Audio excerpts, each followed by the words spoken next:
Joseph Saunders, take those glasses off this very minute. How many times have I told you never to touch my things? Nevertheless, Aunt Clarissa laughed heartily. They aren't yours, answered the boy, saucily. They're father's, and he says I may take them just as much as I have a mind to. Take care, Joseph. When your conscience gives a twinge like that, you had better recall your resolutions about lying. Joseph Saunders was a motherless boy. His father was a master mason. That is, he did not work himself, but kept a number of men who did the jobs, while he superintended them, to be sure the work was right. This is a very profitable business, and by it Mr. Saunders had become quite a rich man. He lived in a handsome house, in a street overlooking a pleasant park which in summer was filled with beautiful flowers. He had 3 children, 2 daughters and 1 son. Alice, the elder, was 15 and was away from home at a boarding school. Ellen was 3 years younger and still remained with her father. Joseph, the baby, as his sisters teasingly called him, was but 6, though he insisted he was old enough to wear suspenders and have a watch pocket. Mrs. Saunders died when Joseph was little more than a year old, so that he could not remember her. But he had so often heard his father describe her sweet smile, her dark loving eyes, her broad polished forehead, over which her shining hair was so smoothly parted, that it seemed to him he could remember her, and that when he went to heaven, he should know her at once. Then her voice, which his father told him was low and musical, like the chiming of silver bells, he often heard in his dreams. Sometimes he awoke, calling her, and it was difficult to convince him that she had not stood by his side, and that it was only a dream. Soon after his mother died, Aunt Clarissa came to take care of the children and to direct the servants in her nephew's family. Though aunt to Mr. Saunders, Miss Clarissa was only 10 years older than he was, and would have felt quite insulted had she even suspected that she was not considered a young lady. She was a very good housekeeper. The upper shelves in the china closet were always filled with jars of jelly and sweetmeats, neatly covered with white paper and tied with pink cord.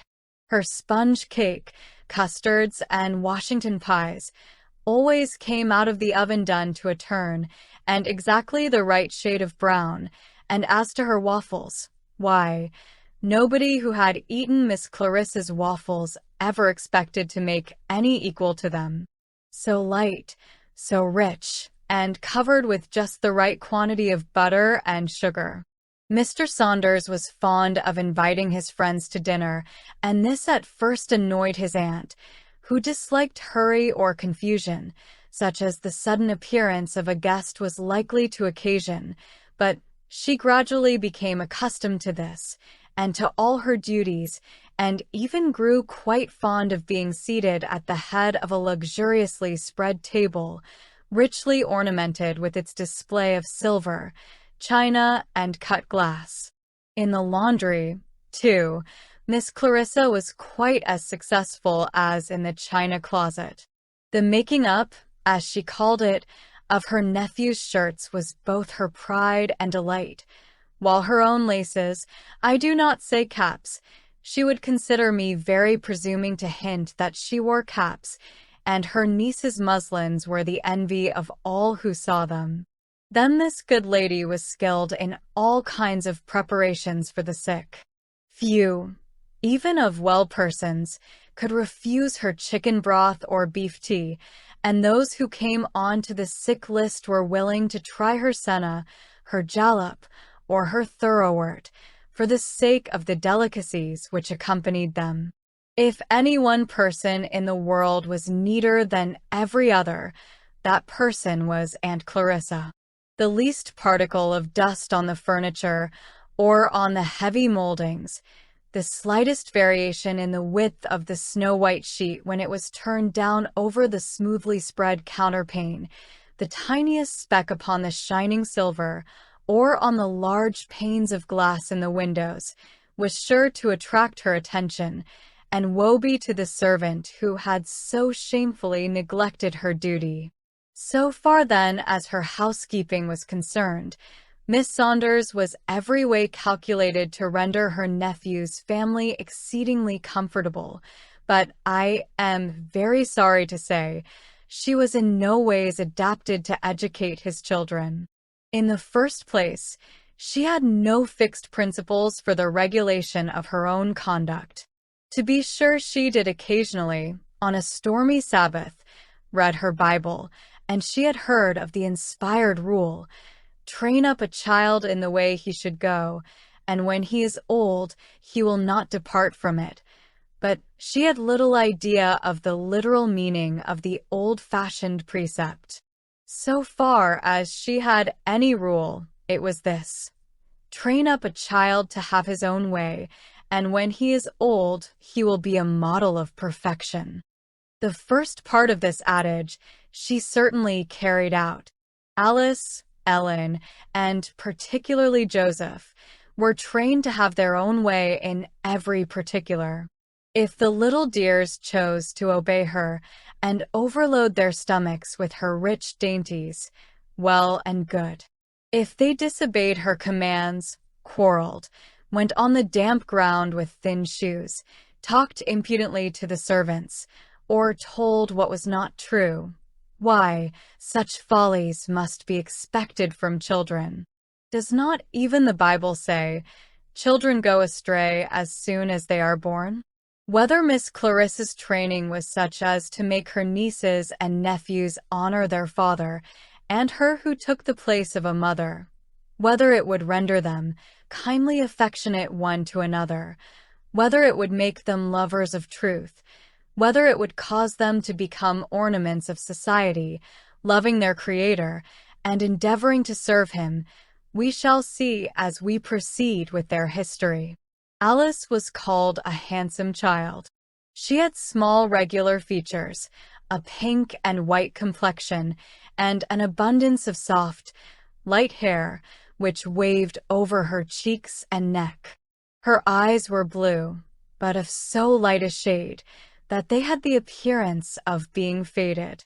In disposition, she was naturally amiable, and under judicious training, such as her mother, had she lived, might have exercised, was capable of making a useful, agreeable, but never a strong, character. Ellen was the exact opposite of her sister, both in person and disposition.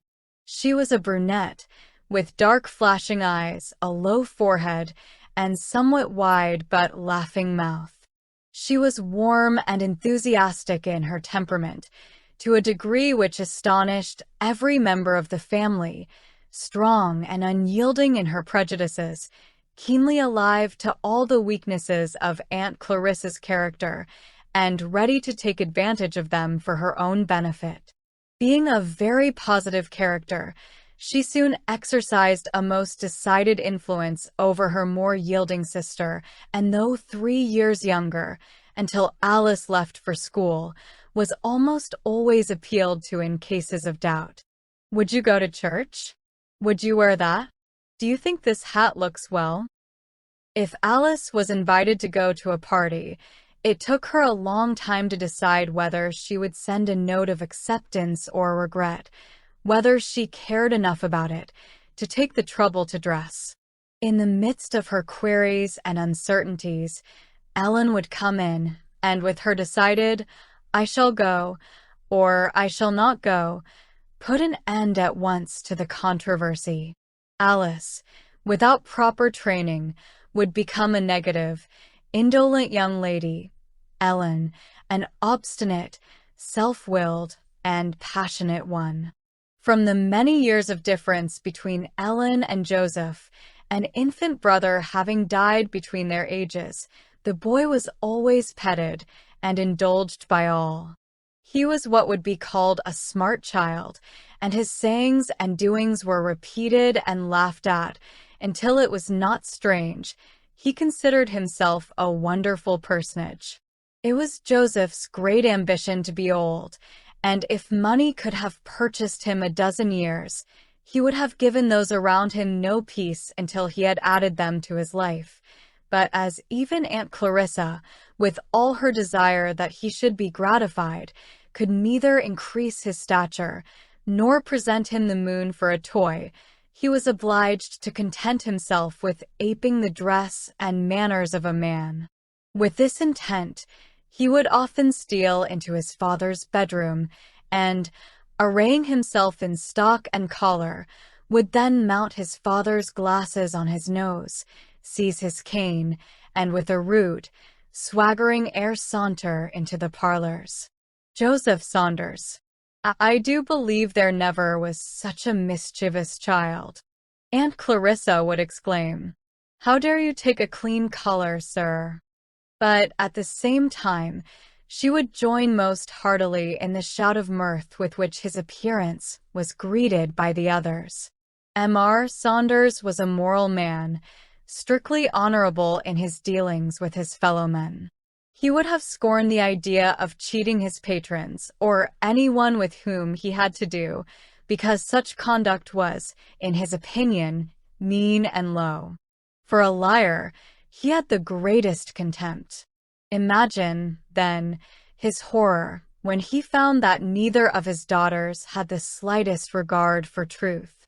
On one occasion, he brought home a valuable book of engravings, lent him by a friend. For a few days, he was so much occupied, he had no time to examine it, but when he did, he found almost every page marred by marks of dirty fingers. Mortified and chagrined, he called, first Alice and then Ellen, and holding up the volume, demanded an explanation. They both denied having touched the book, or even having seen it, and looked in his face, as they repeated the assertion, with such unblushing effrontery, he could not believe them to be the guilty ones. A few days later, he met a young man at the bookstore who was on intimate terms in his family. Mr. Saunders was about purchasing a duplicate of the volume which had been so mysteriously injured, when the other remarked, "I told Ellen it was dangerous to handle a valuable book while eating fruit." "What do you mean?" inquired the gentleman, a bright flush spreading all over his face. "Did you see Ellen with a book like this?" The young man laughed. "I had no idea I was telling tales," he said, "but I happened in one day when you were not at home." The girls were earnest in their admiration of the engravings, and in her zeal, Ellen pulled it from her sister, though her hands were half full of fruit. "Ask them. They will tell you about it." The father opened his pocketbook, laid down the price of the volume, and walked out of the store without another word. Perhaps in all the years since his wife died, he had never so forcibly realized the responsibility which rested upon him as he did during that short walk. What adepts in lying his daughters must have become when they could so entirely deceive him. His boy, too. There was no knowing how soon he would follow their example. Before he reached his own steps, his eyes seemed for the first time open to the fact that Aunt Clarissa, however excellent a housekeeper, was not equal to the moral training of his children. On entering the house, he sent for his daughters, and was deeply pained to see how readily they reiterated the falsehood, and, even when he convinced them he was aware of the fact that they had deceived him, how little shame they exhibited at the detection. Indeed, they did not feel that they had committed a grave offense, nor realize that not only had they deceived a kind, indulgent parent, but had violated one of God's holy commands, "Lie not one to another." A sharp pang shot through the heart of Mr. Saunders, as he remembered how entirely he had neglected to teach his children their accountability to God. After a few words to them, expressing his horror of their crime, he dismissed them abruptly and passed the next hour in forming resolutions for the future. He realized, for the first time, because circumstances had not heretofore brought the subject before him, that if they went on as they were now going, with no counter-influences to check their impulses, they would be ruined. Something must be done, and that at once, to change their whole course of conduct. If Mr. Saunders had been a Christian father, he would have reasoned differently.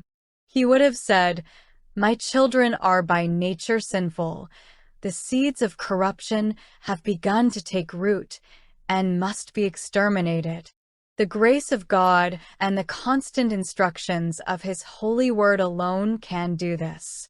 I will give them line upon line and precept upon precept, and pray for God's blessing upon the result." But, as it was, he saw the evil, yet was puzzled as to the cure. That night but little sleep came to his pillow, and the morning dawned with only one advance upon the doubts of the preceding day, and that was a resolve to consult a friend, who had several daughters of her own, as to the course he had better pursue. Mrs. Peters was a woman of the world. It was her ambition that her children should excel and shine in society. She therefore was unwearied in her devotion to what she considered their best interests.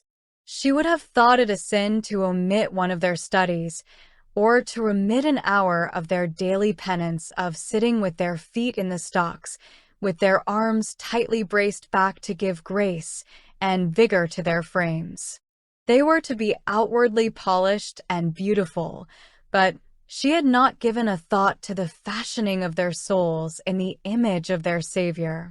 She condoled with Mr. Saunders as to the state of perplexity in which he found himself, and advised him at once to send Alice to a fashionable boarding school, where she would be taught every accomplishment, and where, of course, she would soon learn that lying and all those things were very low and unladylike. Though not entirely convinced by her reasoning, Mr. Saunders determined to follow her advice, and in less than a month, Alice became a member of Mrs. Lurow's celebrated school for young ladies, where for the present we shall leave her. Now that his attention had once been directed to the subject, the gentleman watched closely his other daughter, and was pained to perceive that, with many fine traits, she was growing up not only a liar, but passionate and self-willed. It was evident she needed a firm, careful hand to direct her physical and moral training for a few years. Mrs. Saunders' sister was married and lived 50 miles in the country. It had been her habit, ever since her sister's death, to visit her brother-in-law once in a few years, and just at this time, she wrote announcing her intention of spending a week in the city. The gentleman was intensely relieved. "She is just the person," he said to himself, "to have the charge of Ellen. I wonder it did not occur to me before. It will be the saving of the child, if her aunt will consent to take her." Mrs. Collins had not been in the house many days before she agreed with her brother that his children needed a mother's careful, judicious management. Ellen, ardent, impulsive as she was, had always been her favorite, but she was deeply grieved to see how entirely the child was wanting in moral and religious principle. When Mr. Saunders first mentioned his wish of sending his daughter home with her to remain for an indefinite period, she shrank from so great a responsibility, but after making it a subject of prayer and direction from her Father in heaven, she thought here was an opportunity to do good which ought not to be neglected, even though it involved great personal sacrifices. There were some conditions, however, which she insisted upon as essential to the well-being of Ellen. She should be entirely under her aunt's influence, not even visiting home until her present habits of deceit were so far eradicated that she would not be likely to return to them, and that Mr. Saunders would cooperate with her in everything she considered essential for the good of the child. Ellen, herself, was in raptures at the proposed change. Mrs. Collins prolonged her visit another week, in order that the necessary preparations might be completed, and as, in the meantime, she accompanied the lady on her shopping expeditions and in many instances had her own taste consulted in the choice of her dress, she expressed herself as more happy than she had ever been in her life. Before she left the city, Mrs. Collins remonstrated with her brother upon the course of indulgence he was pursuing with Joseph, assuring him that, if he persevered in it, the result might be more fatal even than in the case of his daughters. With all due respect to the excellencies of Aunt Clarissa, she explained to him that her influence over the child was very injurious indeed, that the lady was completely governed by him, and, except by her words, never enforced, did not oppose him in anything. He paid no more attention to her constant reminder. "Joseph, don't let me know you to do so again. Joseph Saunders, I forbid you to go to my drawers," than he did to the sighing and moaning of the autumnal wind. She recommended that he be placed in a good school, where, for 6 hours every day, he be under a proper influence and restraint, or that a private governess be taken into the house. How many times, in after years, did Mr. Saunders regret he had not acted upon this last piece of advice? Mrs. Collins resided in a quiet country town. Her husband was a physician, and kept a small shop of medicines more for the convenience of his neighbors than from any advantage which accrued to himself. They had one son, who was at an academy pursuing studies preparatory to entering college, and a daughter 1 year older than Alice. There was but one church and society in the whole village, over which the Reverend Mr. Allen had been settled for a score of years. The district schoolhouse, where Mr. Collins's children had been thoroughly taught the rudiments of knowledge, was but a short distance from their home, and to this the lady determined to send her niece. For the winter term, a gentleman of high attainments had been engaged, and Mary Collins, also, expected to become a pupil. Though scarcely a day passed without some trials with the impulsive, untutored girl, yet her aunt hoped much from the silent influences which surrounded her. From Mary, too, she expected great assistance by inspiring in the mind of her cousin a love for virtue. This young girl was an earnest, sincere Christian, and, though modest and unobtrusive in her manners, extremely decided where principle was involved. In the center of the village, there was one large variety store, sufficient to satisfy most of the wants of the residents. As Mr. Saunders, without his sister's knowledge, had liberally supplied his daughter with pocket money, she used to invent a variety of excuses for visiting the store, where she had seen one small shelf devoted to jars of confectionery. Mrs. Collins often wondered that her niece, when called to meals, felt so little appetite for her food, not even suspecting that she had been overloading her stomach with poisoned sweets obtained at the store.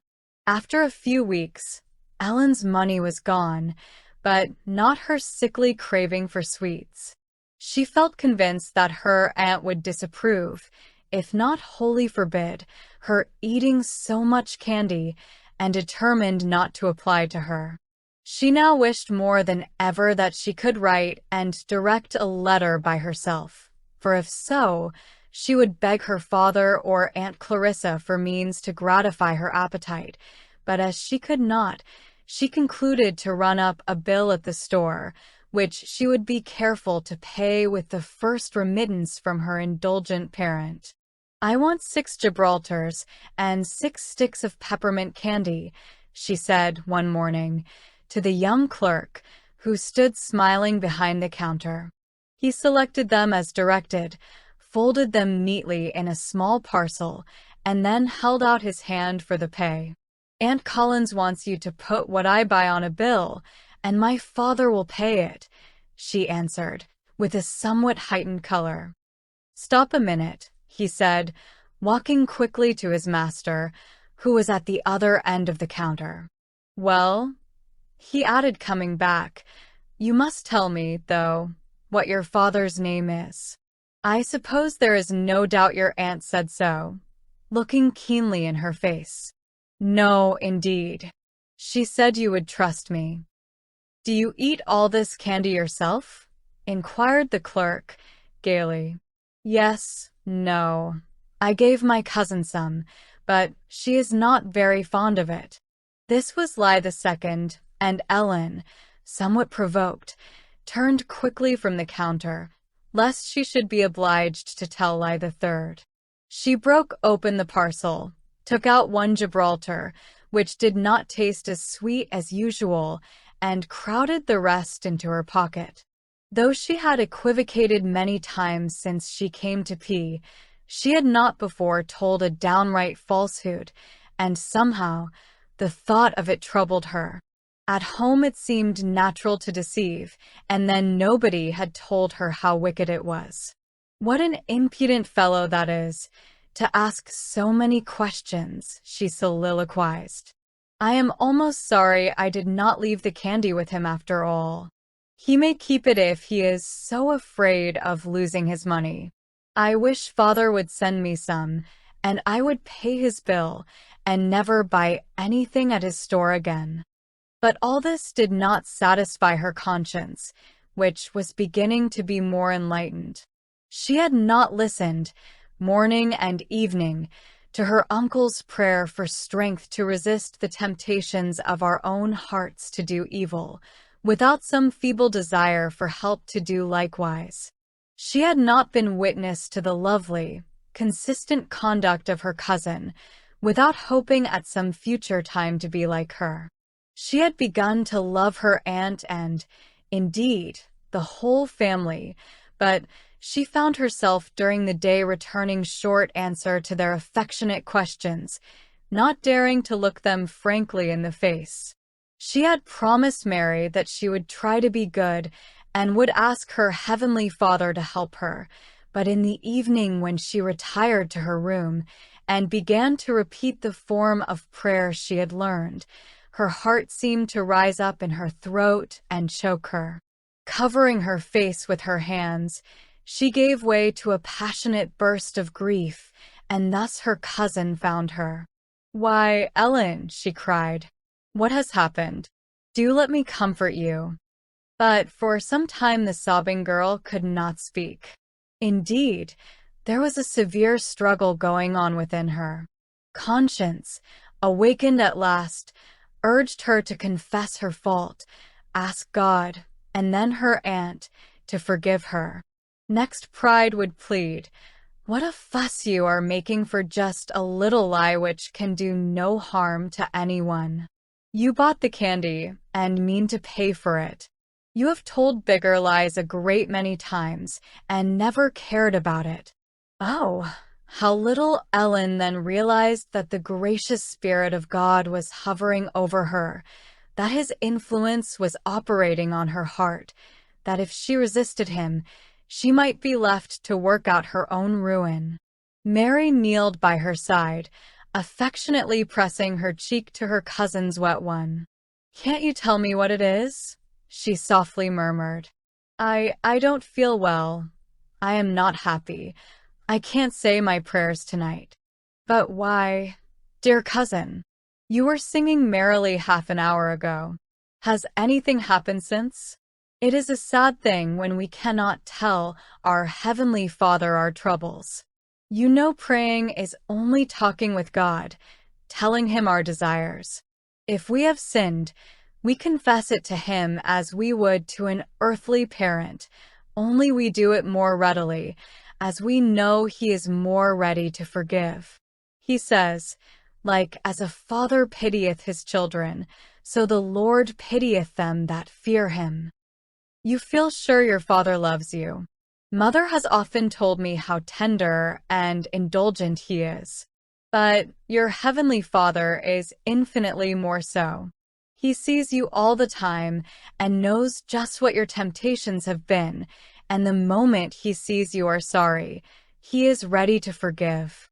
Ellen started up and looked eagerly in her cousin's face. How has she found out that I have been tempted?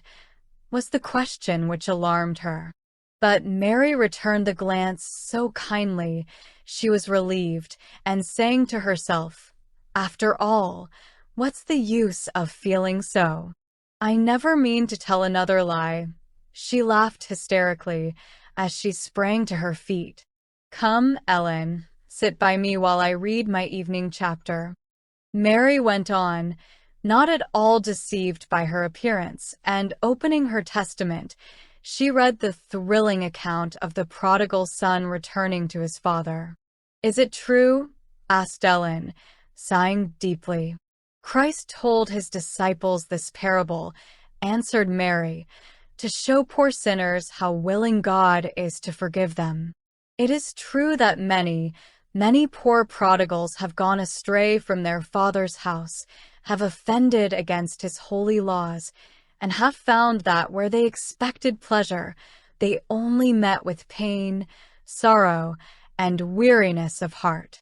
When oppressed with poverty and want, at last they remembered that in the home they had left there was plenty, and with penitence for their sin, in so foolishly throwing away their blessings, they arise at last and say, 'I will go to my Father, confess my fault, and be happy once more.'" Ellen began to pick the trimming on her apron, her countenance looking very thoughtful.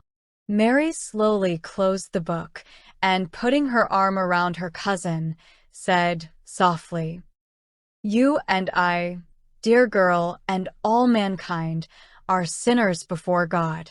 Our sinful hearts have led us far away from home, but we shall never know peace until we return to him with the prayer of the prodigal on our lips. 'Father, I have sinned against heaven and before thee, and am no more worthy to be called thy son. Make me as one of thy hired servants. Even the lowest place in thy kingdom is far more than I deserve.'" For a few moments they sat in profound silence. Then Ellen, without a word, undressed herself and retired to her couch, while her cousin, checking a sigh of disappointment, went quietly from the room. Notwithstanding Ellen's sorrow at the commission of so grave a fault, which she vainly tried to convince herself was a very trifling one, the temptation a few days after proved too much for her, and she added to her bill at the store by the purchase of 25 cents worth of candy and lozenges. This way of gratifying her sickly appetite for sweets proved so easy that she resorted to it again and again until the clerk informed her she owed nearly $5. $5 was the poor child's frightened exclamation. "The story of $5, it can't be true. You have not counted it right." The clerk laughed, though he blushed too. "See," he said, "how often you have had 25 cents worth, and it only takes 4 times that to make $1. If you don't like large bills, you had better pay this before it comes to be larger. Mrs. Collins never allows anything for herself to be charged." "I will write a letter to my father today," exclaimed the distressed girl. "He gives me as much spending money as I want." "Very well," answered the young man. "I dare say it will be all right.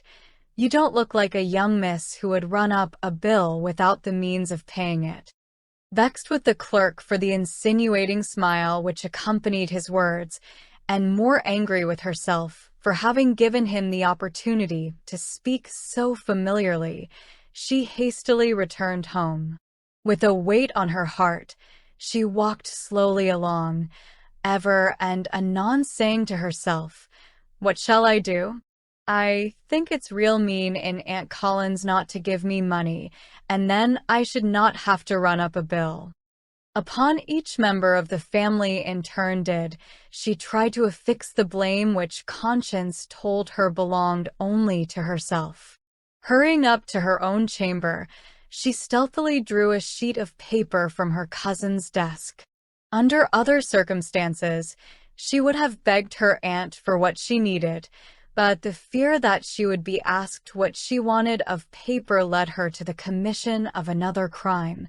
So true it is that one sin leads to many others. With a lead pencil, which she was obliged to wet continually, the point was so blunt, Ellen rapidly wrote, or rather scrawled, a few lines to Aunt Clarissa, for to her she had concluded the application must be made, in which, in words badly spelled, she expressed her desire for some money. She did not care how much, only it must be more than $5. She now considered it fortunate that the post office was kept at the store, for she had concluded to ask the clerk to direct and post it for her. This was another humiliation to which her falsehood had subjected her, and her cheeks burned as she made the request. "Ah," said he, with a coarse laugh, "Aunt Collins is not to know all we do." Ellen was too angry to reply, and turned away with a toss of her head, but presently remembering she was still in his power, went back to say, "When my letter comes, I will pay your money at once, and never have anything more to do with you," she muttered to herself, as she went abruptly out of the store. "Oh, how very unhappy I am," she soliloquized, as with slow and faltering steps she made her way home. "I mean to tell Aunt I am homesick, and had rather live with father." She sighed heavily and forcibly restrained her tears, as conscience reminded her of a passage occurring in her last Sunday's lesson, "The way of transgressors is hard." "But I used to be a great deal worse than I am now," she went on, "and I thought nothing about it. I used to tell lies all the time, and take Aunt Clarissa's cake and jellies, which Mary considers as bad as stealing." The prodigal son reveled in sin, again suggested the inward monitor, and thought not of his folly, but by and by he began to mourn over it, and then he desired to return to duty. "Well, I've suffered so much, that if I ever get out of this, I shall know better than to get myself into trouble again. At any rate, I can't help it now." Then a voice whispered, "Why not confess to your aunt? Ask her to settle with the storekeeper and restore your self-respect." "Oh, no, that would be too mortifying. I could not bear my uncle or Mary to know how foolish I have been." Now it so happened that the continued want of appetite for wholesome food had begun to excite the serious anxiety of Mrs. Collins. She consulted her husband, who suspected at once she was or had been in the habit of eating confectionery. "But isn't it strange the effect should continue?" inquired the lady. "I am sure she has eaten none since she came to pea." "I think you may be mistaken, mother," suggested Mary, who was present. "I have often seen her with candy, and she has occasionally offered me some. One day I joked her about her excessive fondness for it, and she seemed very much confused, but said that her Aunt Clarissa always gave her as much as she wished." "Where can she obtain it?" asked the lady, in great surprise. "She has no money. At least, none that I am aware of. Her father gave me a generous sum for the supply of every want, but as I thought her too young and untaught to use it properly herself, I requested him not to allow her spending money." Perhaps her companions have given her some. Mary smiled as she answered, I cannot say, and unless I had heard you express a fear lest she was injuring her health, I should not have mentioned having seen her eat candy. I have noticed of late that she was more petulant, added Mrs. Collins after a brief pause, in which a painful suspicion shot through her mind.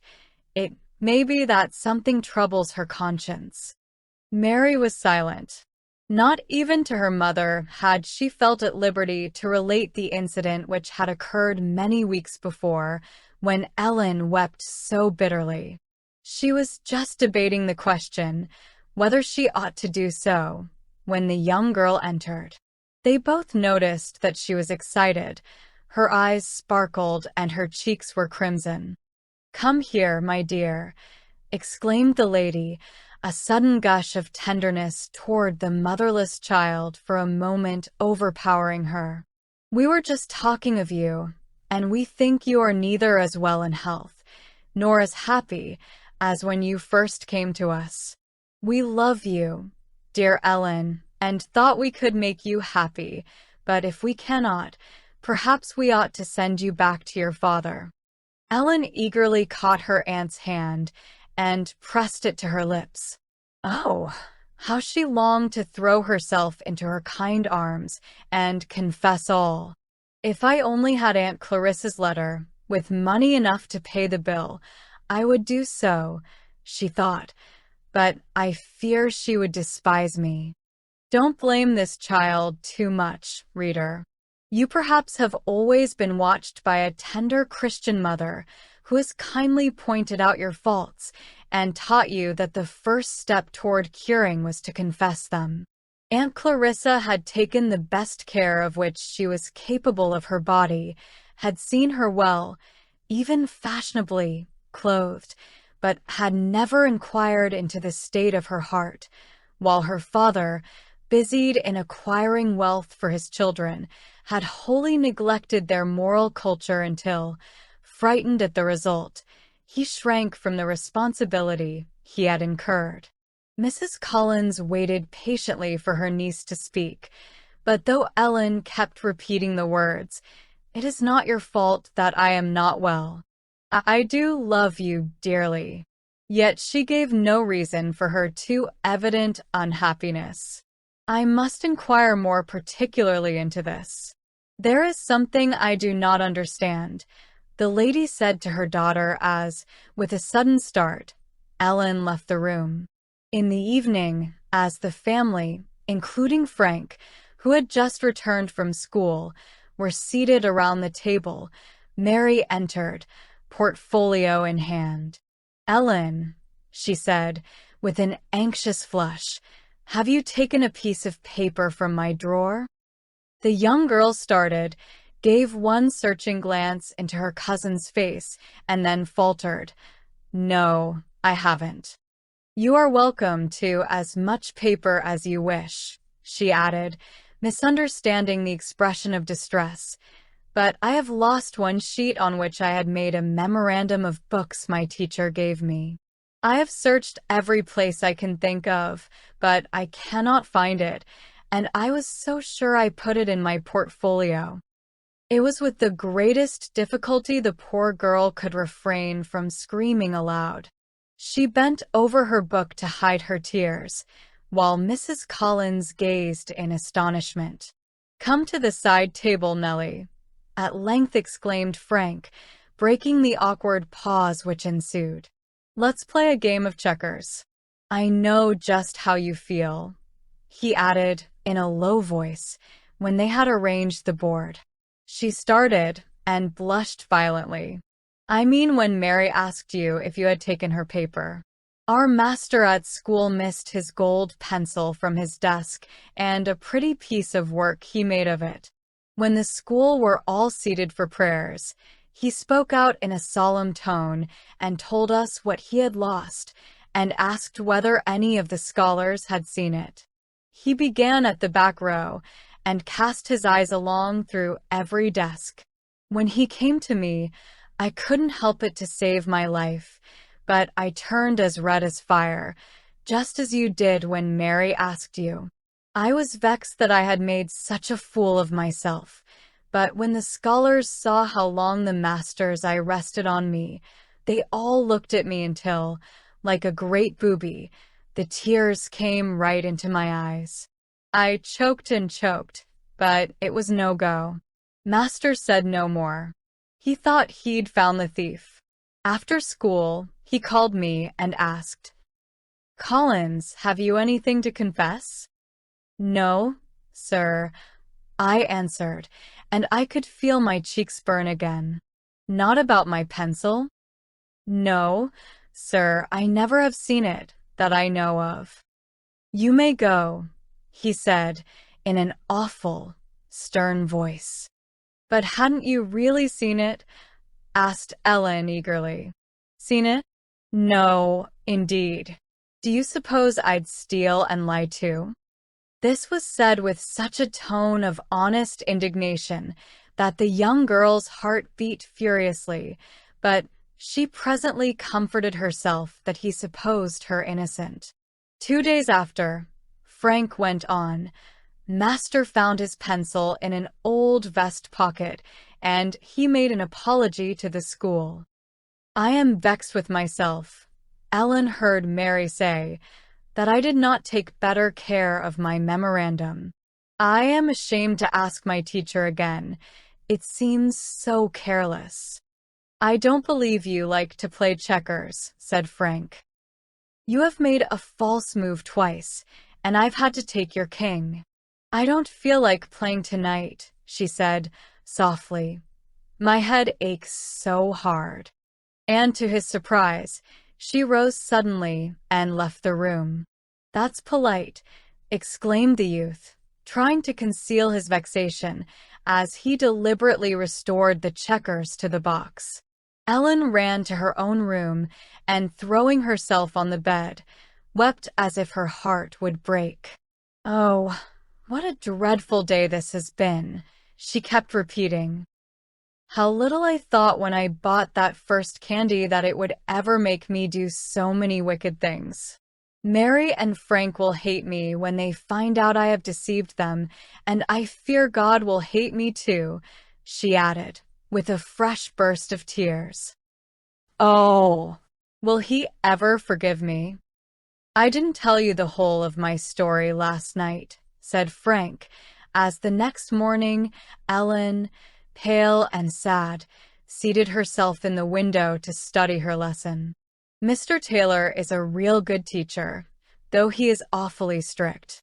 As soon as he found his pencil just where he had left it, he thought, I suppose, that he had suspected me without cause, or rather because I was silly enough to blush upon being asked a simple question. He took occasion to give the whole school a lecture on circumstantial evidence and proved, by some good anecdotes, how unsafe a mode of judging it was. Why, some men have been hanged, being judged by circumstantial evidence, and afterwards they were found to be innocent. When he had done, he alluded to the pencil again and said he had known some persons with such a tender conscience that the simple fact of their being questioned would cause them to show all the signs of guilt. I guess I blushed some then, for all the scholars smiled as they looked at me, and Mr. Taylor looked in my face and smiled too. So you see, I knew just how to pity you last night. But, of course, Mary is glad to give you paper and pens, too, whenever you want them." "Oh, how I wish he would never speak another word about it," thought Ellen, almost ready to cry again. "Mary is a dear, good sister," cried Frank, gaily, determined, if possible, to win a smile from his cousin before he left her.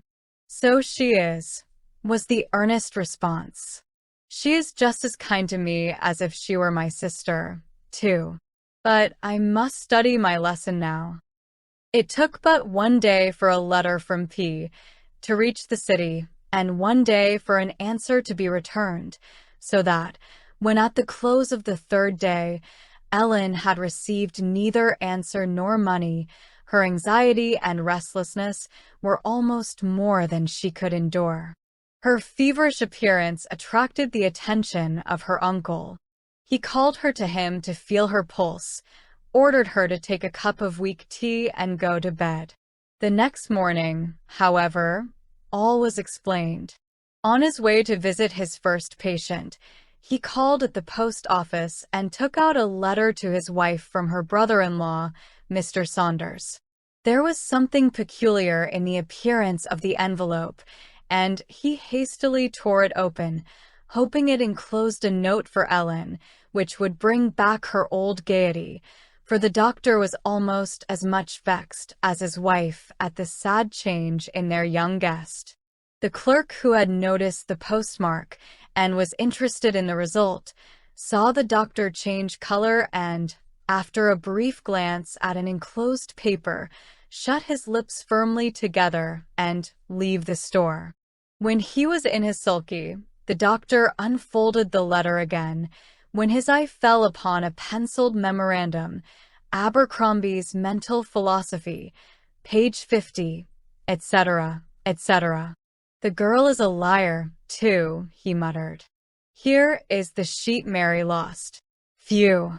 Gibraltar's, sticks of candy, lozenges, to the amount of $5. No wonder the child looks pale and has the headache. Well, what does her father say to such a bill?" He slackened his pace and read, "My dear sister, the enclosed note came to hand yesterday morning. It was directed, as you see, to Aunt Clarissa, who would gladly have sent the money and kept the knowledge of the letter from me. But I insisted on seeing it. I presume Ellen is not quite cured of her old habit of deceit and has run up this bill without your knowledge. I enclose the amount, but wish you to do just as you think proper about paying it. The sight of the miserable, poorly spelled scrawl makes me blush for my daughter's ignorance. We all are well, though Joseph grows every day more willful. What shall I do with the boy? It seems hard that I must deprive myself of the society of all my children, or see them growing up to be a curse to themselves and to everybody who belongs to them. Your affectionate brother, Joseph Saunders." "There is a document which will help you to solve a mystery," remarked Dr. Collins to his wife, about the middle of the forenoon. "Poor child. I feared something of this," was the tearful reply, after the lady had slowly perused both the enclosed letters. "Oh, how my sister would have grieved over her. The lost memorandum, too. Oh, Ellen, cannot you learn to be frank and truthful? From Mr. Saunders' note, I fear one lesson will not suffice for him. Did you notice what he said about his boy?" "Yes," she answered, sighing. "His father's neglect and Aunt Clarissa's indulgence will prove his ruin. Well, about Ellen, I would make a serious matter of this one of confidence. The child has been unhappy, no doubt, as she deserved to be, but I would not pay the money too readily. If there was any way in which she could earn it, the lesson would be more lasting," exclaimed Mrs. Collins eagerly. After her husband left, the lady retired to her chamber, where, upon her knees, she sought counsel of her Heavenly Father in regard to this case of discipline. By this exercise, her own feelings were softened, so that when Ellen returned from school, she was able to receive her with affection, a mode of treatment which cut the penitent child to the heart. Mrs. Collins still hoped that the young girl would confess her fault. Little did she suspect the dreadful struggle between conscience and pride which was going on in the breast of her niece, but after waiting until evening, she followed the child to her chamber, where she found her with her head resting on her arm, the tears trickling down her cheeks. Stooping tenderly forward, the lady said, "Ellen, As the child of my dear sister, I love you. It grieves me to see you so unhappy. Cannot you tell me frankly what has caused this sad change? Don't speak so, Aunt. It makes me cry more.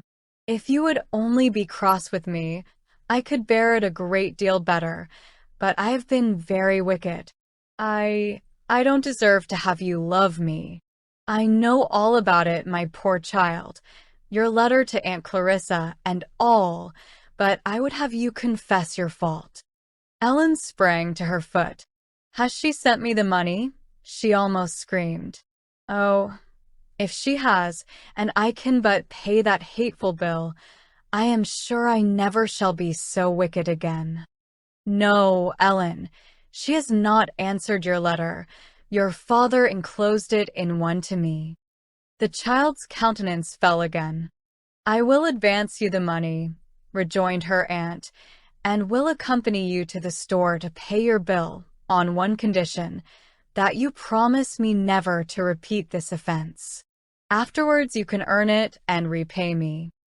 I have been too miserable ever to do so again, faltered the poor girl, and Mary's paper too. Did you know about that? Yes, here it is. Now what shall I do? Cut off this penciled slip at the top and lay it in Mary's portfolio, where she will no doubt find it, or will you tell her frankly that you took it and was betrayed into deceiving her? Ellen hesitated, cast down her eyes, blushing crimson, but presently exclaimed, I will tell her. I feel so much happier already, now that you know it. Oh, Aunt, throwing her arms about the lady's neck, I do mean to try to be good. If I thought I could ever be like Mary, it seems so easy for her to do right. She drew a low stool to her aunt's feet, and there in her own impulsive manner gave an account of her temptation and of her sin, how one lie led to many others until she found herself entangled in difficulties from which she saw no way of escape. Many tears showed how bitterly she had suffered, but the bright flush of pleasure with which, when she had ended, she said, Now I have told you all, I am so happy, encouraged Mrs. Collins to believe that having once learned the delight resulting from a frank confession of her fault, she would never be guilty of the like deception again. Does Uncle know about it? She asked, as her aunt tenderly parted her hair on her forehead. Yes, he brought me the letter. He will rejoice as sincerely as I do that we have found our own light-hearted Ellen again. And Frank, has he heard it too? Not a syllable. You shall do as you please about telling him. She covered her face with her hands. There was a quick gasp, and then she said, firmly, Will you come with me now while I have courage?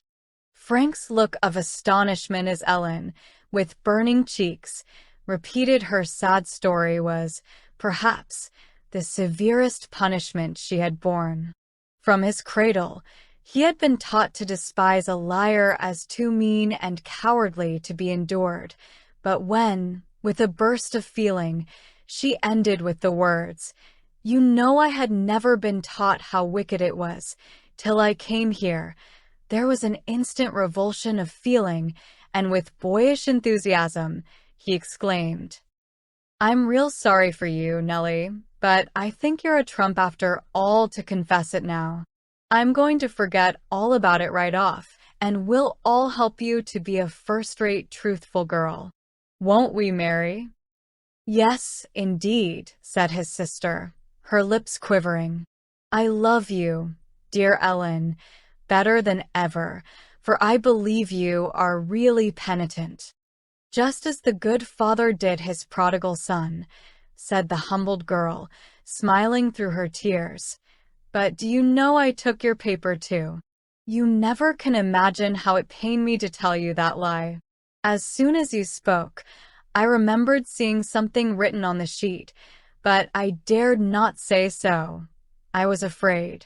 You see, I didn't know then how much easier it would be to tell the truth right out. But you'll know after this, interrupted Frank. The only way is if you've done wrong to get it off your mind at once. Ellen left. I haven't felt so well for a month, she said. You'll be lucky, though, if Father doesn't give you a dose of jalap or castor oil to cure you of too much candy, added the boy, merrily. That wouldn't be half so bad as bearing this pain all alone, and Ellen put her hand to her heart. Come with me, child, said her aunt, leading the way to her own chamber. It is not very late, said Mrs. Collins, and I want to talk with you a little more before you go to bed. Ellen took her aunt's hand and pressed it against her own cheek. It is right for us to confess to each other, she added solemnly, but there is a duty still higher than that. The sin against me or your cousin is nothing compared with the sin against your heavenly Father. He has given us a terrible instance of his displeasure against liars in the punishment of Ananias and Sapphira.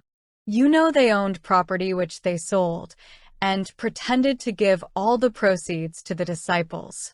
As Peter told them, they need not have sold the property. If they chose, they had a perfect right to keep it, and after they had sold it, they would have been justified in retaining the money for their own use.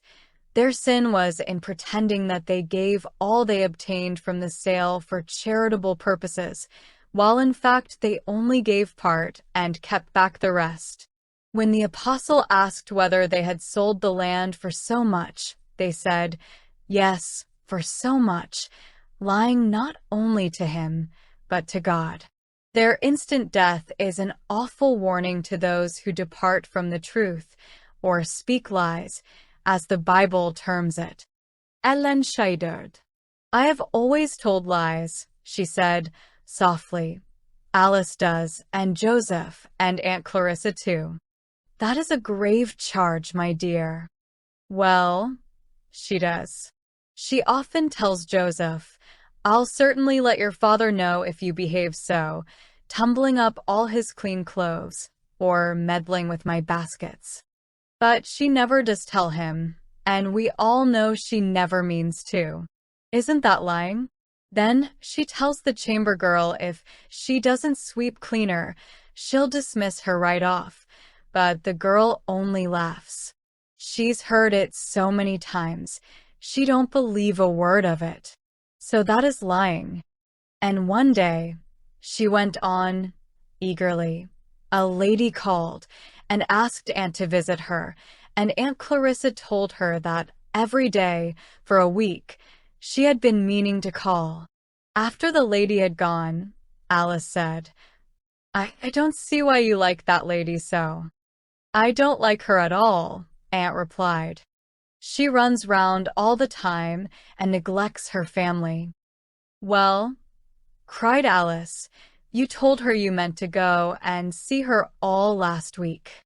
Oh, dear, said Aunt Clarissa. I only told her that, not to offend her. Alice laughed as she said, I suppose that's what you call a fashionable lie. I am both sorry and grieved, sadly remarked Mrs. Collins, that the children of my dear Sarah should have been exposed to such influences. Fashionable lies, white lies, lies of convenience, or by whatever other name they are called, are in God's word all classed under one head, against which this fearful penalty is pronounced. All liars shall have their part in the lake which burneth with fire and brimstone, which is the second death. Among the 7 crimes which God specifies as things which he hates, he classes the lying tongue and repeatedly avers, he that speaketh lies shall not escape. You will see, at once, that a child or man who is known to speak falsely is never believed. They soon become despised of their fellows. Even when they do speak the truth, no one is willing to take their word, and thus they not only merit the displeasure of their Maker and expose themselves to his dreadful curse, but their object in telling lies is destroyed, since their very oath is disregarded. "Dear aunt," softly murmured Ellen, "do you think God will forgive me? I never knew before what a dreadful sin lying is." "We will ask him, my dear. We know, and how blessed is that assurance, that his word never fails." Together they knelt, while Mrs. Collins implored the blessing and favor of God upon her penitent niece, poor Ellen's sobs bearing witness to the depth of her sorrow for sin. She prayed, too, that grace from above might be given the young girl to assist her in keeping the resolutions she had formed, and that at last she might become perfect through the blood of her crucified Savior. The next morning Ellen arose early, and after begging a sheet of notepaper of her cousin, sat down to write a letter of confession to her father. Mary was greatly pleased that the proposal came from herself, but suggested that she should make a first copy on the slate, where it could be corrected and then written neatly on the paper. For the next hour, the young girl bent all her energies to this task, and when, at the breakfast table, she exhibited her epistle to her aunt, the lady gave it her decided and smiling approval. The young girl felt that there was an especial meaning in the doctor's prayer that morning, and also in the tenderness with which he afterward patted her head, as he said, "God bless you, my dear girl, and help you to be a blessing to others." With her heart swelling with gratitude for this unexpected kindness, Ellen took her books from her satchel and began to study her lesson.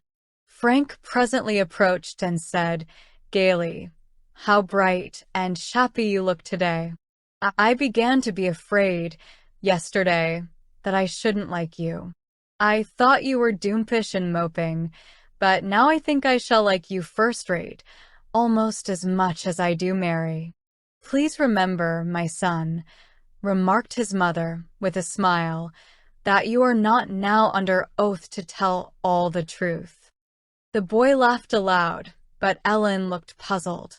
"I don't know what you mean," she said. "Well, Frank knows, which is enough for this morning. Some other time I will explain my meaning to you.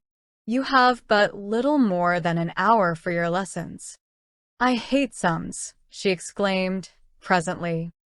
"And I don't see how 4/16 and 2/8 and ever so many more fractions are to be reduced to a common denominator." "Let me help you," cried Frank. "I'll make it as clear as noonday, as our master says." "Oh, I do see. I understand now," she cried, gaily clapping her hands, after his patient and repeated explanation. "I see how they're done. They're just as easy as 'tis for puss to lick her tail, when you once know how," said Frank, with mock gravity. "Now you can do them on the run." "You had better run, then," suggested his mother, "and leave her to herself. I'll go and post Ellen's letter." "Ellen Saunders, perfect recitation," repeated the teacher as the class were leaving their seats. The young girl smiled and looked so pleased that the lady, who had heretofore considered her a dull scholar, detained her a moment for a few questions. "Did you do the answers by yourself?" "Yes, ma'am," was the unhesitating, self-complacent reply. "They were very easy at last." She was turning away, when with a sudden start she said, eagerly, "My cousin Frank helped me do the first one and explain the rule, else I don't think I could have done them at all." The lady smiled approvingly, and Ellen, turning to go to her seat, met the kind glance of Mary, and felt a thrill of pleasure such as she had not experienced for many a day. In the evening they were scarcely seated around the cheerful fire before Ellen began. "What did you mean, Aunt Collins, about it not being right to tell all the truth?" "That's a strange doctrine for you to advance, my dear," said the doctor, glancing archly at his wife. I think I did not say exactly that, Ellen, answered the lady. Though we ought always to speak the truth, if we speak at all, yet we are not bound to tell all we know upon any subject. For instance, if a lady should call here whom you thought extremely disagreeable and very homely, and Frank should ask you what you thought of her, it would be enough for you to say, you did not admire her. That would be the truth, but not all the truth. Oh, I see, exclaimed Ellen, her eyes flashing with merriment. I need not say, as Aunt Clarissa sometimes does, what a sallow complexion, or what a very homely nose, or how wretchedly her dress fitted, though I might think it all the time. Or I need not say, cried Frank with mock gravity, Ellen, how red your lips are, or how your eyes sparkle, or what a pretty white hand you have. Though I might think it all the time, but if I said so, it might make you vain, you know. In a court of justice, said Dr. Collins, a person is put upon oath, that is, he promises before God, in whose presence he stands, to speak the truth, the whole truth, and nothing but the truth. In that case, if Frank were asked what he thought of the personal appearance of his cousin, he might be obliged to repeat what he has just said, however painful such testimony would be. The doctor glanced so comically at his niece when he said this, that, notwithstanding her blushes, she burst into a hearty laugh. Did you know, Ellen, inquired Mary after a pause, that a person can tell a lie and yet not speak a word? Oh, no, indeed. I thought a person must speak in order to lie. I'm sure She hesitated, colored, and stopped, while Mary, to relieve her, went on quickly. Yes, Mother explained that to me a long time ago. First tell me, Ellen, said her aunt, what is a lie? The young girl shook her head, while Frank, in rather a condescending tone, explained. That which is not true, of course. I beg pardon, my son, suggested the doctor, smiling. Suppose, for instance, Mrs. Holmes, whom I left very ill, should die suddenly, without my knowledge. Your mother asks, is Mrs. Holmes living? I say, yes, and I say it honestly, believing it to be true, and yet it may not be true after all. Still I do not tell a lie. What is a lie, then, sir? A lie is an intention to deceive. The words are spoken, or the motions made, for the purpose of deceiving. If, as Mary says, not a word is spoken, by a nod of assent, or a shake of the head, you may give and intend to give a false impression, and thus be guilty of lying. Do you remember, Father, asked Mary, how dreadfully Abby Jones's brother was whipped at school because she nodded her head to assure the teacher that he took her dinner out of the pail? Yes, they had quarreled, and she had threatened to be revenged on him. So when the teacher, who had forbidden such thefts, repeatedly questioned her as to her brother's fault and whether he did it, she, by a nod, gave her testimony against him. Oh, what an ugly girl, exclaimed Ellen warmly. But you are not under oath, and therefore not obliged to say all you think of her conduct, whispered Frank with a laugh. I hope I never shall tell another lie as long as I live, was the earnest rejoinder. I wish somebody would talk to Alice and explain to her how wicked it is. Father, asked Alice Saunders, on the evening of her return from school for a short vacation, when is Ellen coming home? It seems very odd to be without her. I cannot tell, my dear, probably not for a long time. Your aunt writes a very favourable account of her improvement. Among other things she says, I can trust her word most implicitly. There was the slightest shade of contempt upon Alice's placid face, as she answered, that is high praise from Aunt Collins. Poor Alice, poor in all the heart's rich treasures, though beautiful in person, and fairy-like in figure. In the fashionable boarding school where she had passed 6 months, she had been taught many things, but a strict adherence to truth was not among her accomplishments.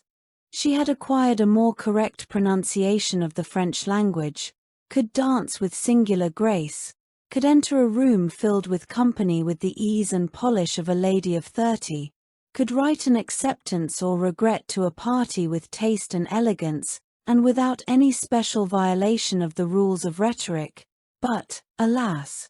In all that pertained to the true, stern discipline of mind, or that regarded her moral culture, she was, if possible, more ignorant than ever.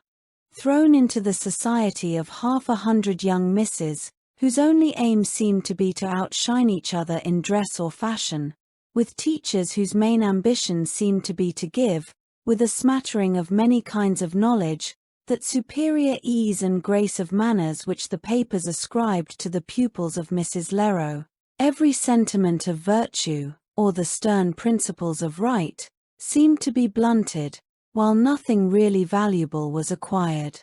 One thing Alice, in common with most of her companions, had learned, and that was to sneer at, or hold in contempt, those persons who had a higher standard of morals than her own.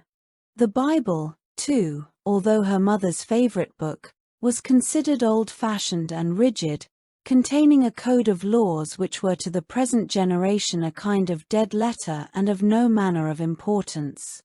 The Sabbath and the sanctuary she had learned to regard as golden opportunities to display the rich, fashionably made dress with which, at the suggestion of Mrs. Leroux, her father so abundantly supplied her. On the evening of her arrival at home, her father gazed at her with pride, and expressed his satisfaction at her evident improvement in the warmest terms, which opinion Alice took calmly, as praise to which she was justly entitled. The next day, however, when he took advantage of her return to invite a few acquaintances to dine, he was pained and humiliated by her pertness and affectation. There was such an effort to show off before the young gentlemen of the party the knowledge she had so recently acquired, such art, in even the tossing of her head, or the languishing expression of her eyes, that, fearing she would disgust his friends as she had disgusted him, he suddenly gave Aunt Clarissa a hint to move from the dining hall to the parlours. But when a young man invited her to sing, he was more displeased than ever. She had been, she said, so much occupied in her studies, she had practised so little, her music was not yet unpacked, and her voice was affected by a cold.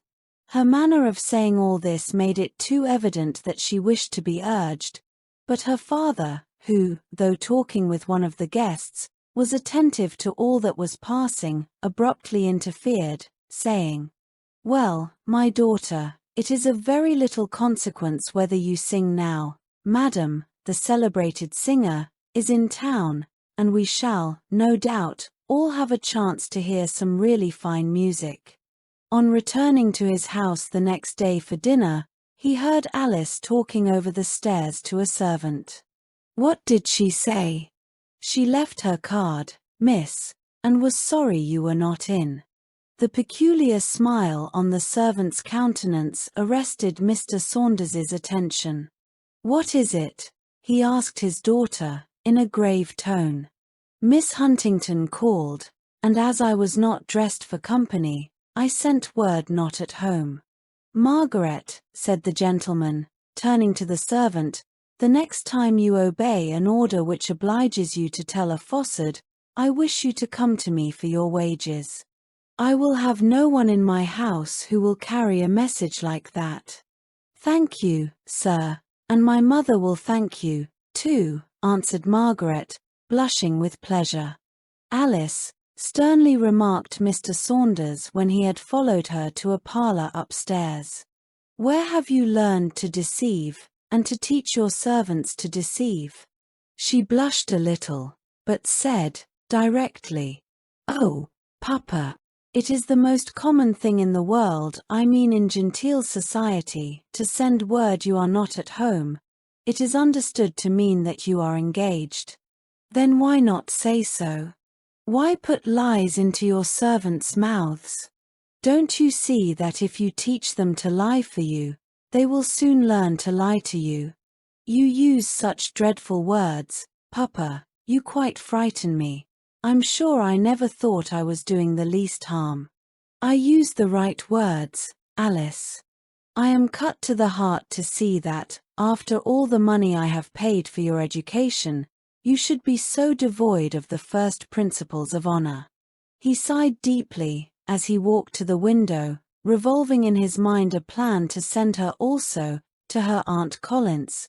But, recalled to the present by the dinner bell, he added, "I wish you to understand, Alice, that I will not allow such a system of deception in my house. Margaret has already been notified that one more occasion like that I witnessed, and she leaves her place." This was plain talk in plain words, and Alice put up her lip with an ugly pout. She did not appear at dinner until her father and aunt were nearly through the first course, and then rendered herself so disagreeable that Joseph called out, "Pa, I wish you'd have company every day. Alice acts better when gentlemen are here to see her do so." And he rolled his eyes so exactly in imitation of her action the previous day, that Aunt Clarissa and even her father laughed aloud. During the weeks which followed, there was scarcely a day passed without proving to Mr. Saunders the entire recklessness of his daughter in regard to the truth. One day he came home and entered the back parlour while she was entertaining a friend in the front one with reminiscences of school life. They were so much engaged they did not notice his entrance, but amid shouts of mirth went on with their conversation. "But did not Mrs. Leroux require you to study very hard?" asked the visitor. "Oh, no, indeed," was the laughing reply. "We had our exercises, of course, but we generally contrived to copy them from one another. Why, half the last term I had my answers written on a paper I held inside my handkerchief. At last the class teacher mistrusted something from my always being so correct, and asked me up and down whether I had committed the lesson. I told her, of course, I had.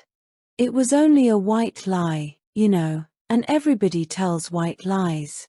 "You remind me of an old lady who visited us last week," rejoined the young girl. "She heard me telling a story at the table, and then repeating it to some callers in the evening.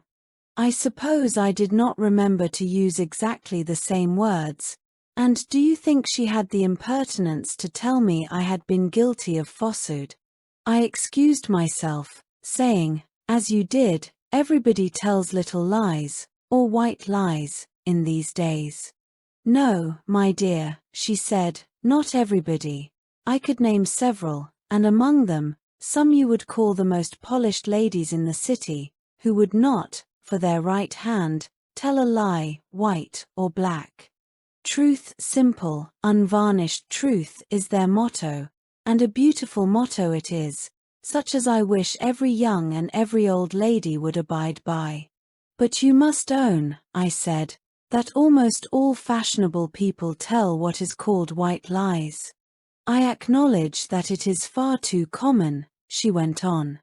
"We are becoming corrupt and unprincipled as a nation, but I will give you one instance where a white lie, and a very innocent one, as the young lady called it, was the means of breaking off a match between two persons who before that had been sincerely attached to each other.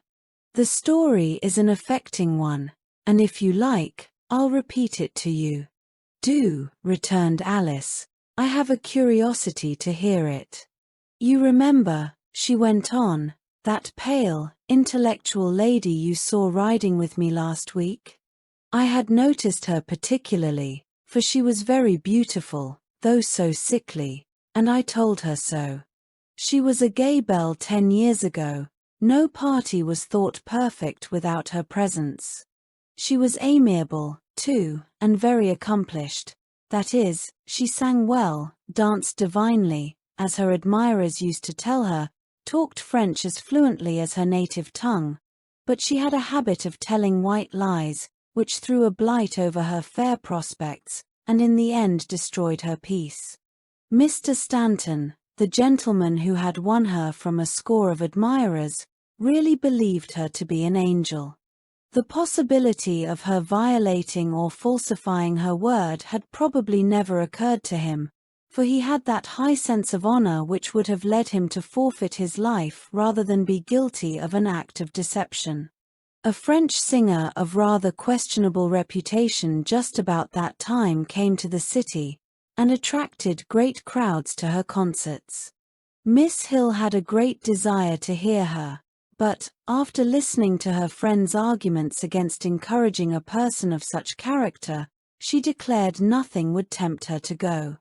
This was her first lie, for she meant to join a party the next evening, but how to deceive her lover was the question.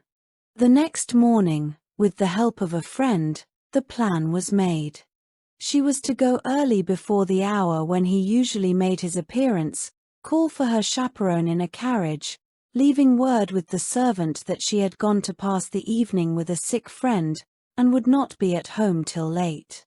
In order to make this excuse more plausible, Miss Hill wrote her lover an affectionate letter, regretting the necessity that deprived her of the pleasure of his company for the evening, adding, "I know that you would say duty is paramount in this case." The carriage was at the door at the moment, and, giving extra charges to the girl to say nothing that could betray her, she hastened away to the brilliant scene. Soon after, Mr. Stanton made his appearance with a carriage to take her to the house, where some valued friends had just arrived. He was exceedingly disappointed, as he had promised them he would call with her. He read her note, and asked the girl in what street the sick friend lived. "I don't know, exactly," she stammered at this unexpected question, "but it was somewhere out of town, for now I remember she took night clothes, and said if the lady was not better, she should be away a day or two. It is very unfortunate for me," he said, speaking to himself. "I would go anywhere for her, if you could learn where she is." "Oh, sir," exclaimed the girl. "Her father has gone, too, and nobody else in the house knows anything about it." "This is strange," he said, stepping into the carriage and giving orders to be driven back to the hotel. "I wonder she did not mention the name of the sick lady. Probably it is some near relative, as her father has accompanied her." The evening was passed with his friends, and at a late hour, he was about to take his leave when a mutual friend entered. He laughed heartily as he shook hands with Mr. Stanton, saying, "I have been playing the agreeable all the evening to Miss Hill, and merit your warmest thanks." Where did you see her?" was the eager inquiry.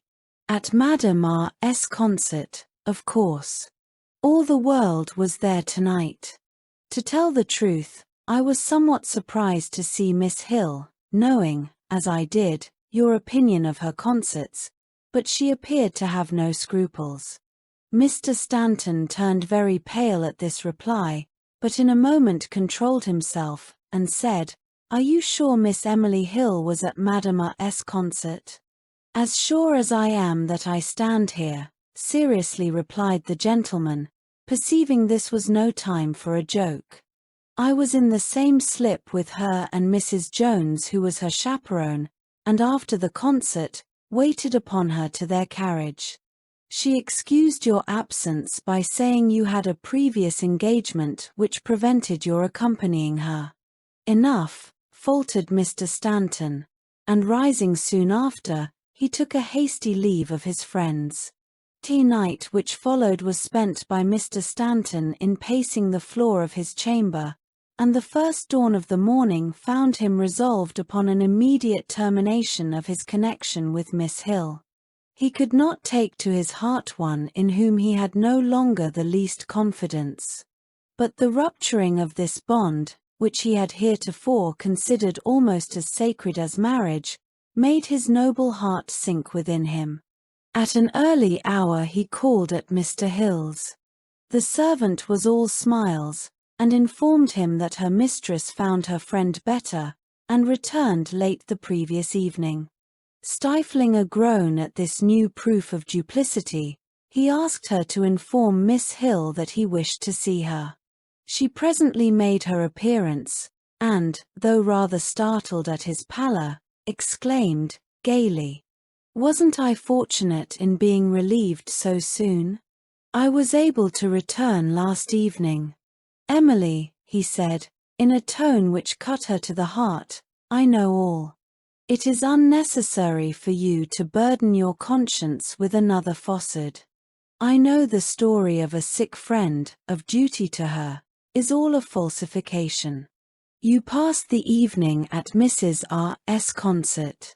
She sank back in a chair, blushing violently, while he, with great effort controlling himself, went on. "I loved you, Emily, but that love was based on a false estimate of your character. I believed you as pure in morals as you are beautiful in person. Yesterday, only yesterday, I would have taken your word against all the world, but now the illusion has passed away. We must part, Emily.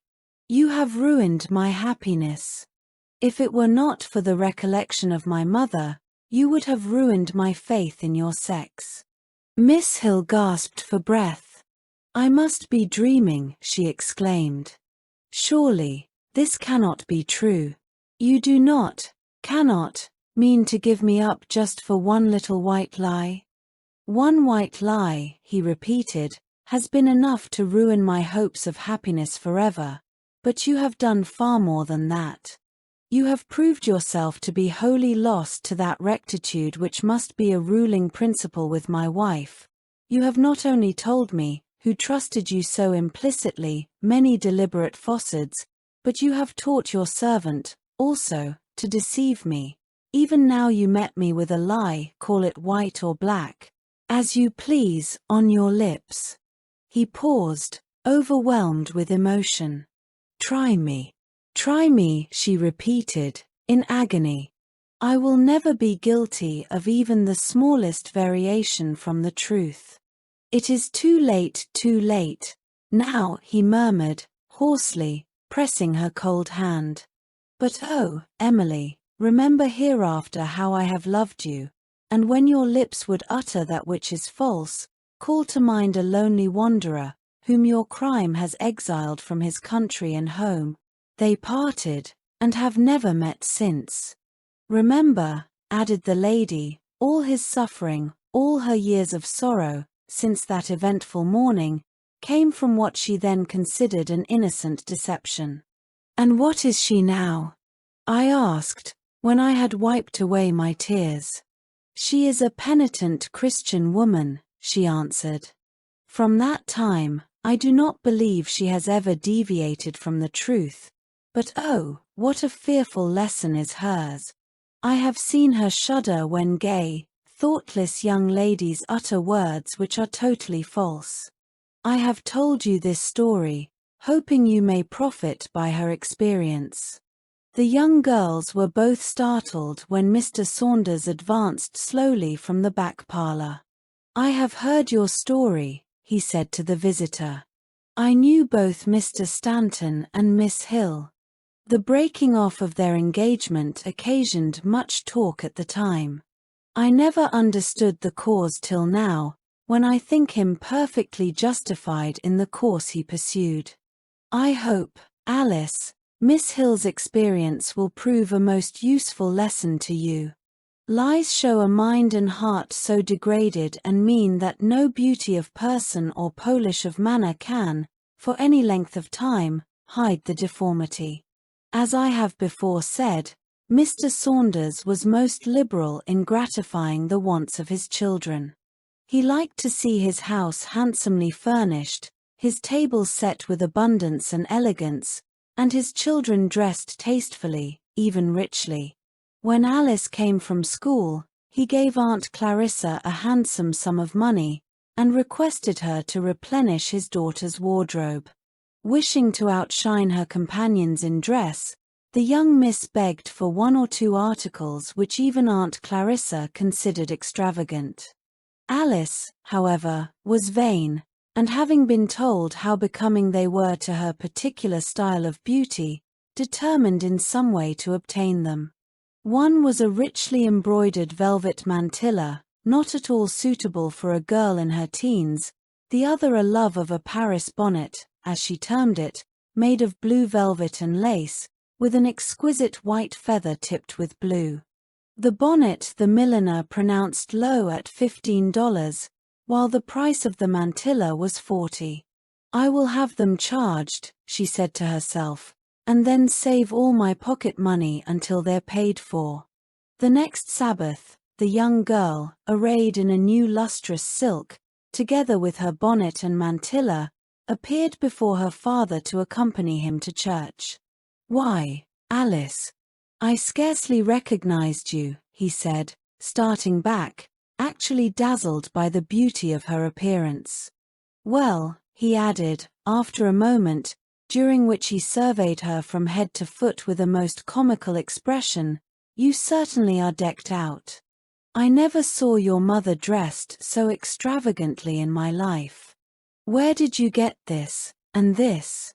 touching with his finger the bonnet and mantilla. "At Miles's, Papa. They look rich, but they were very cheap." "Well, I hope they are paid for. You know I don't allow a bill anywhere." He spoke decidedly, aroused by a sudden suspicion. "Oh, yes, sir. They are all paid for. Aunt Clarissa had the money, you know." She looked full in his face as she made this reply, and he, quite satisfied, said he was ready, and it was time to go to church. Alice heaved a sigh of relief.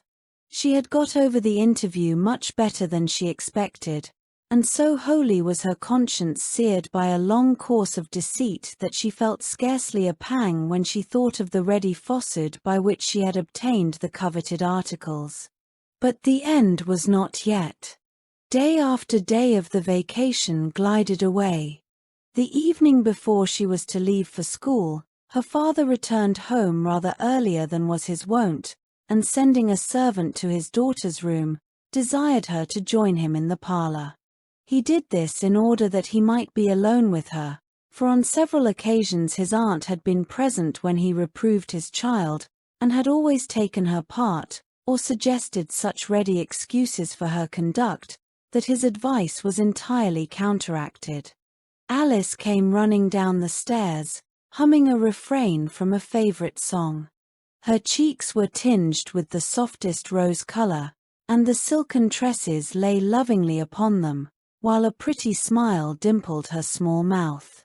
As she entered the room, fully expecting to see a caller, her father stood and gazed at her, but no pleasure kindled his eye or heightened the color on his cheek.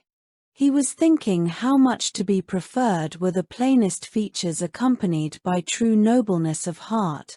How mean, how degraded she appeared to him then, as he recalled his business with her. "Papa," she said, softly, "did you send for me?"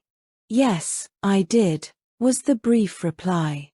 They stood for a moment gazing at each other, and then, with a burst of feeling, he exclaimed, "Oh, my child, will you never learn to trust your father?" "I don't know what you mean," she answered, her cheek crimsoning. He unfolded his pocketbook and took out a bill, which he held before her. She started, and turned pale. "I did not mean you should ever see it," she said, quickly. "Indeed, Papa, I meant to save all my spending money until I had paid it myself."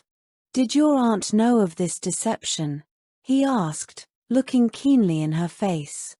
"If you have not lost the power of speaking the truth, Tell me, did Aunt Clarissa encourage this deceit? Remember, I am not in a mood to be trifled with. No, sir, was the faltering reply. How, then, did she suppose you obtained these expensive articles, entirely unsuited to your years? She was silent. Speak and speak the truth, he said, in a loud, excited tone. I told her you gave them to me. The words were almost inarticulate, but they reached his ears. Lie upon lie, he repeated, bitterly. Oh, Alice, that I should ever live to bless the day your mother died. But this conduct would have killed her. He covered his face with his hands, while a few tears trickled down her cheeks. They were, however, tears of regret that her falsehood had been detected, and not tears of penitence for her sin. Bring the bonnet and mantilla to me, he said, presently. Pack them in the boxes in which they came. Astonished at such a command from her usually indulgent parent, Alice reluctantly obeyed. Tomorrow morning these will be returned, he said, in a firm tone, after having satisfied himself that they were in no way injured. But they have been worn, Papa, she began, the tears now flowing copiously. He made no answer, and presently waved his hand for her to leave the room, but suddenly called her back to say, You can unpack your trunks. I am satisfied Mrs. Leroux's influence over you has not been what I wished. I shall look out for a school of an entirely different character, where such finery would be out of place. But where all this time was Joseph, with whose story we commenced this book. In accordance with his aunt's advice, he had been sent to a day school, and was, therefore, for 6 hours of every day under wholesome restraint. Miss Sanborn, an excellent young teacher, well calculated to win not only the love but the respect of her pupils, soon discovered his habit of lying, and took every pains to correct it. But, young as he was, his lips had so thoroughly learned deceit that she could make no impression upon him. Every day, at the close of the school, the children were required to give in their report as to their own conduct, or the teacher would ask them like this. Joseph, have you whispered? No, was his invariable reply. In how many lessons have you been perfect? In every one. Even though he had repeatedly been sent to his seat to commit his lesson more thoroughly, he would not confess he had failed. In vain she told him of his sin, and explained to him that he gained nothing by his lies, for a liar is not believed even when he speaks the truth. In vain she illustrated her meaning by stories from the Bible, and from her own observation, the habit had been formed almost before he could speak. Aunt Clarissa lied to him when she told him the medicine was not bitter, and laughed, after he had swallowed it, at her success in deceiving him. Margaret lied when she promised to sit by him all the evening, and then slipped away when he had fallen asleep. Even his father lied when he threatened to punish disobedience to his commands, and then failed to execute the threat. One day, when Joseph had been more than usually unruly and then insisted that he had broken no rules, the teacher detained him after the scholars were dismissed and tried to point out the wickedness of his conduct. Do you know, Joseph, who is the father of lies? She asked, seriously. No, it is the devil, who, the Bible says, goes about like a roaring lion, seeking whom he may devour. I never saw him, so I guess he don't come to this town, the boy answered timidly. Yes, he has been in this room this afternoon. He was close by your elbow and whispered in your ear when you pinched Tommy and when you made such times at little Ellen, who complained that you had torn her book. And he was there again when you told me you had been a good boy. Didn't you hear the good spirit whispering, Oh, Joseph, don't tell a lie. God won't like it. You have been very naughty indeed. It makes my heart ache when I remember that God, who never lies, who never in any way deceives us, has said, all liars shall have their part in the lake which burns with fire and brimstone. Joseph's attention was arrested. He was a bright boy, not wanting in quickness and apprehension, and after a moment's reflection, he said, "My sister Ellen used to tell lies, but now she never does. Aunt Collins wrote about it. When I'm as large as Ellen, I shall leave off." "But, my poor boy," cried the lady, tears filling her eyes, "you may not live to be as old, you may die this very night. Will you promise me you will try to be a truthful boy?" He nodded his head. A few days after this, Joseph ran and jumped on his father's knee. "Papa, I want 6 cents, he exclaimed earnestly. "What for, my dear?" "To buy a new top. Eddie Lawson has one, and I want one like it." The indulgent father gave him the money with a smile. Joseph, however, had no idea of buying a top. He had been with his companion that morning into a store and had seen some coconuts of which he was very fond. He was sure if he asked for money to buy a coconut, he would be refused, because they always made him sick. He thought a coconut very cheaply obtained when he had only to tell one lie for it. In the night, Mr. Saunders was aroused by a stealthy step coming into his chamber, and presently by Aunt Clarissa's voice saying, "Joseph seems very sick. I think you had better call the doctor." The physician came just after the child had thrown from his stomach a quantity of indigestible matter. "He has been in dreadful pain all night," remarked his aunt, who was holding his head. "Well, he'll die one of these days, if you are not more careful what he eats," said the doctor, dryly. "He's had coconut again, which is rank poison to him." "Joseph, have you eaten any coconut?" asked his father. "Tell me the truth, my boy, and I'll forgive you this time." He shook his head. "Pshaw, it's no use to try and deceive me," added the doctor, sternly. "Here it is in the basin." With a groan of pain, the child commenced vomiting again. "I should really like to know how much he ate," said the physician, pointing to pieces of the indigested food. "I gave him money yesterday, to buy a top," gravely remarked Mr. Saunders. "He must have spent it for this." "I didn't," cried Joseph. "I didn't eat any."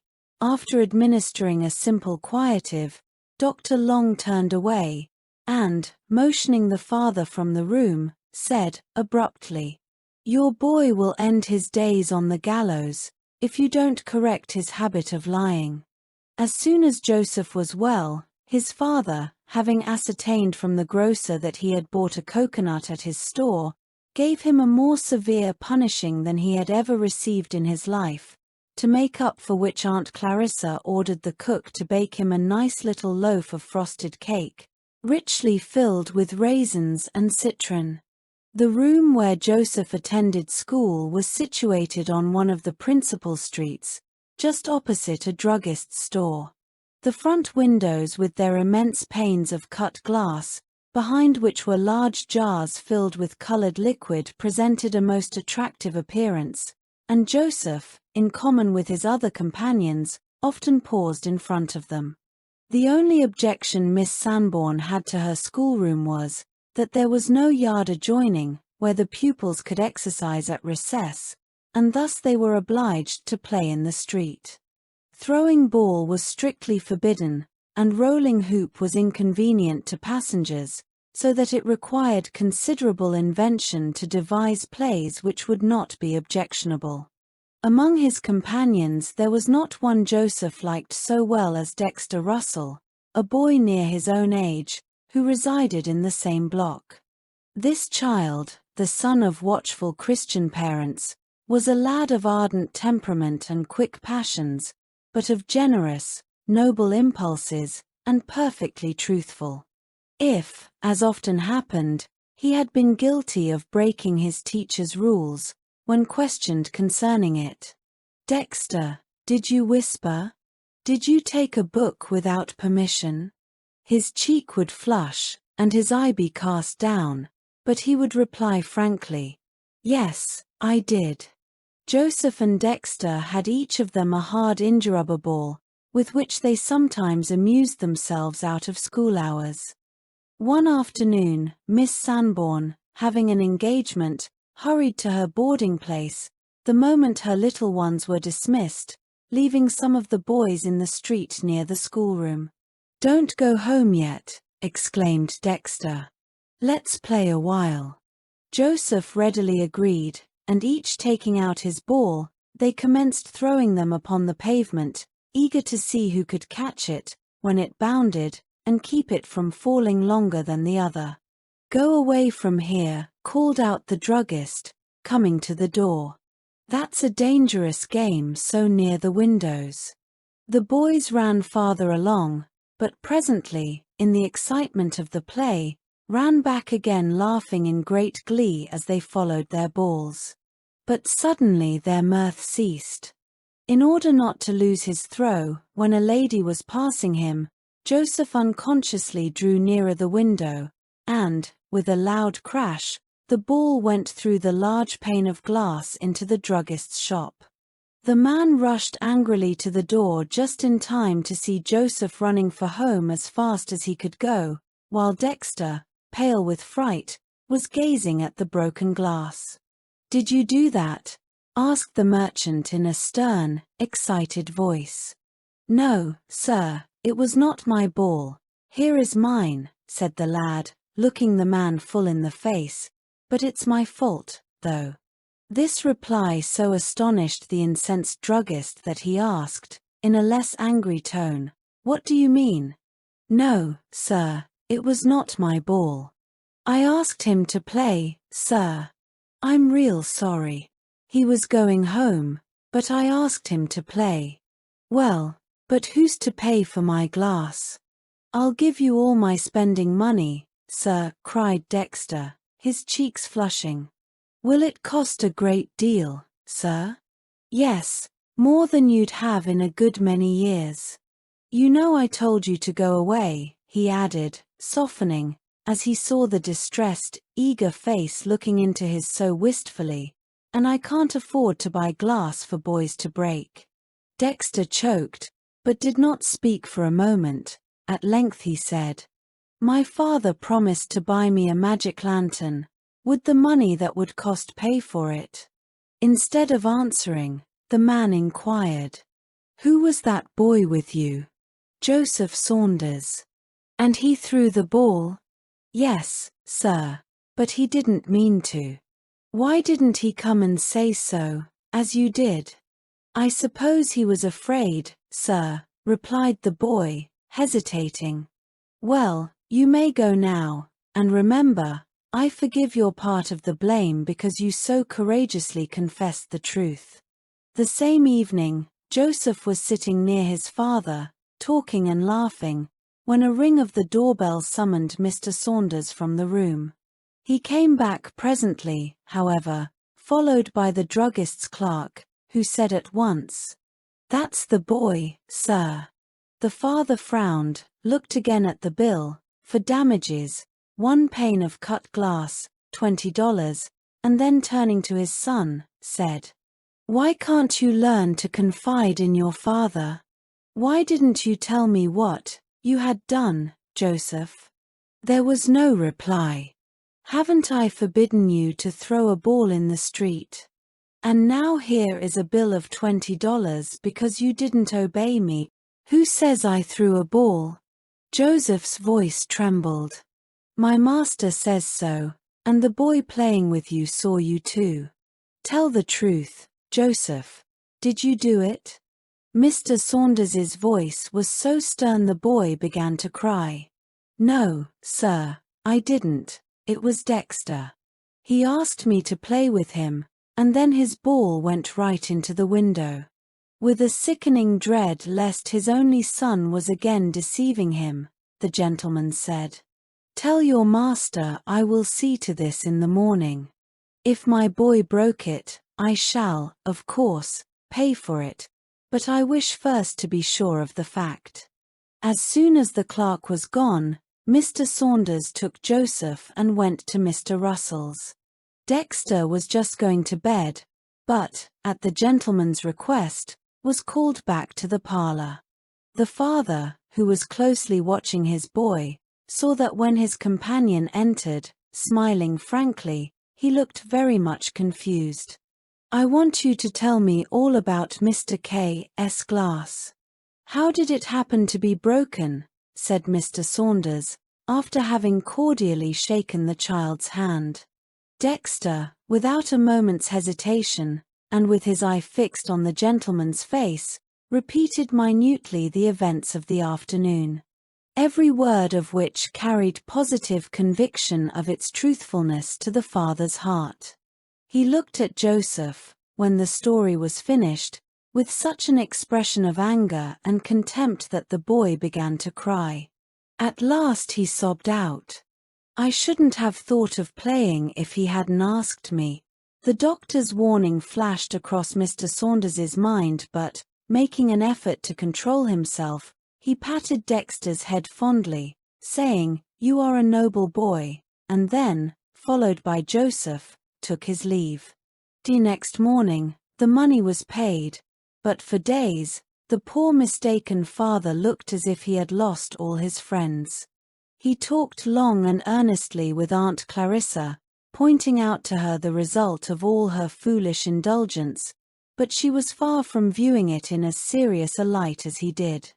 She urged that he was very young, that such habits would soon correct themselves when he was older, that she was sure the poor child meant no harm.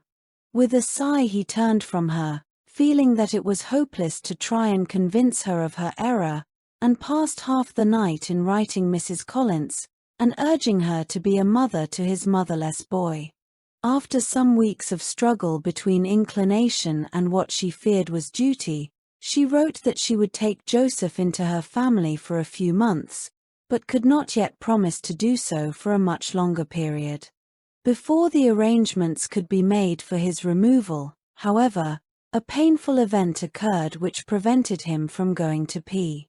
On his way to and from school, Joseph usually passed an old-fashioned wooden house, enclosed by a high board fence, which ran for a distance of 20 rods along the street. Within this enclosure was a dog kennel inhabited by a large animal of the Newfoundland breed. Looking through a knothole in the fence, Joseph and Dexter often shouted to the dog to come out from his house, and once, when the butcher had left the gate ajar, they ventured in to examine more minutely the accommodations of Nero.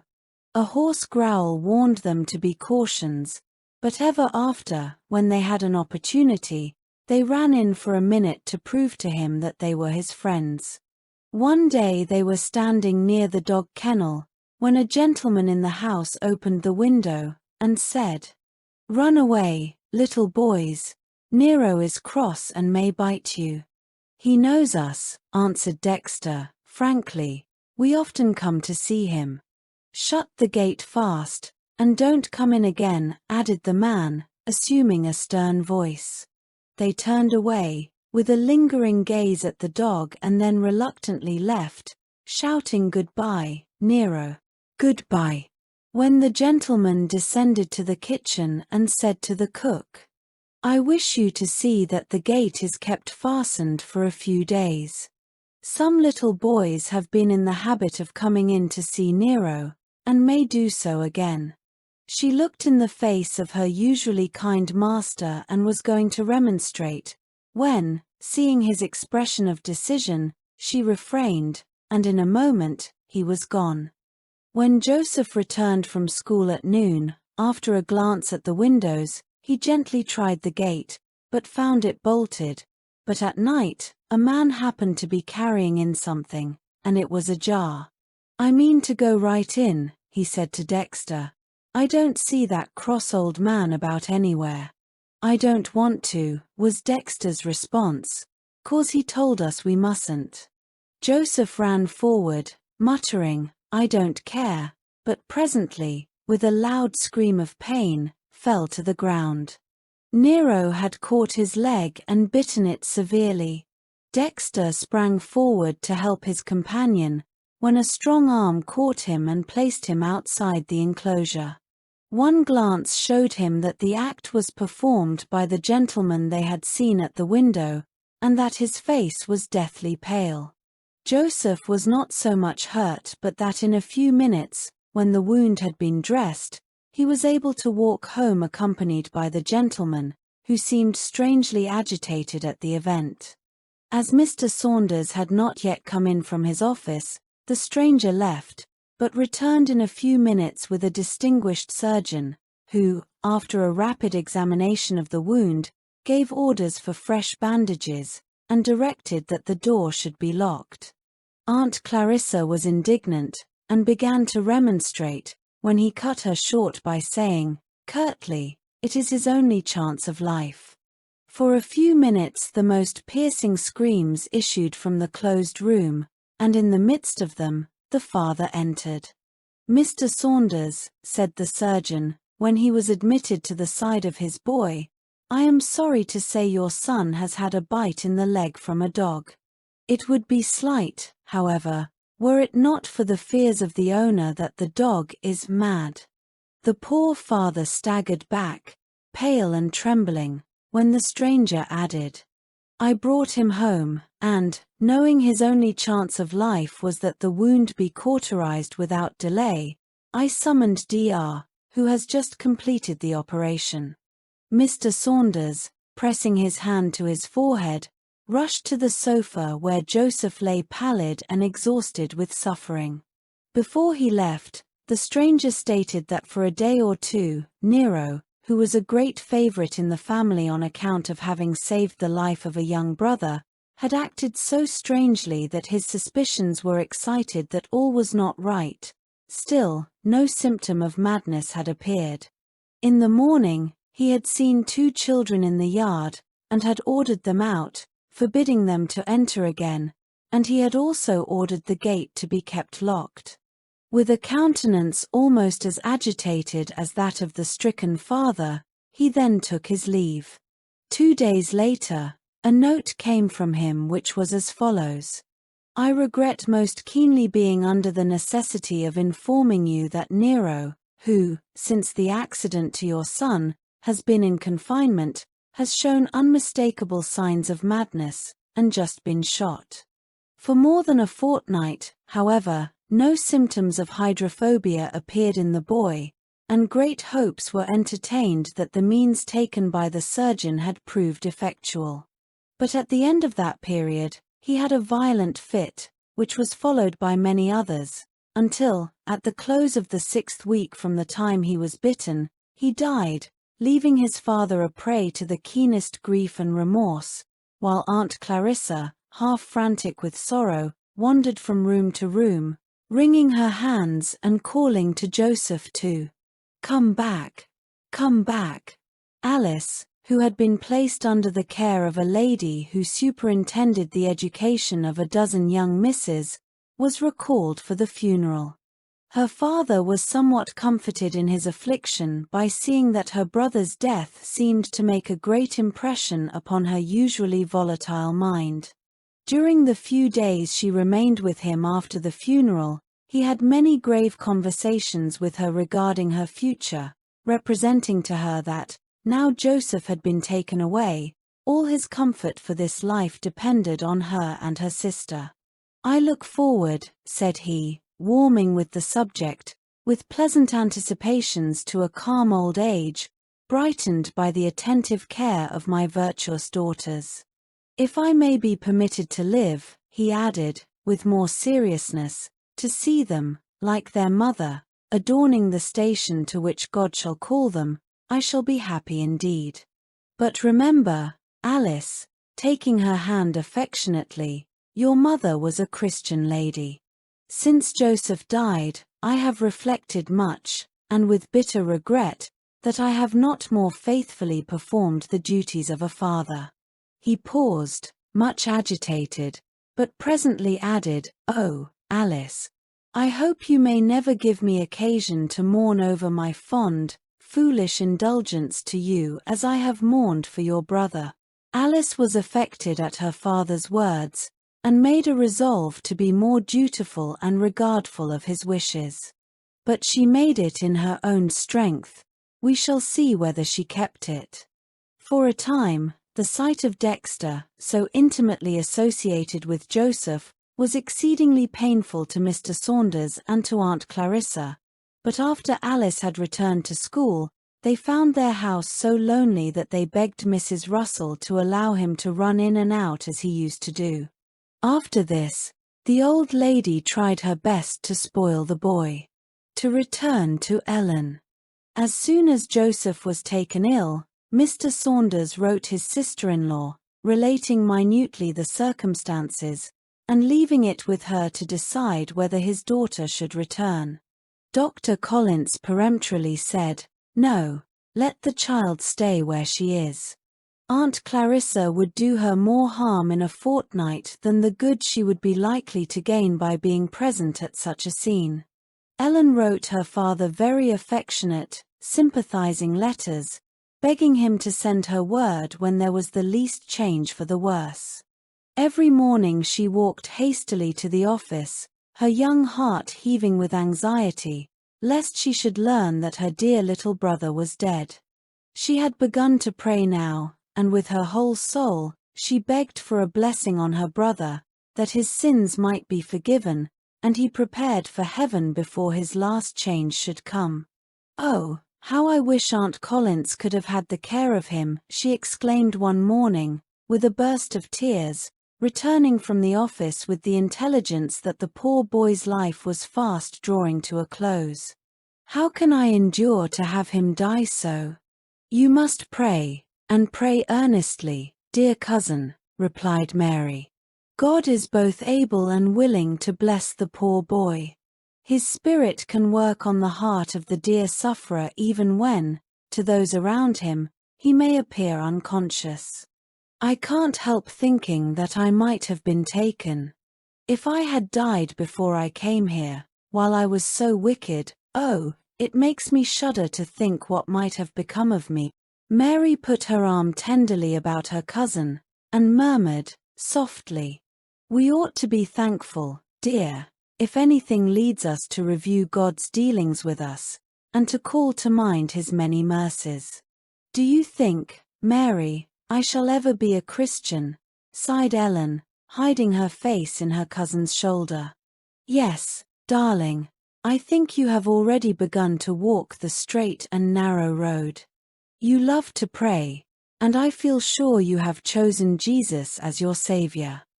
But you know, Mary, how many things I do that are wrong every day. I thought when I had become a Christian, that it would be so easy to do right. I have such a quick temper, too, that I speak before I think." Mary smiled encouragingly.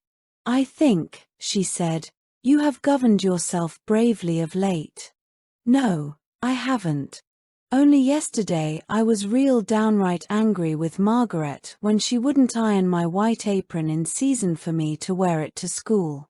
You know, all our class had aprons alike with pockets, and all braided the same pattern, and we had agreed to wear them together."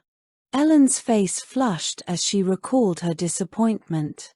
"Yes, I was really angry, and felt like calling her a hateful, disobliging old girl, but, instead of that, you controlled yourself and returned good for evil, by giving up a pleasant walk, to write a letter for her to her aged mother in Ireland.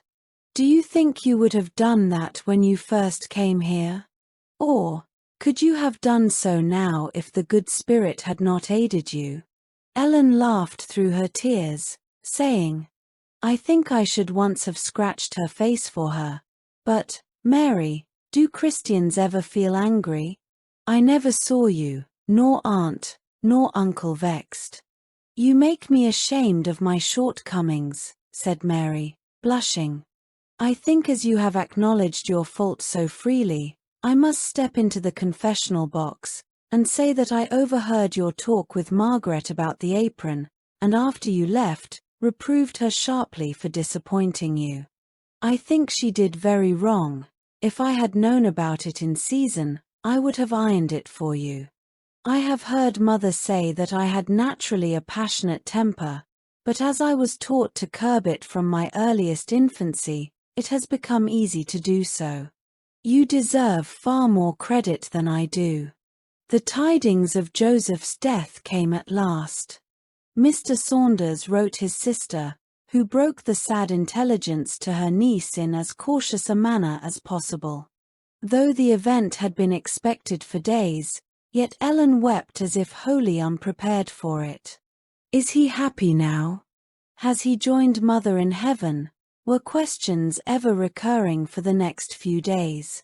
Mrs. Collins wept with her niece, begging her to leave her dear brother where she had left herself, in the hands of a merciful and forgiving God.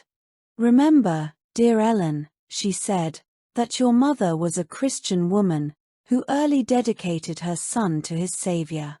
What may those prayers not have done for him even in the last moments of his life?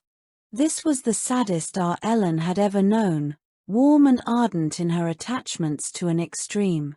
Now that Joseph had gone, she tortured herself with thinking how little she had ever labored for his best good.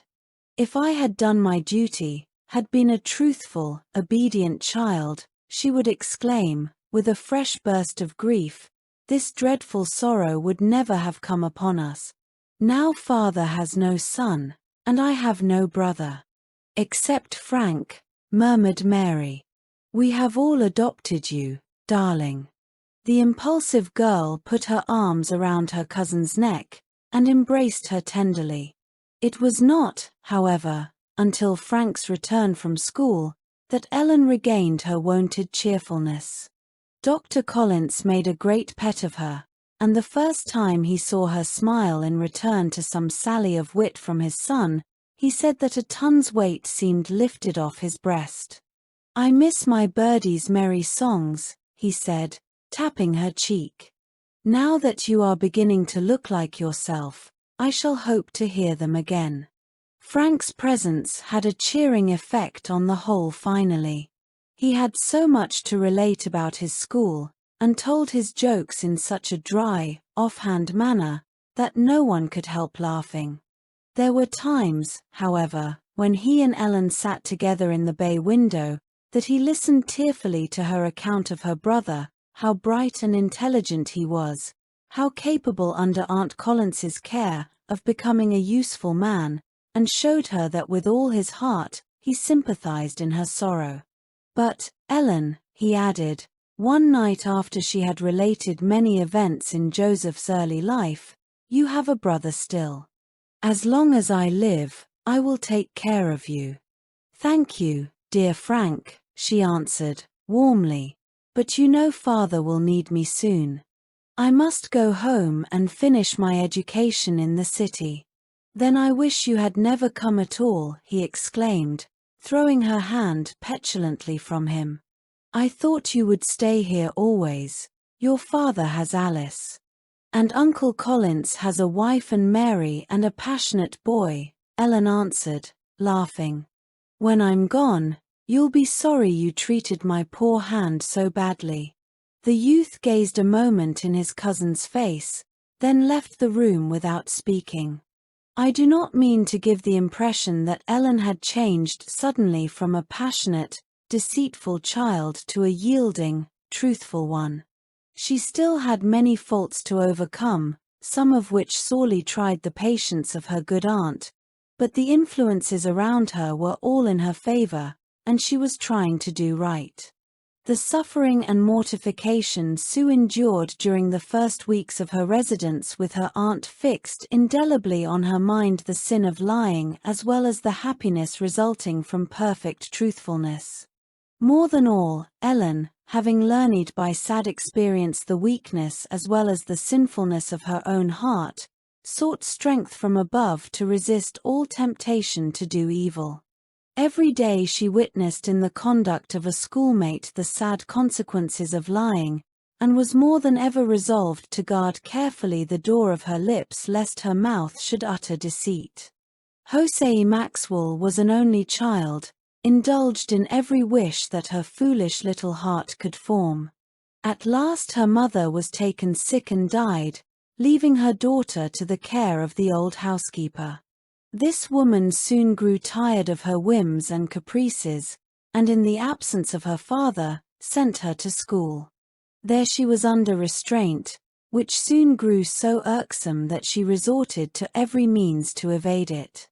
With the most unblushing effrontery, she told falsehood after falsehood to her teacher as an excuse for not learning her lessons. Sometimes she had been suffering from severe headache, or her book was lost, or the housekeeper wished her to go away on an errand, or a letter from her father required an immediate answer. But on inquiring at home, the teacher found not one of these excuses had any foundation in fact.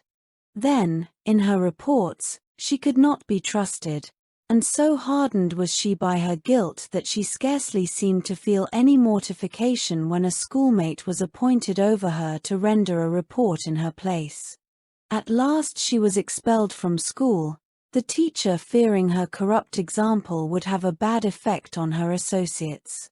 A few days later, Ellen was walking slowly past Mr. Maxwell's handsome house in the village, when Jose came out and greeted her in the most cordial manner.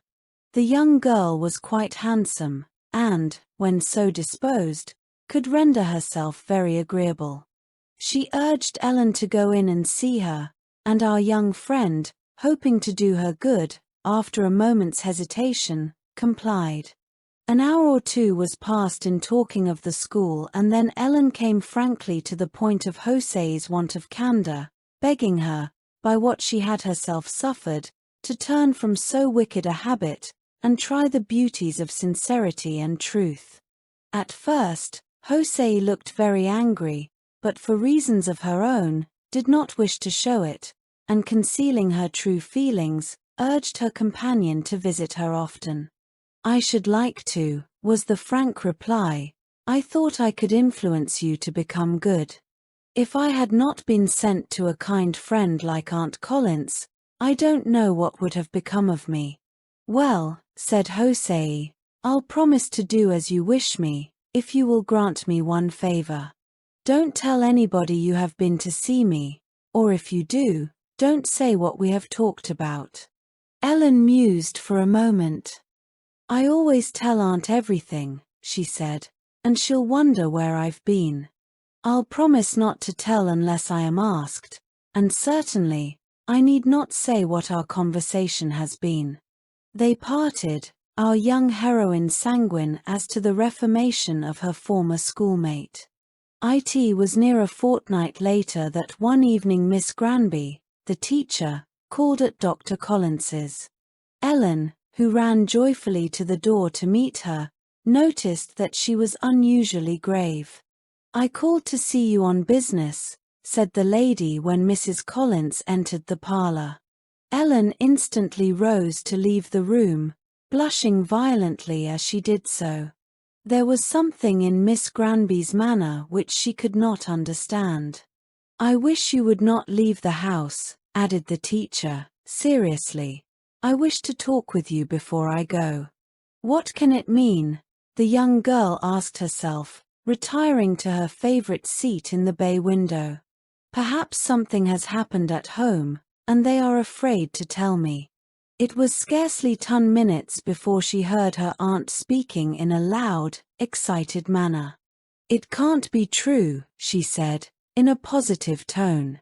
"Call her and see what she will say," was the reply, in Miss Granby's voice. The next moment she was standing before them in the parlor. "Ellen," said her aunt, gazing searchingly in her face, "your teacher has heard some strange rumors about you, but I think you can explain everything fully to my satisfaction. She says you have visited Jose Maxwell." Ellen started and grew very red, which was not unnoticed by either lady.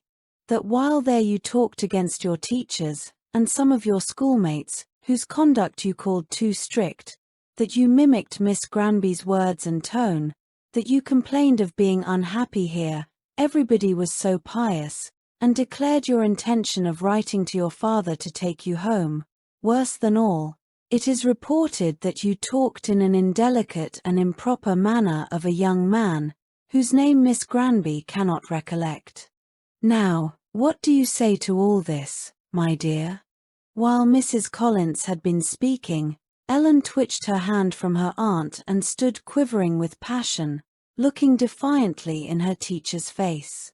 "It's all a lie, a wicked lie," she exclaimed, with more passion than her aunt had ever seen in her before. "I never thought of mimicking my teacher or making fun of her in any way. I told Jose." She checked herself in great confusion and then went on. "I couldn't talk against her, for I always loved her before today. You know, Auntie, that I love you and Uncle Collins and all the family dearly, and that I never was so happy as since I came to live with you. All I ever said about writing to Father was to beg him to come and live here too."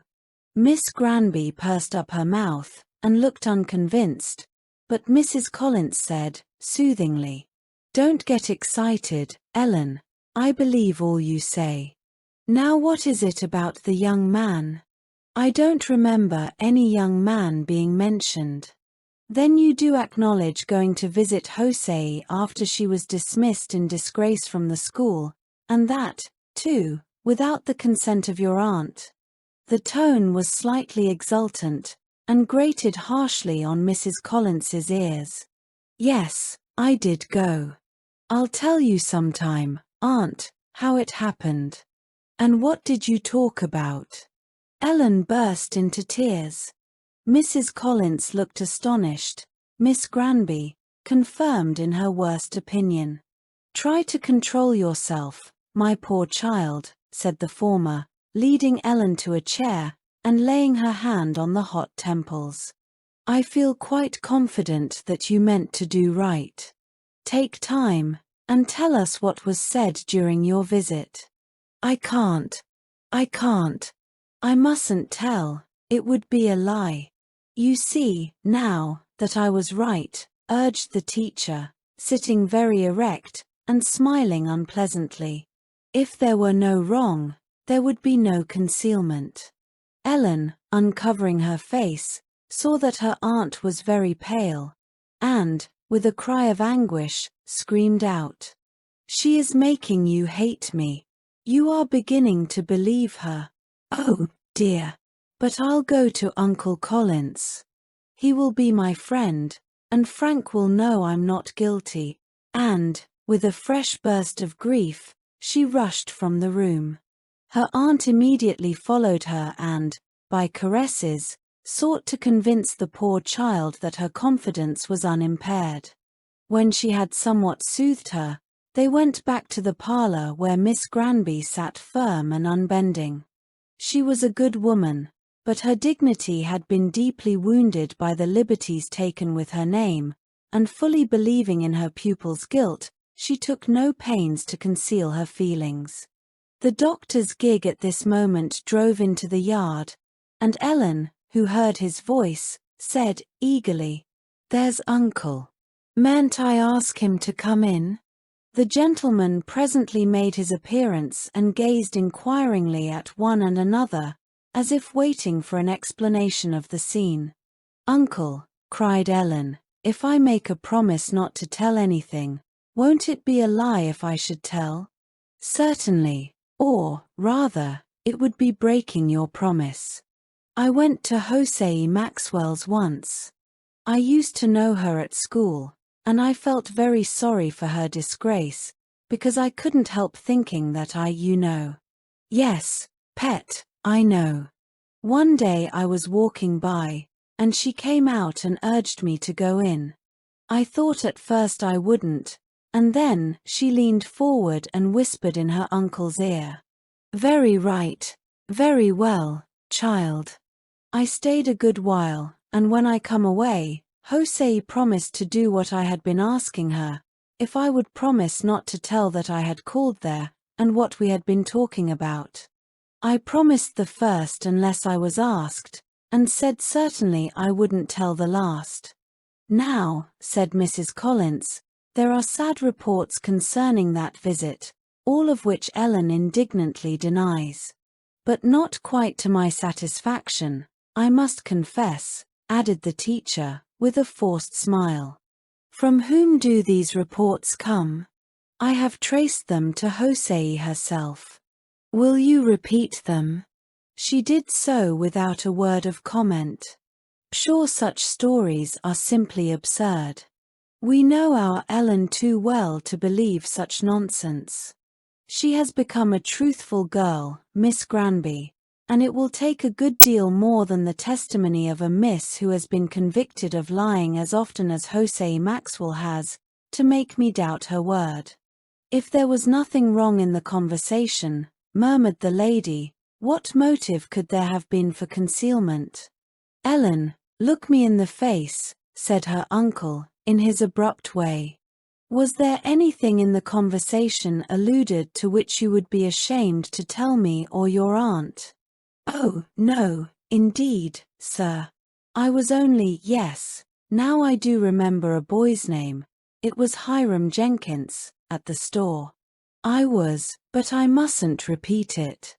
I'll tell you what I'll do. I'll go right away with you to Hosei's house and ask her to let me tell you. Yes, that will do finely. Miss Granby, I make a request that you will remain here till I return. Not a word was spoken during the short ride, though the doctor could see how closely every variation in his countenance was watched by the excited child.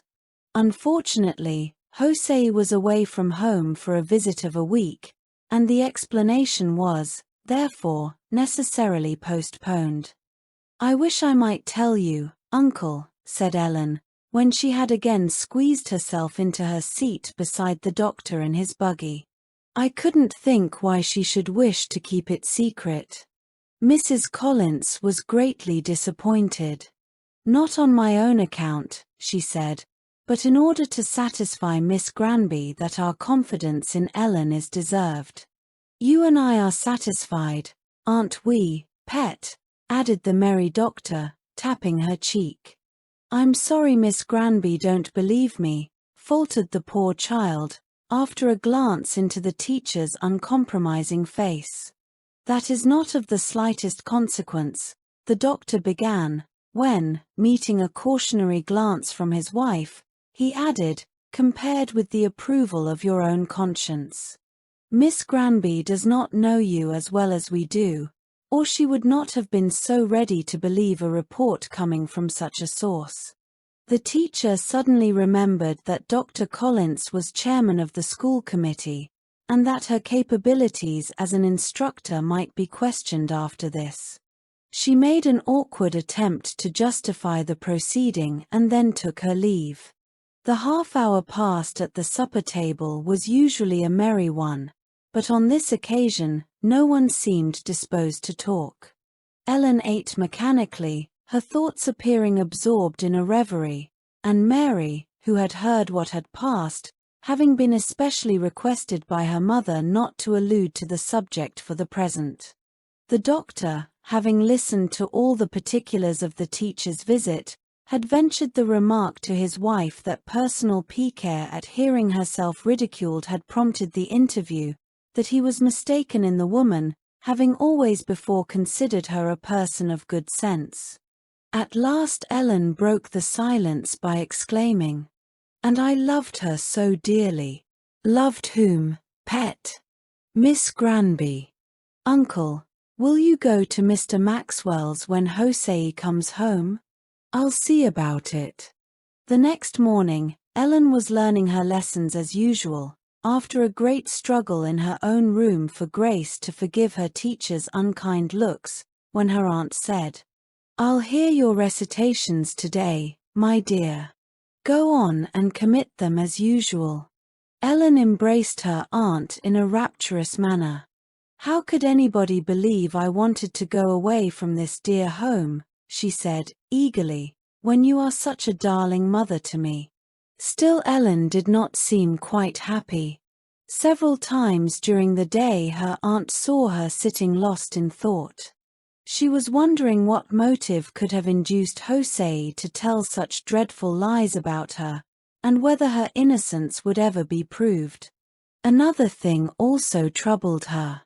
She was afraid that she had indulged in anger toward her teacher and that God was displeased. Even now she found it difficult to say, "I can forgive her."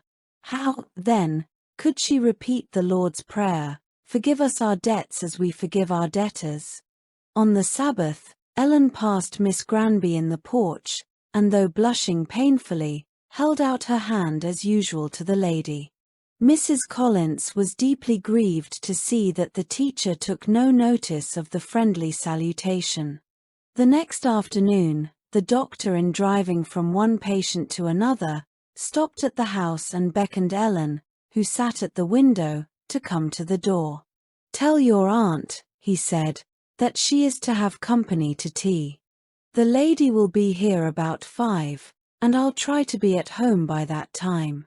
The doctor and his guest came up the yard together. He was in high spirits, while the lady looked anxious. Ellen ran to the door to meet her uncle and give him her usual kiss of welcome. Miss Granby bowed rather stiffly. After tea, the doctor ushered his company into the parlor, and then began in rather a formal manner. "I have seen Miss Jose." "Oh, uncle, I'm so glad." "Hush, pet. I have the floor now. I saw the young lady. I had considerable difficulty in bringing her to the point, but finally overcame her objections, and prevailed on her to put her confession in writing.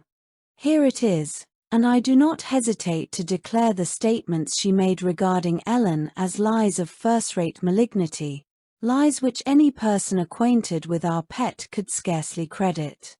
He passed the paper to his wife, who read as follows: "I, Jose Maxwell, do hereby confess that every word I reported concerning the conversation that passed between Ellen Saunders and myself was false, that I told the story because I hated her for being a favorite among the scholars, and for reporting that I whispered in the class, and because she talked to me on the subject of lying.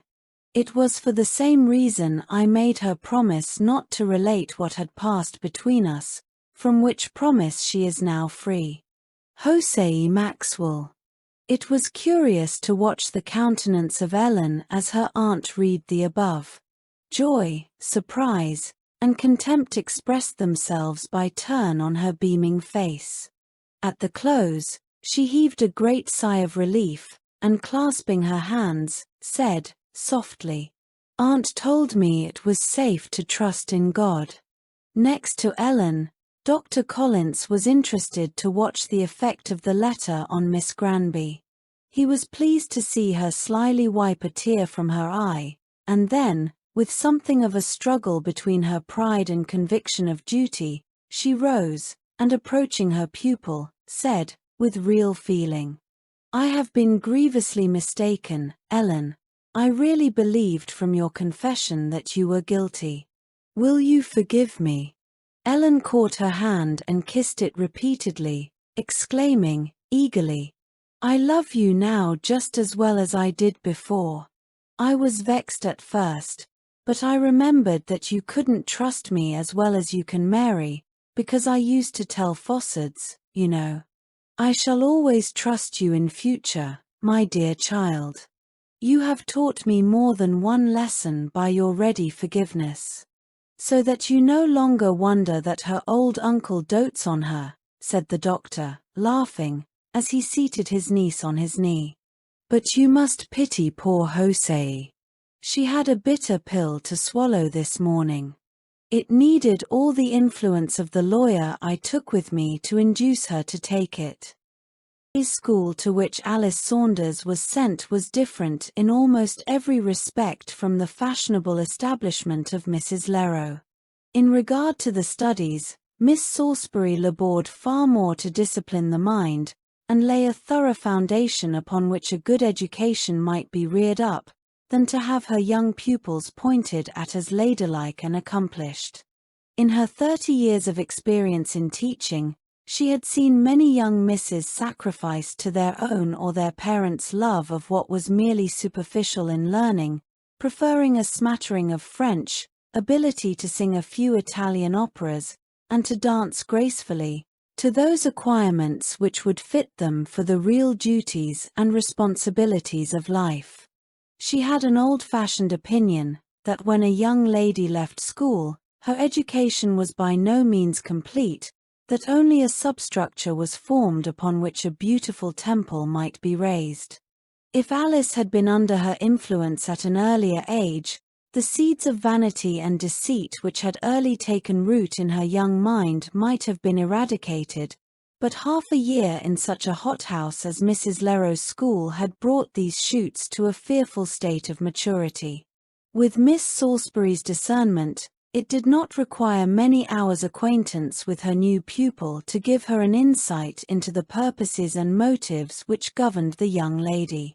Beautiful in person, bewitching in manner, but wholly destitute of moral rectitude, could the preceptress have consulted her own wishes, she would have sent Alice directly back to her father, so much did she shrink from the responsibility involved in the moral training of such a girl.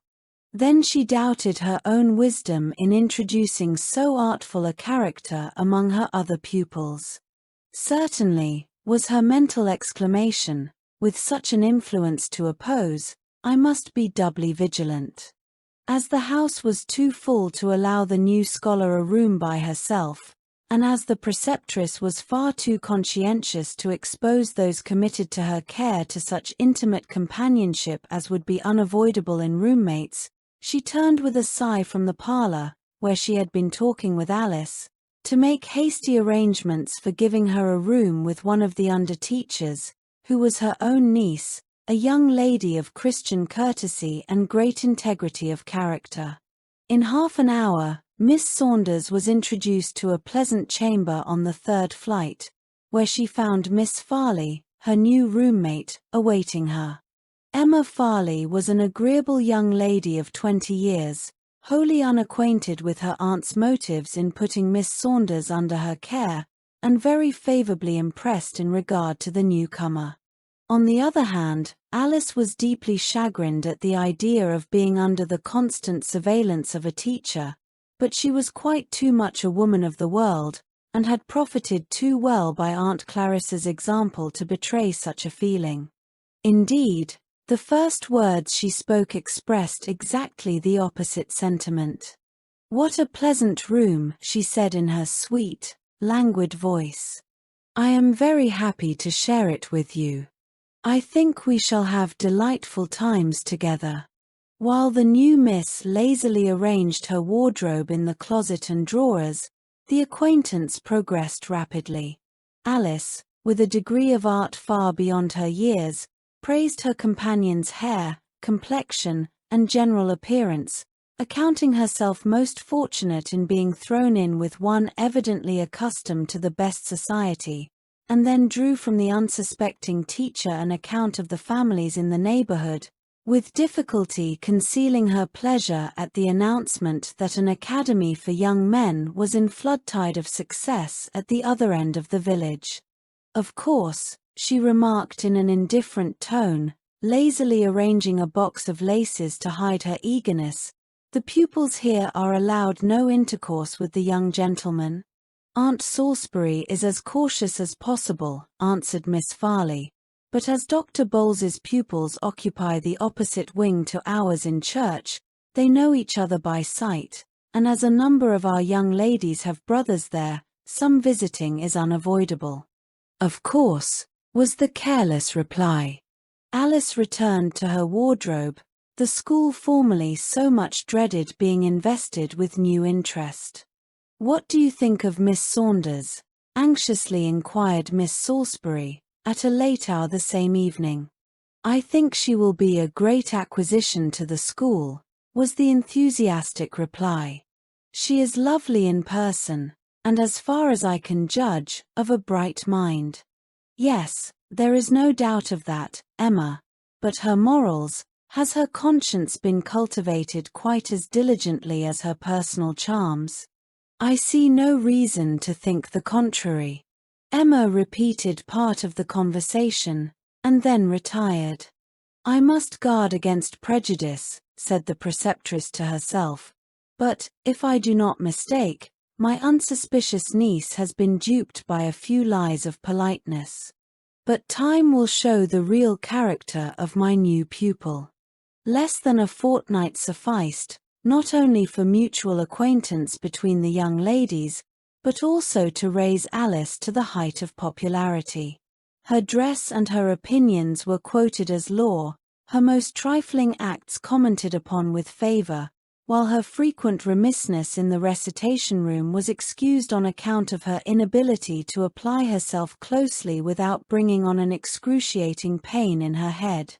This artifice the young girl had resorted to immediately upon ascertaining that none of the tricks to evade duty so successful in Mrs. Leroux's school would avail here. So far, the plea of ill health had worked well.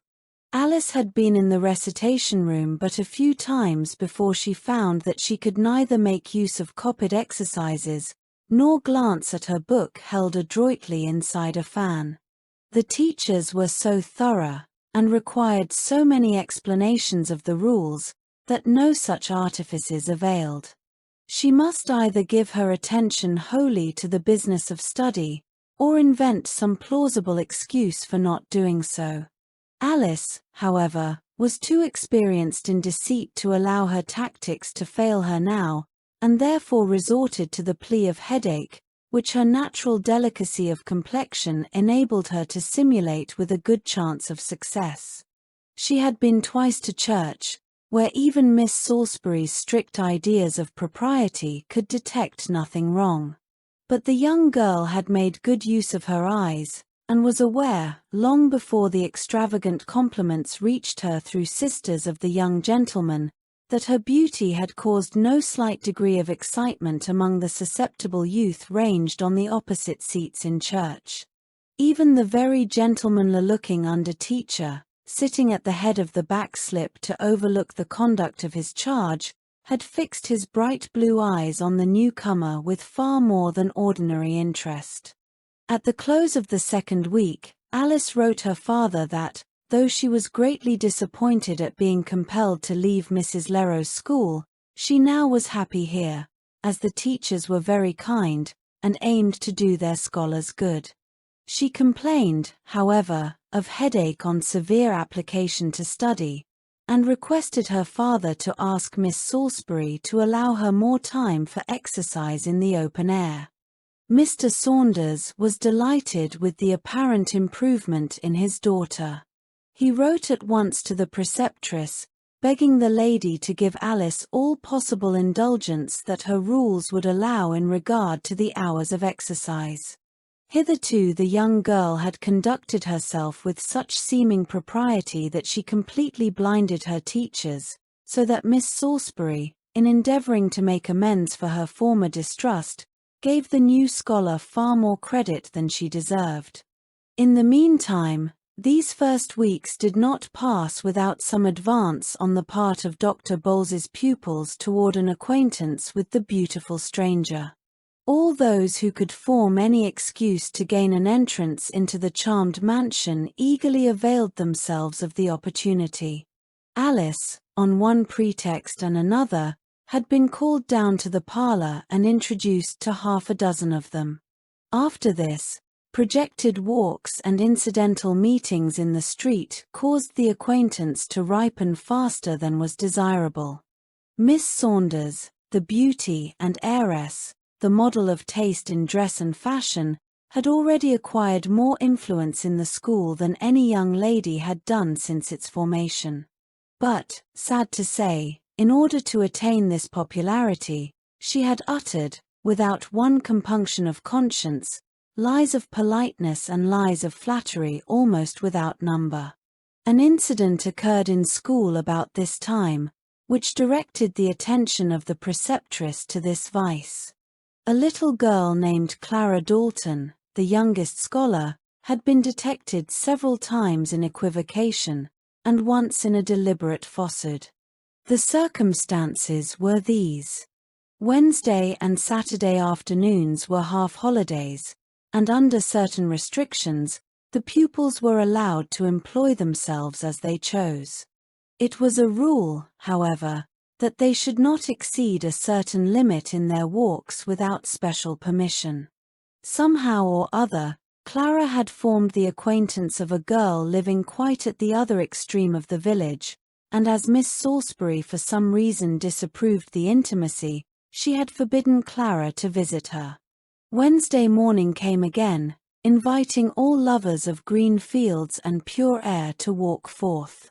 Miss Glisson, one of the older pupils, having arisen earlier than common, was sauntering through the garden with a volume of poems in her hand, when she heard a low murmur of voices close to the hedge separating the garden from the road.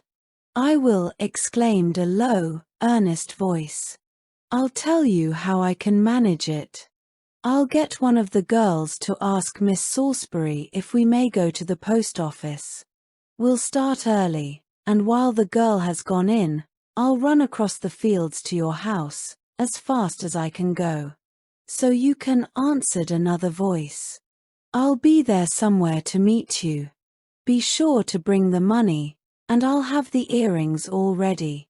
Goodbye, then. You'd better go now, or somebody will see you. What an old tiger Miss Salisbury must be, to keep you caged up so," said the street girl, spitefully. "Come as early as you can." The young lady stood still, greatly troubled. Ought she to report to the preceptress? She had recognized the voice as Clara's, and soon after, the child crept cautiously from her hiding place, and ran stealthily toward the house. After some hesitation, she decided that she was not called upon to mention what she had seen. In the evening, there was some unusual excitement in the hall, and presently a child's voice was heard crying bitterly. It was Clara, who had just reached home, her clothes soiled and torn, and her eyes swollen with crying. The preceptress led her forward into the large recitation room, where most of the scholars were assembled, and commenced an investigation of the case. It was ascertained that, immediately after dinner, Clara and a young companion, Annie Mellage, started together for the post office, being charged with letters from several of the young ladies. At the door of the office, Clara stopped to tie her shoe, and Annie went in alone. When she came out, her companion was nowhere to be found. Miss Glisson started. This was the plan she had heard in the morning. When questioned why she left so suddenly, Clara sobbed and hid her face in her apron, but as Miss Salisbury waited calmly for her to speak, she said at last that she heard an organ grinder down a lane nearby, and ran to find him, when a great dog flew at her, and tore her dress. Then a woman came out of a house and pulled her in and made her stay there. "That is a very unlikely story," said Miss Salisbury, shaking her head, "but as you have cried yourself sick, I shall postpone any farther examination of your case till morning." Not a word was said on the subject of the previous evening until the lessons for the morning had been recited, and then Miss Salisbury called upon the young ladies to resume their seats at their desks. "I wish to make some remarks," she began, "on a subject of vital importance to every one of you, that is, the habit, too prevalent at the present day, of falsifying the word.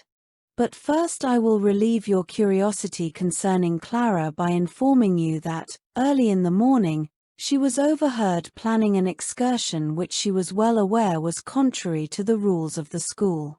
With premeditated deceit and cunning, painful to think of in one of her years, she carried these plans into execution, slipped away from the companion she had induced to join her in a walk, and ran for half a mile to meet a child with whom I had forbidden her to associate.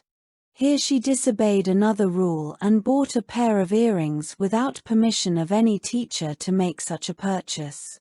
This morning, A lady came to claim the earrings which the wicked child had stolen from her. I went to Clara's room, where I had left her till she was willing to confess where she had been, and found the jewelry thrust into her pocket, but even then she made many excuses before she would confess the truth. I shudder to think that I have a child under my care so dreadfully addicted to the sin of lying. And I think perhaps no time will be so favorable as the present for impressing the enormity of this offense upon your minds. The subject for discussion and essays this week will, therefore, be the various methods by which persons falsify their word, such as lies of convenience, lies of flattery, lies of malignity, etc., etc. To aid you in the examination of the subject, I wish to direct your attention to Mrs. Opie's excellent work on lying, which you will find in the library, and more particularly to the Word of God. In your essays on this subject, I wish you to quote and illustrate as many passages of Scripture as possible.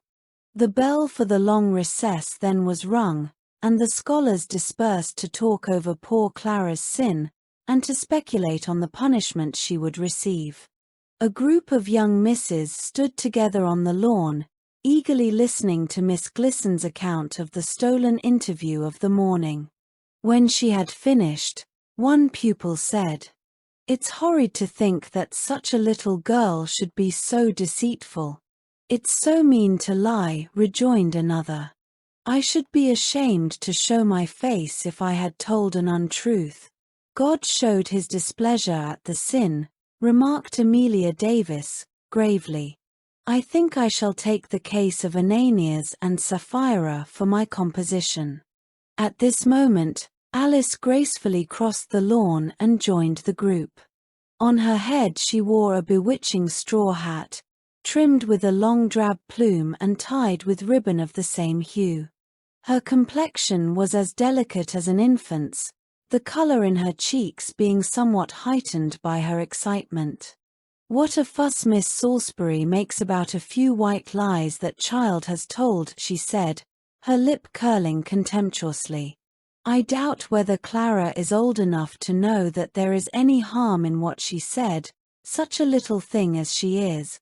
But if the fault is not corrected while she is young," said the lady who last spoke, "it will grow upon her. I can conceive of no worse trait than to be a confirmed liar." "Certainly. Of course lying is vulgar, to say nothing of its being immoral, but I don't believe the child meant to deceive, or would have done so, if she hadn't been frightened into it. She wanted the earrings, and, as the girl offered to sell them, I don't see how she can be much blamed." The young ladies seemed rather surprised at this view of the case, coming as it did from one they admired, and presently the baneful influence began to work, for one of them said, playfully, "I think Miss Salisbury is making quite too much of it." "Of course she is. I dare say she would call me a liar for sending word not at home to a caller whom I wish to avoid, as if it were not everywhere understood that it means you are engaged, or because I reply that my tablet is full of engagements, when a disagreeable gentleman wishes to dance with me. If she knew anything of fashionable society, she would understand that such white lies are unavoidable. It would be an insult to a gentleman to refuse to dance with him." "Oh, how I wish I could go to a ball," exclaimed one enthusiastic young lady. "I don't think there would be much danger of my having to tell white or black lies. I'd dance with everyone who asked me. I shall never go into fashionable society if such deception is necessary," remarked Amelia Davis, in a serious tone. Friday afternoon was devoted to the composition, each young lady signing hers with a mark known only to the teacher. These were placed in a box, and pupils, generally the highest class, were called to the platform in succession to read them. As some of these explain the different kinds of lying, I shall copy them. The first read was entitled Lies of Trade, and was as follows. The sin of lying is denounced in the Bible in the same catalogue with the most heinous crimes. In the Revelation we read, "For without are dogs, and sorcerers, and whoremongers, and murderers, and idolaters, and whosoever loveth and maketh a lie." The punishment denounced against them is dreadful. All liars shall have their part in the lake which burneth with fire and brimstone. There are many kinds of lies, but I shall only mention one of them, which I shall call lies of trade. In these are embraced all the different forms of deception by which persons dispose of the articles they have for sale. I was once acquainted with a storekeeper who confessed many of these tricks of the trade, as he called them, and insisted they were perfectly harmless. For instance, he used to tell customers that calico would wash like a piece of white cloth, which was literally the fact, though they understood him to mean that the colors were fast. Or he would say, "I gave $1 a yard for this silk by the piece, and cannot afford to sell it less than $1.25, when these very goods had been bought at auction prices, and would bring a good profit at 90 cents. Or, when questioned as to quality and durability, he would answer, "This delaine is all wool," when he knew it to be part cotton; "It will wear like iron," when he more than suspected it to be tender, and, therefore, wished to be rid of it. This storekeeper also told me of tricks by which the grocers try to get off cheap or injured articles. They mix sand with sugar, adulterate tea and spices, sell barley for coffee, and Indian meal for ginger, all the time giving their word that the articles are pure and of the best quality. The next composition began in this way. What is a lie? By some writers it is explained as an intention to deceive. Can a person be guilty of lying who does not speak? I think he can, for a single motion of the head will sometimes convey a wrong impression. What is the difference between a lie and a falsehood? A person may tell what is not true, or a falsehood, without the intention to deceive, which constitutes a lie. What does the Bible say of lying lips? The lip of truth shall be established forever, but a lying tongue is but for a moment. Lying lips are an abomination to the Lord. He that speaketh lies shall not escape.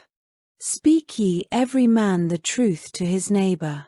Is there such a thing as a lie of flattery? There is, and I will give an instance.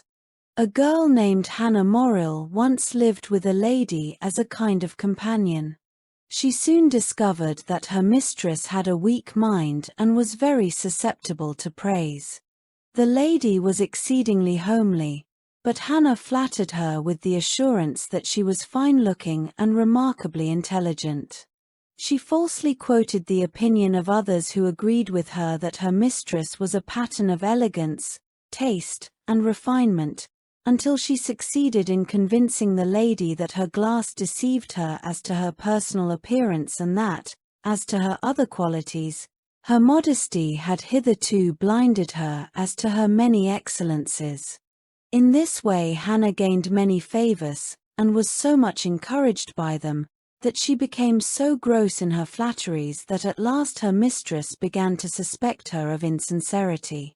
Wishing to try her, she brought from the store an elegant lilac silk, more suited to a bride than to a lady past 60.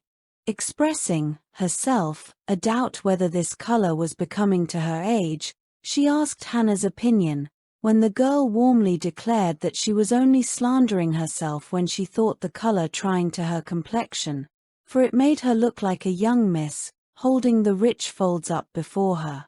Only half convinced, the lady was called from her chamber to see company, from which she returned suddenly, unobserved by anyone.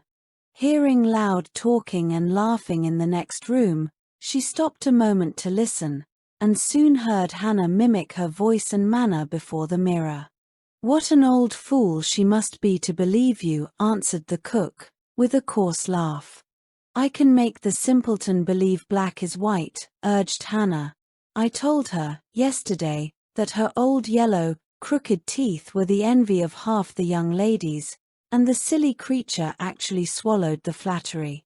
Not quite, said a low, stern voice. That lilac silk I brought from the store to test your frankness. If you had told me what I knew to be true, that it was ill-suited to me, I intended to have given it to you. I am glad I have been undeceived in season to dismiss both of you from my service. I will give you an hour to pack your trunks, and at the end of that time, I will have a constable here to search them, for I am not so great a simpleton but that I understand that a person who will lie to her benefactress will steal from her whenever opportunity occurs. Many interesting anecdotes illustrating different kinds of lies are given by Mrs. Opie in her book on lying. The composition next in order was scarcely finished when Miss Salisbury requested the young lady who was reading to pass the copy to her.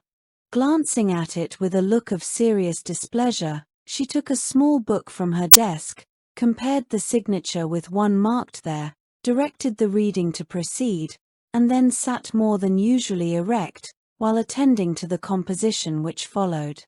Of all lies, commenced the young lady, those which relate to the character of others are the most to be dreaded. These lies are in direct violation of the 9th command, Thou shalt not bear false witness against thy neighbor.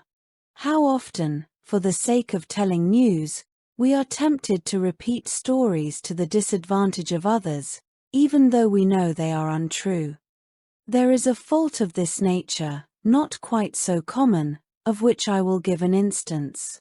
A lady in rather high life was in the habit of underrating her own beauty, talents, and taste in order to have others praise her.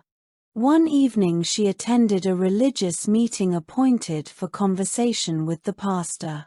After confessing her own sinfulness, she said, I scarcely think there can be mercy for such a wicked creature as I am. She expected that these words, wholly insincere on her part, would lead the clergyman to express his admiration of her lovely moral character. But the good man, either wholly deceived by her apparent distress, or wishing to give her a deserved rebuke, said, Madam, you are far more sinful than you have described. You have offended God's holy laws. I should like to know what I've done, she exclaimed, in great wrath, rising and standing defiantly before him. Many of the young ladies laughed on hearing this story, and then Amelia Glisson responded to the call, and rose with such blushing cheeks to read a composition, that her companions conjectured it was her own. A young lady, fair and beautiful, sat in a luxuriantly furnished parlor. Statues of the rarest art filled the niches, while paintings from the old masters adorned the walls. The house was evidently the abode of wealth and refinement. The young lady, whose name was Isabel Montgomery, sat, or rather reclined, against one of the large cushions of the divan, with an elegantly bound volume open before her. Suddenly the outer door was heard to open. Isabel started, her cheeks flushing, and her eyes beaming with pleasure. The servant entered, bearing a beautifully embossed card on a silver salver. The lady's breast heaved. It was evident a crisis in her young life was approaching, but suddenly the scene changed. Pshaw, she exclaimed, angrily. It's that tiresome old maid. Why didn't you tell her I was out? You're a stupid piece not to know I didn't wish to be disturbed. But I won't see her. Go, directly, and tell her I'm not at home, and don't expect to be for a month. How provoking, she said petulantly, when the servant had retired. I was sure it was Mr. Clayton.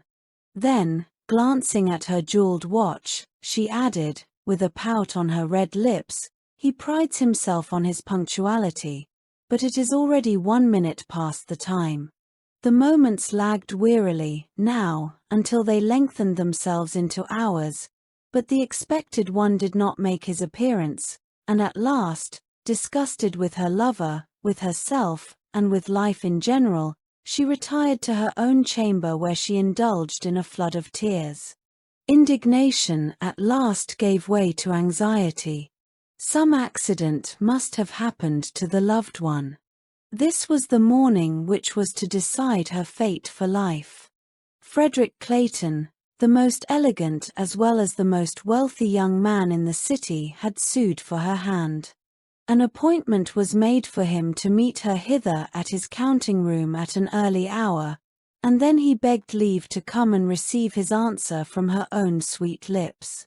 No doubt what that answer would be. Something awful must have occurred, or he would have flown on the wings of love to her presence. At last, the thought flashed through her mind that not one visitor had called during the entire morning with the exception of the tiresome old maid, as she invidiously termed her, and this was so unusual a circumstance that she rang the bell furiously to ask the servant whether any callers had presented themselves. The servant girl entered, a glance of low cunning gleaming from her half-closed eye. Before her mistress could speak, she advanced rapidly with the salver upon which lay several cards. Isabel eagerly clutched at one bearing the name, Frederick Clayton, and screamed, in a voice of passion, "How came this here? Why wasn't he admitted? How long since he went away?" "He was in the anteroom, said the girl, "when I went back with the message to the old lady.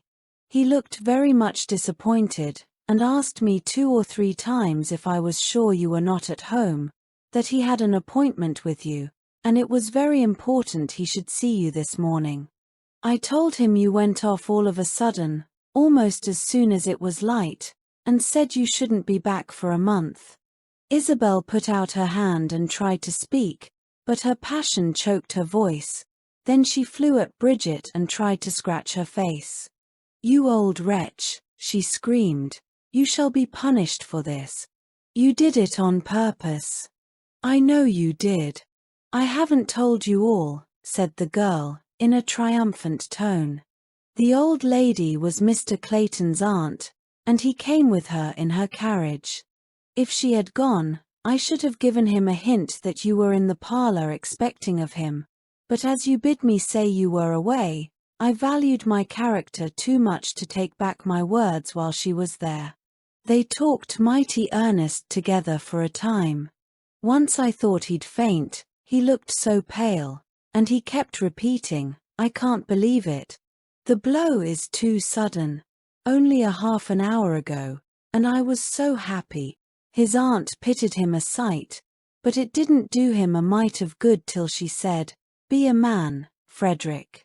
I acknowledge your future looks dark now, but the day will come when perhaps you will thank the Lord for this.' Then they looked around and saw me still standing there, and went away." Isabel had stood like a statue, but when Bridget stopped talking, she sank back in the divan, and with one shriek of agony buried her face in her hands. The hour which followed was the darkest her life had ever known, but darker moments still were yet before her. At 6 o'clock, her father returned to dinner, and sent Bridget to her room to say that he wished to see her immediately. "What does this mean?" he asked, angrily, when, noticing the dreadful pallor of her countenance, his wrath changed to pity. "Where is he, Frederick?" she gasped, trembling in every limb. "On his way to Smyrna with his sick brother. I found him waiting at my office when I reached it, impatient to gain my consent not only to your engagement, but to an immediate marriage, in order that you might accompany him abroad. They would wait, in that case, until the next vessel, which sails in a fortnight. I mentioned the trousseau, but he said all that could be attended to in Paris before your return. I found out, too, that Elise Bosworth, your mother's old friend, is Clayton's aunt, and was waiting to bring him here to use all the influence she possessed, through her love for your mother, to induce you to forego all the ceremony so natural to the occasion, be married at once, and accompany him abroad. She brought a casket of diamonds which were her sister's for her wedding gift. After some hesitation, I gave my consent, and expected, on reaching home, to find the house in an uproar of preparation, when, just before I left my office, I received this letter from poor Clayton, together with an enclosed note directed to you. Isabel, who had sank back almost fainting, mechanically stretched out her hand for the letter. The one to herself was as follows: Isabel, farewell. Hope whispered a different result to my wooing, but I have deceived myself. I am not yet calm enough to write. The shock was too sudden. Your father will explain. You are to be absent a month. Before your return, I shall be thousands of miles away. Perhaps I shall never return. May God bless you and give you a worthier, though you can never have a more loving, friend. Frederick Clayton. As my composition has already extended far beyond the contemplated limits, I will only add that a long and dangerous illness followed Isabel's lie of convenience. Near the close of the year, she persuaded her father to accompany her abroad, where, in a gay party in Paris, she met Mr. Clayton and his beautiful young wife. Having heard, through friends in his native city, the story which Bridget, dismissed in disgrace, had so diligently circulated, he had learned to thank God for preventing his union with one who could thus trample on the commands of his holy word, which says, "Lie not one to another." Some of the young misses had noticed Miss Salisbury's displeasure when one of the compositions was read, and wondered at the cause. They did not have to wait long for an explanation. The next morning, just before the preceptress struck the bell for school to be dismissed, she said, "Young ladies, I would like your attention for a few moments. Yesterday, among the compositions I noticed one which sounded strangely familiar. I at once examined the private mark by which I identify the writings of each of my pupils, and immediately after the close of the session, I took a book from my library and compared the two. They were precisely alike. Not a comma or semicolon wanting in one which was not in the other. You may imagine my surprise and displeasure when I found that I had one scholar who could thus be guilty of a lie of plagiarism, in attempting a composition on the sin of lying. I will not at present expose the young lady, whose punishment I have not yet decided upon. As for the rest of you, the consciousness that you have been guilty of no wrong in this respect will uphold you under the common blame which the sin of one of your number has caused you to bear. This crime is as truly a sin as any other lie. The scholar here virtually says to her teachers and schoolmates, "These are my thoughts and opinions," when she has been guilty of the meanness of stealing them from others. I remember once, added the lady, of travelling in a stagecoach, when one of the company produced a book to while away the tedious hours of travel. It was a work which had been published anonymously, and had by its merit caused quite an excitement in the reading public. "Ah," exclaimed one lady present, "you have the new work, I see. May I ask you how you like it?" I noticed that another lady in the corner seemed greatly confused by this remark, and when the one addressed replied that she greatly admired it, remarked, "You do me too much honor." This of course was as much as saying to the company that she was the author of the book, and from that moment every one of them regarded her with great interest. In due time, I reached the end of my journey, and found my friend had invited a large party to do honor to the author of the new work. I entertained not a doubt but I should meet my acquaintance of the stagecoach. Imagine my surprise when I was led forward by my hostess to a seat in the corner, where sat a youthful matron, blushing at the attention paid her, and begging my friend to allow the fact of her being an author to remain, at least for the present, a profound secret. In great distress for the truthfulness of my stage companion, I withdrew my friend to another room, and asked her what ground she had for believing Mrs. Gordon, the lady present, to be the author. "The very best of reasons," she said, smiling. "I read the work in manuscript, and subscribed for a dozen copies of the first edition, before I could persuade my modest friend that the public would regard her work with favor. Now, I ask you, young ladies, what is your opinion of the traveler, who, by her manner, led her companions to believe her the author?" "It was mean. I should die of shame. She was guilty of a wicked lie," exclaimed one and another from different parts of the school. "And is not that young lady equally guilty who appropriates the words and thoughts of another, and claims them as her own?" "She is." "I'm glad I didn't do it, and I'm glad," was the echoed response. "Young ladies," said the preceptress, "before you are dismissed, I have only to add the inspired words, 'These 6 things doth the Lord hate, yes 7 are an abomination to him: a proud look, a lying tongue, and hands that shed innocent blood, a heart that deviseth wicked imaginations, feet that be swift in running to mischief, a false witness that speaketh lies, and him that soweth discord among brethren.'" For the next fortnight, there was great curiosity among the scholars to know who was the guilty individual referred to, but as Miss Salisbury maintained the most profound silence on the subject, nothing certain could be learned. Several times when the topic was mentioned in the presence of Alice, a contemptuous curl of the lips was her only answer.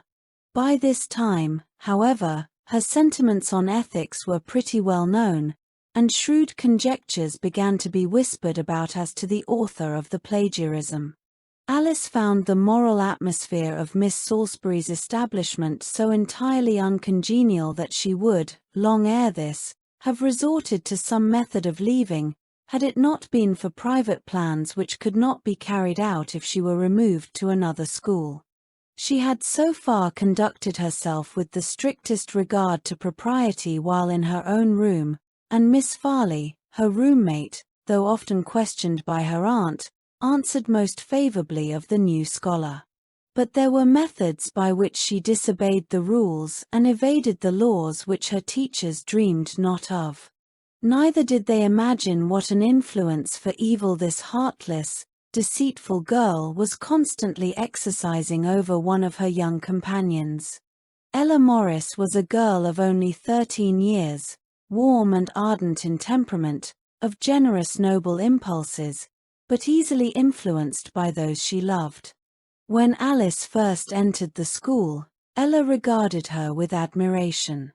Miss Saunders's beauty and style were her constant theme out of study hours. The least notice from the handsome stranger was reported to her companions with emotions of pride and pleasure. Ella had a brother in Dr. Bowles's school who called upon her soon after Alice's first appearance at church.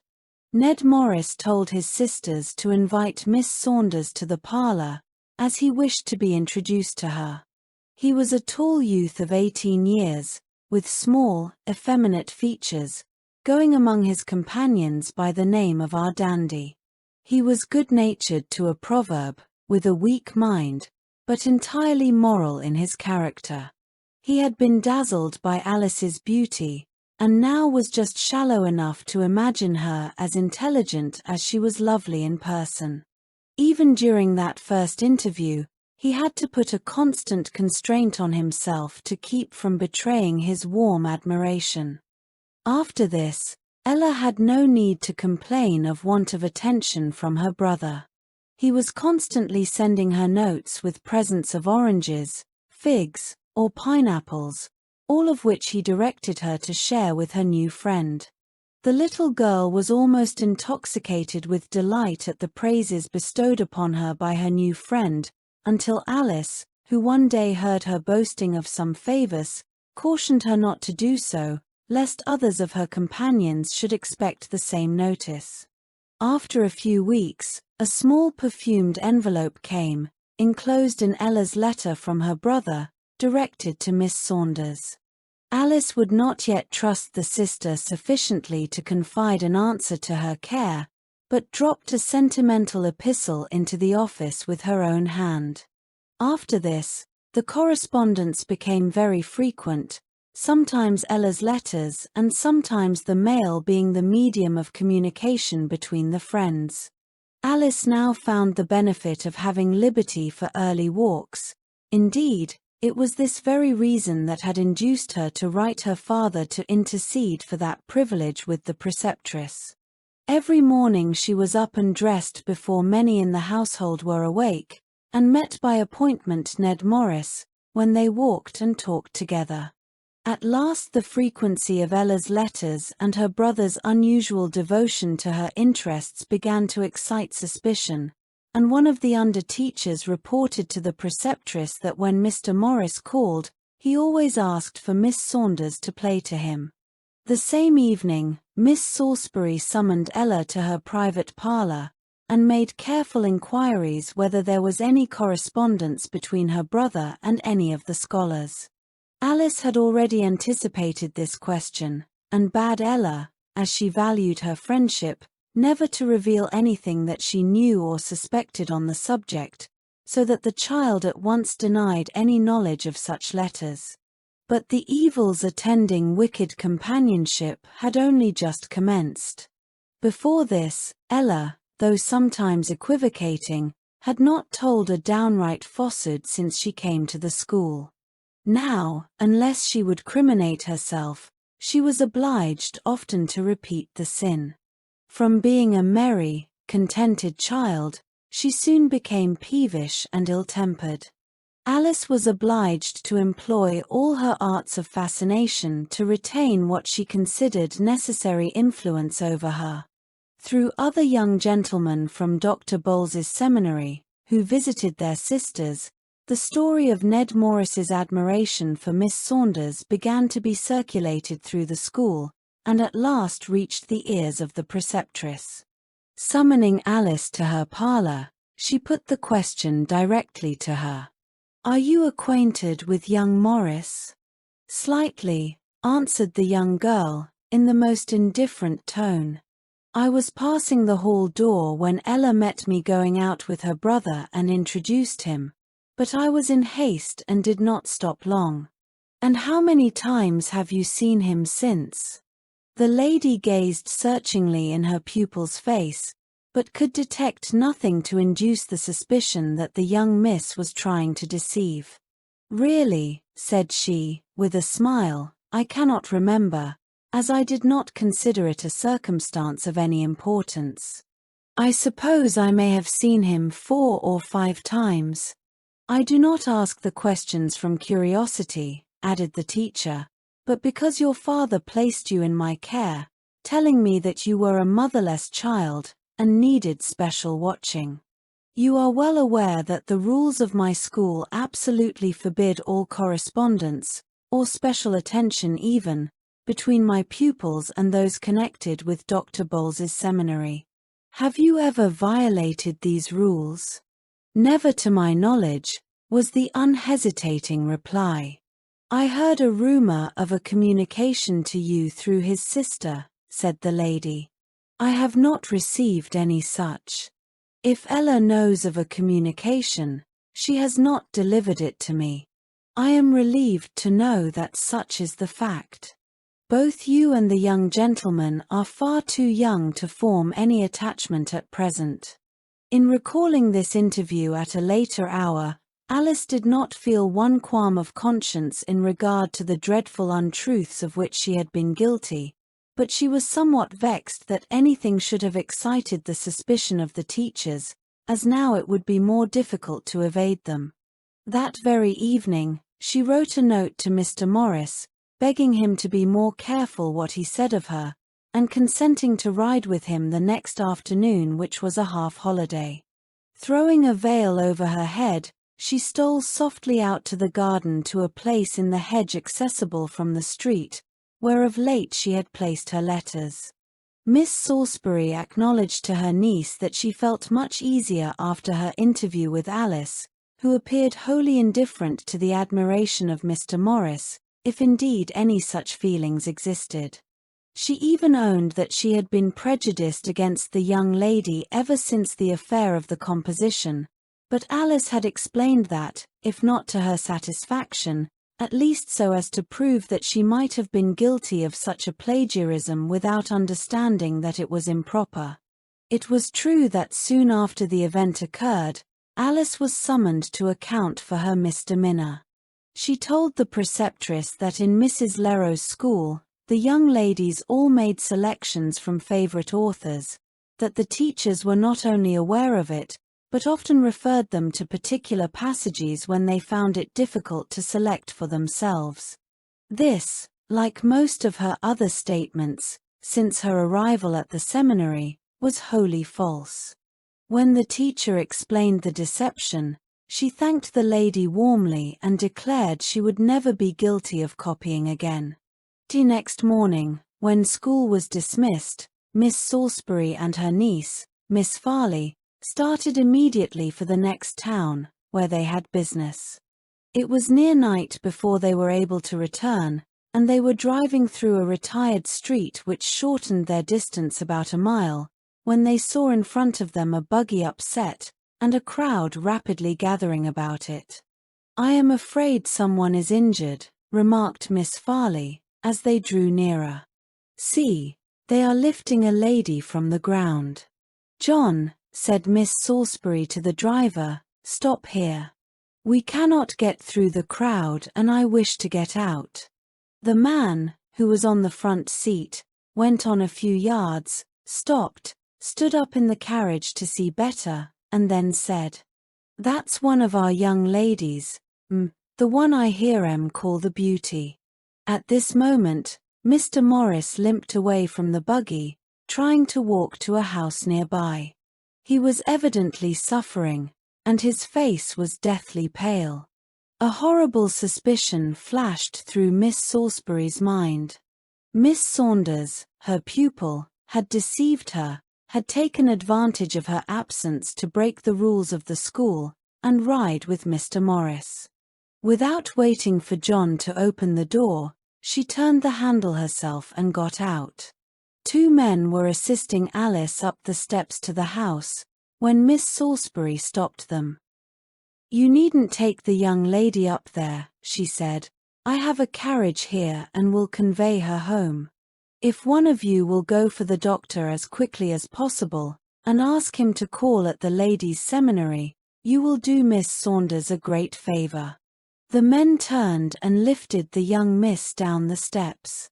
"John," called his mistress, "take Miss Saunders in your arms and lift her into the carriage as carefully as you used to lift your sick mother. My niece will support her, and I will sit in front."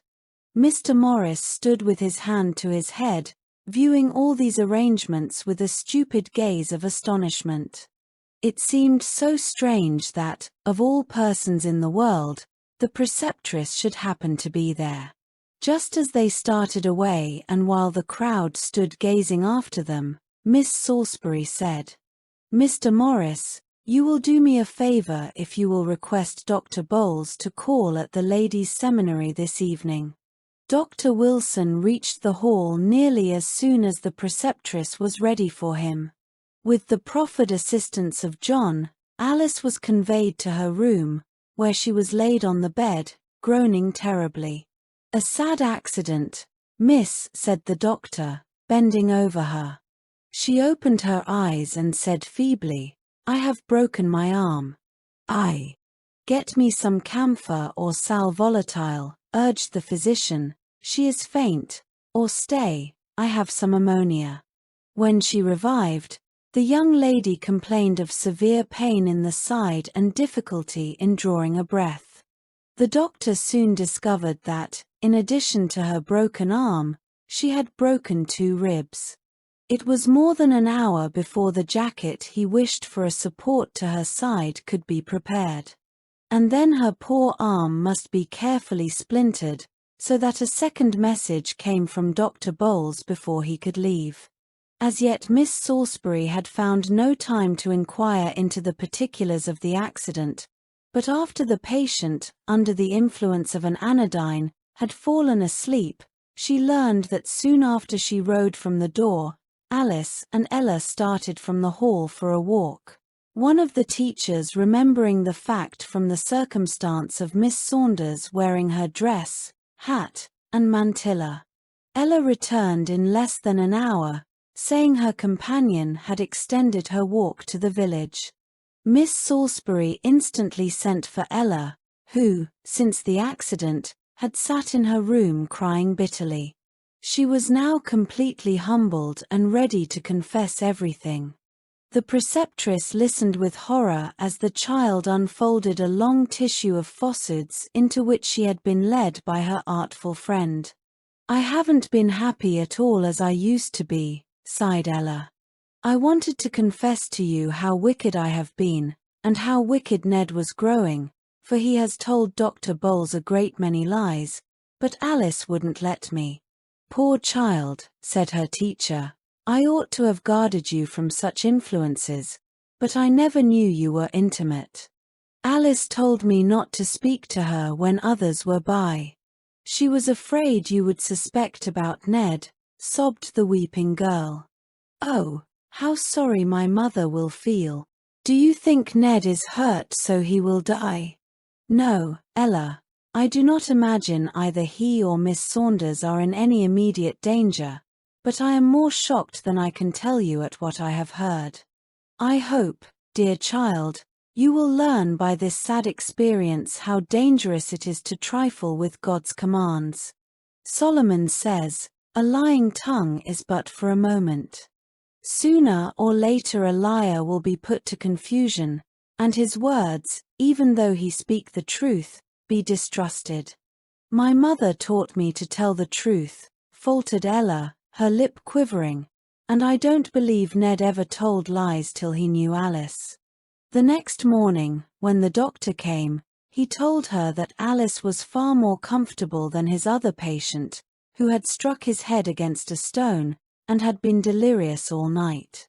On first reaching home, however, he had frankly confessed to his teacher his sorrow at having broken the rules of the school, taking all the blame of the accident on himself, saying he was struck with the beauty of Ella's friend, and had repeatedly invited her to ride with him, which she had constantly refused until the occasion when this dreadful accident occurred. From one of his classmates, the doctor learned that he confessed to have hired the buggy professedly to carry his sister to ride, but always intending to take Alice, and thought the accident a just punishment for the deception he had practiced toward his teacher. They rode about 10 miles to a neighboring town, and were returning to the place where Miss Saunders wished to alight, when the horse took fright and ran backward against a stone wall, upsetting the buggy and throwing them both to the ground. During the night, his thoughts ran upon his mother, who he seemed to imagine was standing over him, and whom, in the most heartrending terms, he implored to forgive him. The first moment of returning consciousness, he begged the nurse to ask his teacher to come to his bedside, and when Dr. Bowles instantly complied, entreated that his mother might not hear of his sad conduct until he could write and confess it to her. "I am her only boy," he said, feebly putting his hot hand on the doctor's, "and it will not hurt her so much if she hears it from me." Dr. Bowles readily promised this, offering to send for Mrs. Morris if he wished, only stating that he had met with an accident. The young man hesitated for a moment, and then said, "If I'd done my duty, I shouldn't have been hurt. I ought not to make her suffer for my fault. No, I'll try and do without her, though I never was sick without her being by me." Miss Salisbury was much affected by this account, and sighed as she remembered that her pupil had, as yet, manifested no penitence. Indeed, she replied to any question that was asked her only in monosyllables, whispering that it hurt her to talk. The physician pronounced her free from fever, and, ordering that the bandages on the arm should not be disturbed and that the patient should live on gruel for a day or two, he took his leave. On his departure, the preceptress sat down to her desk and wrote as follows. Mr. Saunders.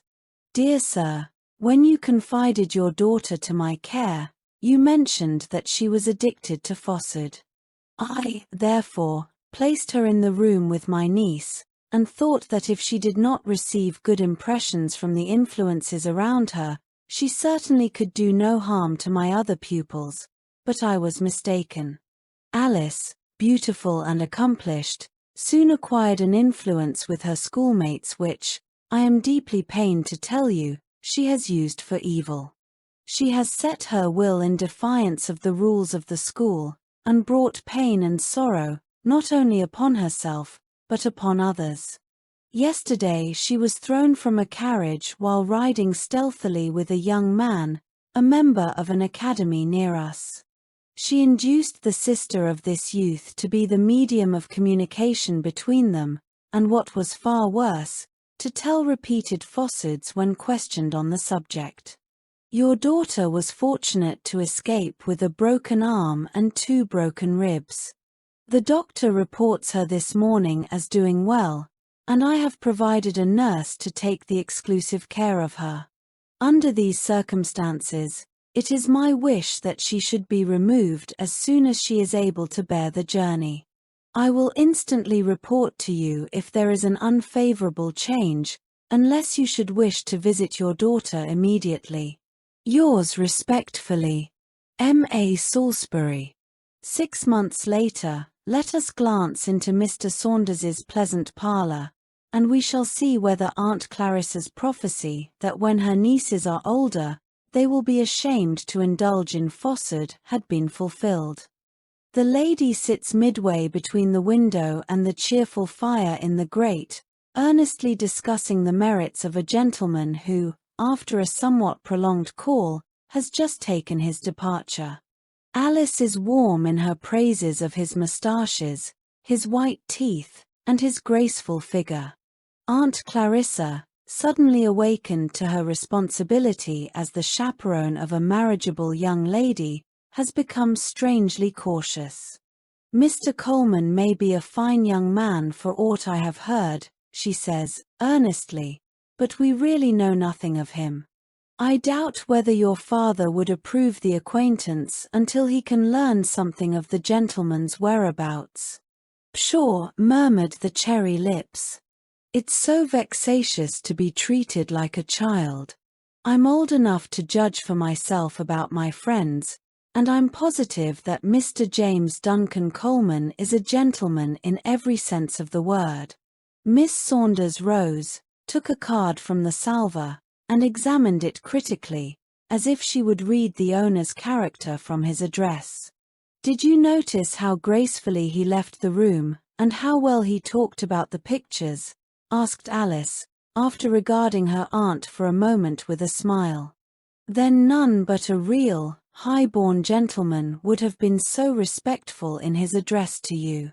Really, Aunt Clarissa, if I liked him particularly, I should be jealous of you, for he admires you exceedingly. This was lie the first. The spinster's cheeks were suffused with the least tinge of crimson, and her niece, noticing it, was satisfied that the lever was placed in the right position, and that force was all that she needed in order to raise the burden. What do you mean by that remark, Alice? Was asked, with assumed dignity. I wonder, said the young girl, laughing, whether women ever outgrow their curiosity. Why, when you were gone to the library to get that piece of mosaic, he said. What an elegant lady Miss Saunders is. She must be a perfect treasure to your father. Lie the second. I acknowledge he is singularly pleasing, remarked Aunt Clarissa, after a brief pause. The next time he calls, I will ask him to stay to dinner. I think your father would be pleased to meet him, and then he could soon find out his antecedents. Alice pouted. "I don't want him asked for Papa to criticize," she exclaimed, rudely. "I care nothing at all about him, Lie the third, only that he makes an hour pass agreeably. Very likely I shall never meet him again. Lie the fourth. Ah, Alice, didn't you engage to dance with him at the ball tomorrow night?" Days glided into weeks until the spring opened, and Alice by her judicious and well-timed flattery had so well managed her aunt that nearly every morning found Mr. James Duncan Coleman sitting familiarly in Mr. Saunders's parlour, while that gentleman had as yet to be informed that there was such a person in existence. The young lady had an indefinite idea that her father would disapprove, certainly in the light of a suitor for her hand, of a man who had no regular employment, except to spend his mornings in detailing gossip and small talk in a lady's parlour, while his evenings alternated between the theatre, opera, and ballroom, and indeed, sometimes a doubt intruded itself into her mind whether such a man could render her happy, but then he was so fond of her, and his moustaches were so splendid. At the very nick of time, as Alice termed it, Mr. Saunders announced his intention of improving Ellen's vacation by taking her and her cousin on a trip to the West. "If I were pious, like Aunt Collins," exclaimed the young girl, "I should say that Papa's journey really seems providential. I have put off inviting Mr. Coleman to dine, on one excuse and another, until I am almost ashamed to look him in the face." Aunt Clarissa looked grave. She was growing uneasy with the responsibilities resting upon her, and would gladly have shared them with her nephew. Once or twice of late she had noticed that Mr. Coleman started when she had proposed an interview between him and Alice's father, but this her niece readily explained by saying that they were having such nice times together, she presumed he didn't like to have them disturbed. She assured her aunt, again and again, that Mr. Coleman's society was eagerly sought in the best families, that many of her young friends were dying of envy on account of his attentions to her, and that every one she had asked spoke in the highest terms of his moral character. Lie the fifth. She had repeatedly heard dark hints respecting his integrity, but these slanders of course she did not believe. But for once the spinster was firm, and would not consent that Mr. Coleman should be invited to dine unless there were other guests. On the third day, therefore, after Mr. Saunders's departure, four gentlemen found themselves seated around his hospitable board. On this occasion, Alice had interfered with the appointments of the table sufficiently to order the servant to display to the best advantage all the rich plate that the house afforded. "It is so vexatious," Alice exclaimed, with well-acted sincerity, after the guests had partaken of the first course, "that Papa did not return today as he expected. The house seems so dreary when he is away." Lie the sixth. "Oh, Alice." "Yes," murmured Aunt Clarissa, "he ought to have been at home by the noon train, but on his visits to his daughter, he never knows when to leave. I wish he were here with all my heart." The last words were true, and were suggested by a sudden start from one of their guests, who sat opposite Mr. Coleman, when the latter gentleman addressed a laughing remark to Alice. There was something in the manner of the former which made her suspect this was not the first time they had met, though they had been introduced half an hour earlier and had shaken hands like strangers. She watched them until quite assured that the continued gaze of the stranger was far from pleasing to the other, and only waited a favourable opportunity when they had returned to the drawing-room to make inquiries on the subject. Only one circumstance helped her to go through the different courses with any degree of comfort, and that was the fact that her niece, turning from the fulsome compliments of Mr. Coleman, paid marked attention to the other guests. She might have known Alice well enough to suspect that she was acting out Lie the seventh. Miss Saunders's plot of discovery was, however, prevented by a circumstance which occurred after dinner.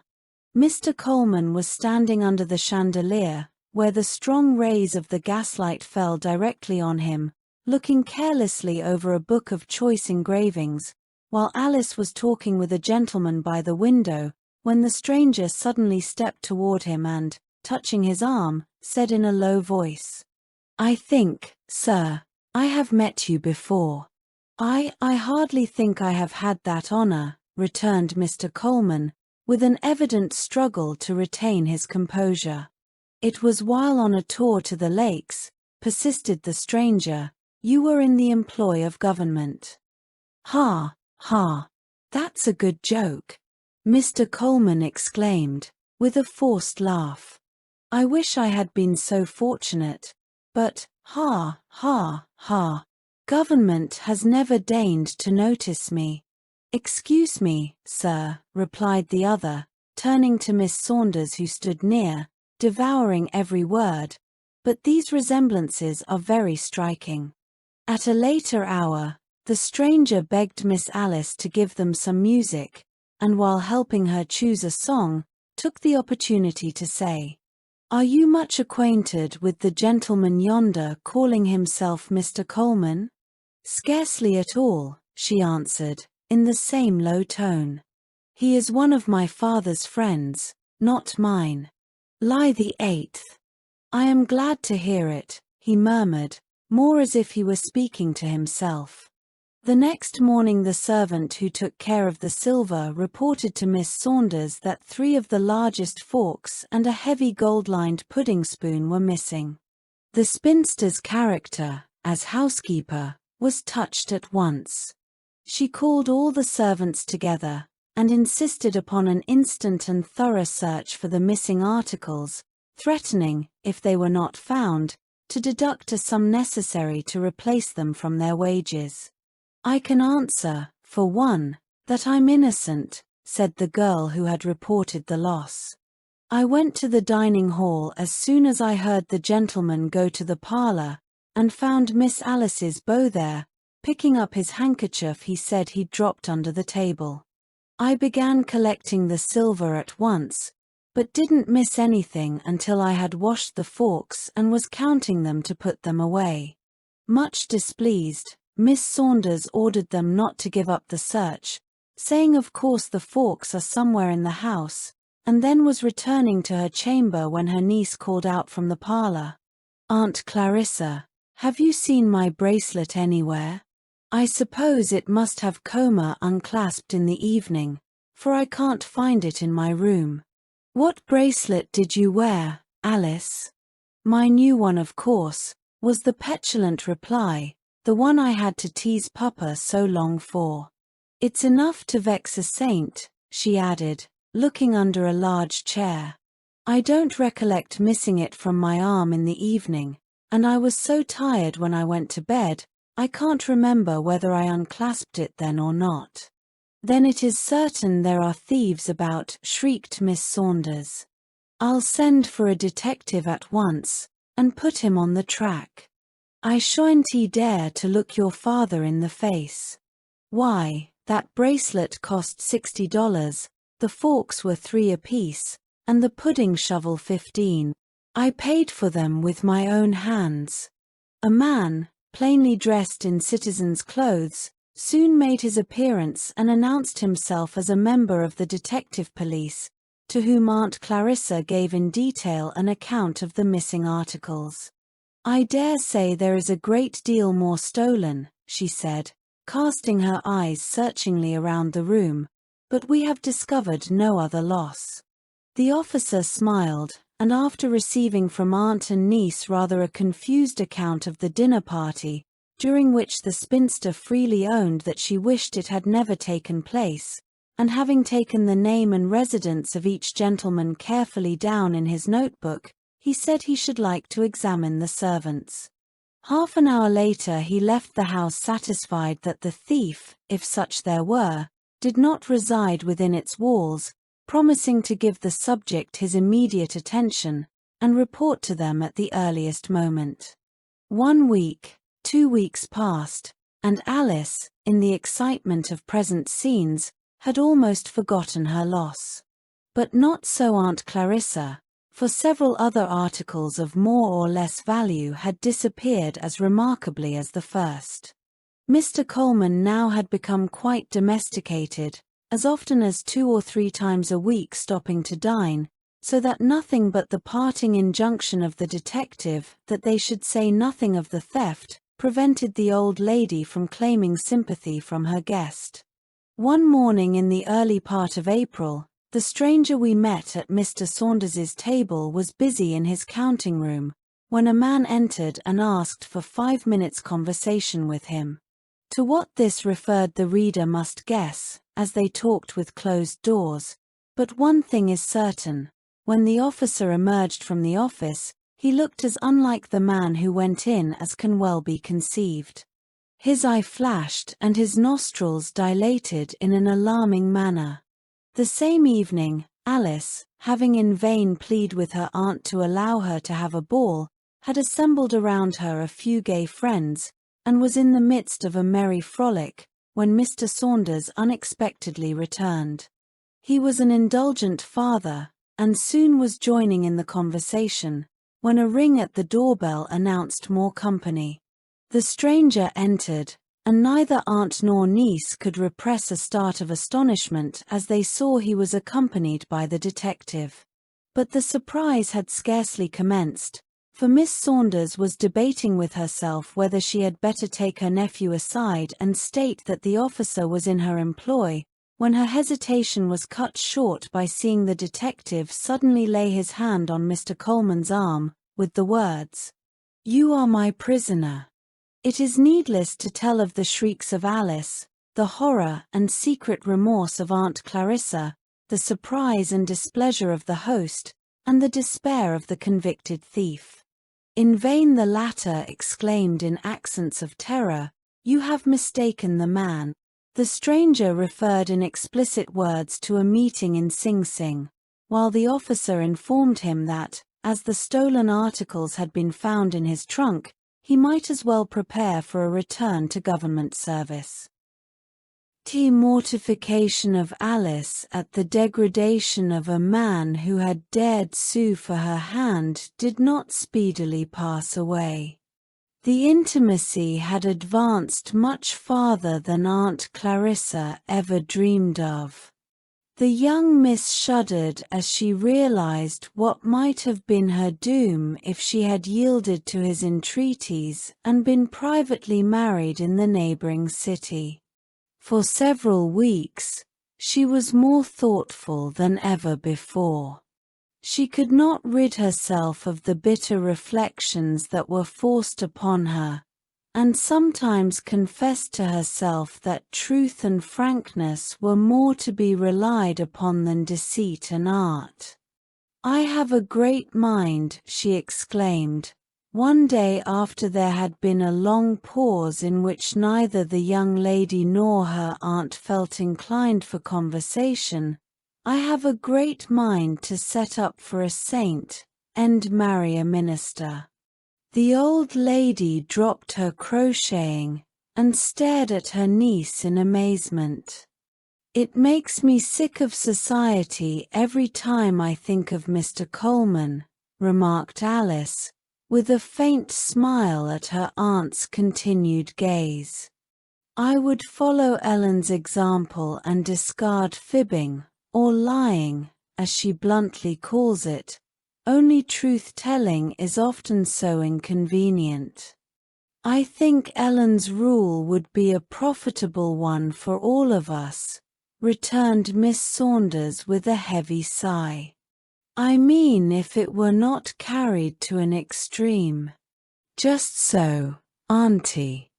Now you are at one extreme and Nellie at the other, while I maintain the happy medium." "Alice Saunders, what are you talking about?" cried the old lady, growing very white about the mouth. "I insist that you explain yourself immediately." "Certainly, aunt." She turned away to conceal a smile, a bitter, scornful smile, and then began suddenly. I can but just remember Mother's death.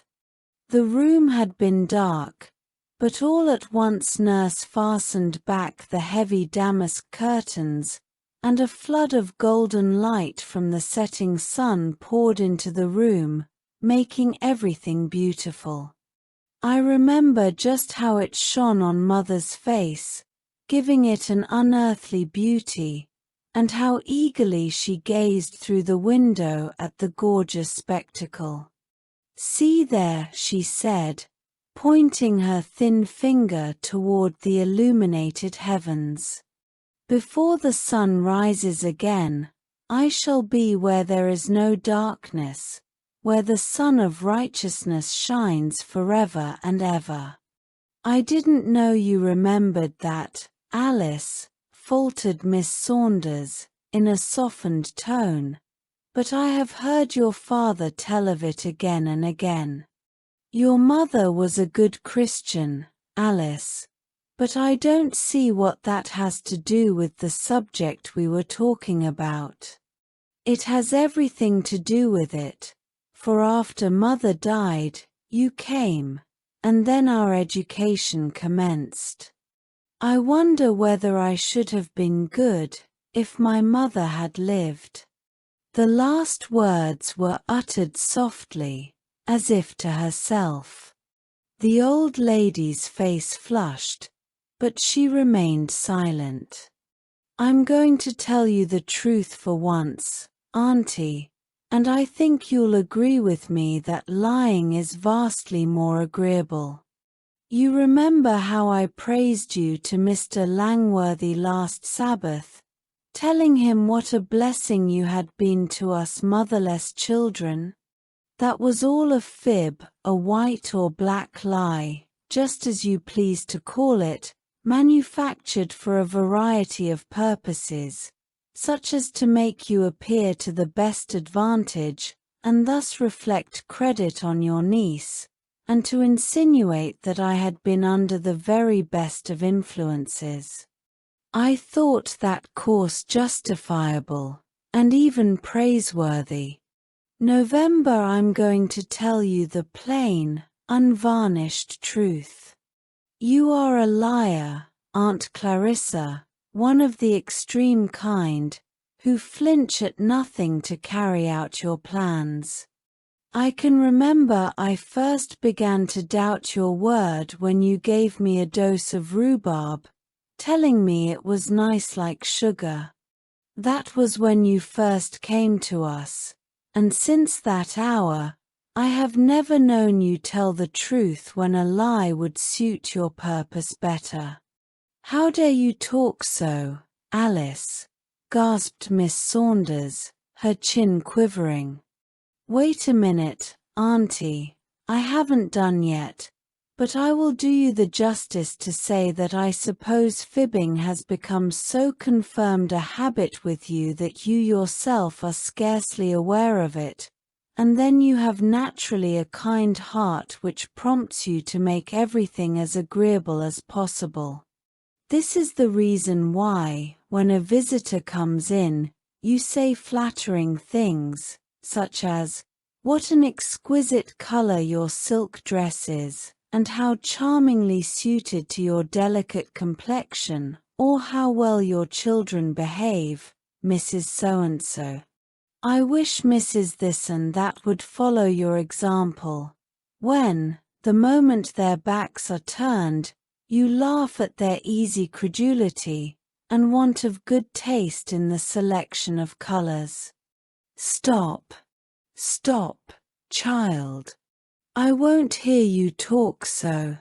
I say it's shameful, after all I've done for you, slaving myself so many years, when I might have lived quietly by myself without any care." Alice shrugged her rounded shoulders, saying, archly, "Truth isn't pleasant, is it? I wonder what you'll do when Ellen comes home. Why, I've only begun to enumerate the ways in which you have taught us to tell white and black lies. Why, there was poor little Joe, who knew as well as I did, when you threatened him with punishment, or promised to tell father some of his tricks, that you never intended to keep your word. Wasn't that a good lesson for a bright, imitative boy to learn? And didn't he learn it to perfection? Perhaps he would have been alive now, if he had been taught to be truthful. Miss Saunders sprang upon her feet, and caught her breath with difficulty. And so you charge me with murder, the murder of one I loved so dearly that I would have had my hands cut off to save his life. Alice Saunders, I'm telling the truth now if I never did before, and I say that you'll repent of this. You shall repent of it. Then, with a burst of tears, she left the room. 5 minutes later, the young lady sauntered to the piano and began to play a new and favorite opera. The scene had made little impression on her. The next week, however, she was delighted to receive an invitation from a former schoolmate to visit her in the country, and gaining the consent of her father, was soon on her way. Ada, or Adeline Morrison, was a simple, unassuming girl, who had been easily won to admiration by Alice's beauty of person and ease of manner. She was at this time in need of a confidant, and chose one she supposed possessed of qualities of mind and heart corresponding to her outward appearance. We shall see whether she chose wisely. Squire Morrison, as he was always called, lived in a handsome house in the village of W. He was what is sometimes styled a denominational man, that is, he was strongly attached to his own church, and unwilling any of his family should attend any other, or associate with members of other societies. Now it so happened that a young, unmarried clergyman was about to settle over the new church, and that Ada, in visiting a poor servant of her father's, had met this gentleman, and considered him singularly interesting. Nay, she carried her admiration so far that she would willingly have forsaken the associations of her childhood and youth, for the pleasure of hearing him preach. Twice, indeed, she had enjoyed that privilege unknown to her parents, while visiting a young friend, and fancied that the clergyman's eyes expressed pleasure at seeing her there. Alice had scarcely been in the house an hour before she was acquainted with every thought of her friend's heart on this subject. And when Ada with flushing cheeks exclaimed, "Now, if I can only manage to get acquainted with him, I shall be perfectly happy," she was ready with the answer. "Nothing can be easier, my dear. I shall tell your father that I always attend the Presbyterian church, and of course he will not object to your accompanying your guest. Then if your clergyman is a gentleman, he will inquire us out and call upon us." Ada clapped her hands and gave her friend a warm demonstration of her affection. It never entered her heart that Alice was planning a deliberate lie, having never entered a Presbyterian church in her life. Squire Morrison gave his consent when his guest hinted her desire that his daughter should escort her to church. Ada, influenced by real feeling, would have chosen a retired seat, where, unobserved, she could listen to the teaching of the man who occupied so large a portion of her thoughts, but this was not agreeable to Alice, who requested the sexton to show them to a slip near the pulpit. During the service, The clergyman's eyes rested frequently on those two apparently earnest hearers of the word, causing a thrill of such delight in the heart of poor Ada that she could scarcely conceal her emotion. Her companion meanwhile was charmed with the intellectual countenance of the preacher, with the elegance of his form, and the rich, mellow tones of his voice. She no longer wondered at the infatuation of her companion, nor hesitated one moment to violate their friendship by a determination to win him for herself if she could. While Ada was moved to tears by the touching appeal from the pulpit, and forming earnest resolutions of profiting by the discourse, Alice was making her plan for her new conquest. Henceforth the subject of amusements, the theatre, operas, etc., etc., must be tabooed as forbidden pleasures. Religion must be the order of the day, and the artful girl did not hesitate one moment before assuming the sacred guise, nor doubt she could effectually cover the deceit. After a lingering glance at the desk, the strangers were about to leave the slip, when Ada's friend, Miss Locke, stepped from an opposite pew and welcomed her. Then followed an introduction to Miss Saunders, a ceremony Alice never went through in a hurry, and by that time Mr. Barton had reached the aisle on his way out of church. Nothing was more natural than for his parishioner to introduce him to the strangers, nor for him to walk by their side 2/3 of the way home, as his path was in the same direction. When they parted, Alice was sure she had made an impression. "Oh, how thankful I am that you came," cried Ada, pressing her companion's arm. "Didn't it all happen beautifully? And isn't he a splendid preacher?" Alice smiled complacently. "He is a gentleman and a scholar," was her cool reply. "And perhaps, if I had not a beau ideal of my own, I might admire him as much as you do. Now I am free to aid you, all in my power." 2 weeks passed, and Mrs. Morrison, a sincere, trusting person, considered her guest a young lady of earnest Christian character, for she not only was present at the 3 regular services of the Sabbath, but Tuesday and Friday, in company with Ada, wended her way to the vestry, where the weekly lectures were attended. As they went alone, Mr. Barton, as a matter of course, escorted them to Squire Morrison's door, and sometimes entered the parlour for a few minutes. On these occasions, Alice carried on the most of the conversation with the clergyman, while Ada, whose innermost soul had been moved by his pungent appeals, was abundantly content to listen to his instructive remarks.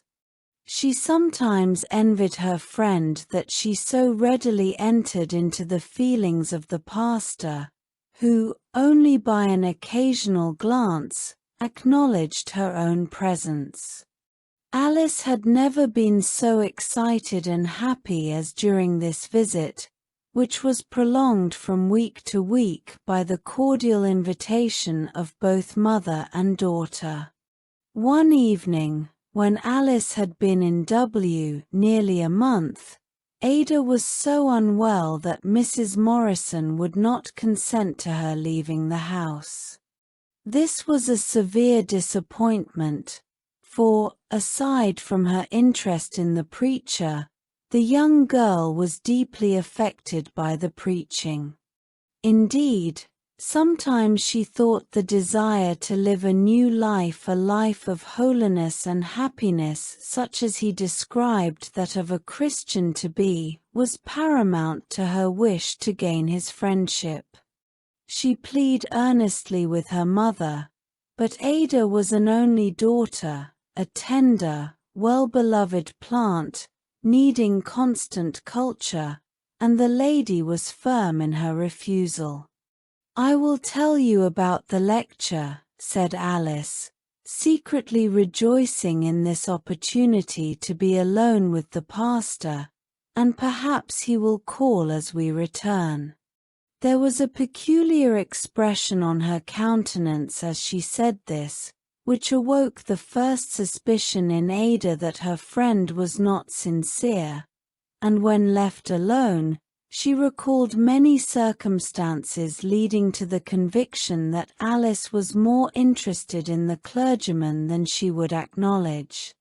True, the latter had freely described Mr. Mortimer, a gentleman to whom she declared herself engaged to be married, but the distrust once awakened could not be removed, and the startled girl speedily arrived at the very unpleasant conclusion that her friend had proved unworthy of her confidence. It was nearly an hour later than usual when the visitor returned, and by this time Mrs. Morrison had become so alarmed for the safety of her guest that she was pressing her husband to go in search of her, when her voice was heard at the door. She entered, smiling, wholly unprepared for the searching glance with which Ada met her. Her cheeks were brilliant with excitement, and as she stood under the chandelier, toying with her gloves, the light shining full on her beaming features, Mrs. Morrison thought she had never seen a prettier picture, and wondered whether the clergyman did not entertain the same opinion, and whether he could long remain insensible to such charms. When the young girls retired to their room, for Ada, though weary, had insisted on remaining downstairs till her friend's return, Alice evidently labored under some great excitement, which she in vain endeavored to subdue. "I have so much to tell you," she began, "but your mother has forbidden us to talk long. Mr. Barton inquired after you, and when I told him you were quite ill, was very uneasy." "Why didn't he come in, then, to see me?" asked Ada, turning aside her face. "He was detained by some persons in the vestry. Only think how mortifying to me to have to wait there for him, as if I expected of course he would come home with me, but there was no alternative, as I dared not come alone." This was only partly true. Mr. Barton stopped a moment on his way out, and the rest of the time had been passed walking in the moonlight at the young lady's suggestion. She was artful enough to see that, as the clergyman was deeply interested in the duties of his profession, an appeal to him about her own heart would best secure his attention to herself. She commenced, therefore, by telling him that, although she had professed religion, Lie the first, she had grown cold and worldly, that his preaching had roused her to a sense of her danger, and that it was solely to enjoy the privilege of his ministration that she had prolonged her visit from week to week. Mr. Barton heard her in silence, and then gave her some solemn advice upon the danger of trifling with conscience. This was not exactly what the young lady had calculated upon, but, disguising her real feelings, she spoke of Ada, and found the gentleman all attention.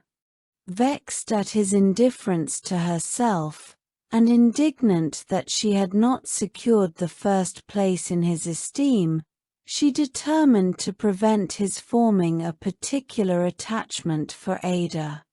This was not quite so easy a task as she imagined, for the gentleman was a keen judge of character, and before he had ever seen Alice, formed a high opinion of Ada's merits. Then he often met her friend, Miss Locke, and somehow the conversation always turned on the absent one. The apparently careless remark of the young lady, therefore, that she greatly regretted Ada's want of seriousness, lie the second, but that her mind seemed wholly absorbed in an attachment she had formed, did not weigh as much with him as she expected.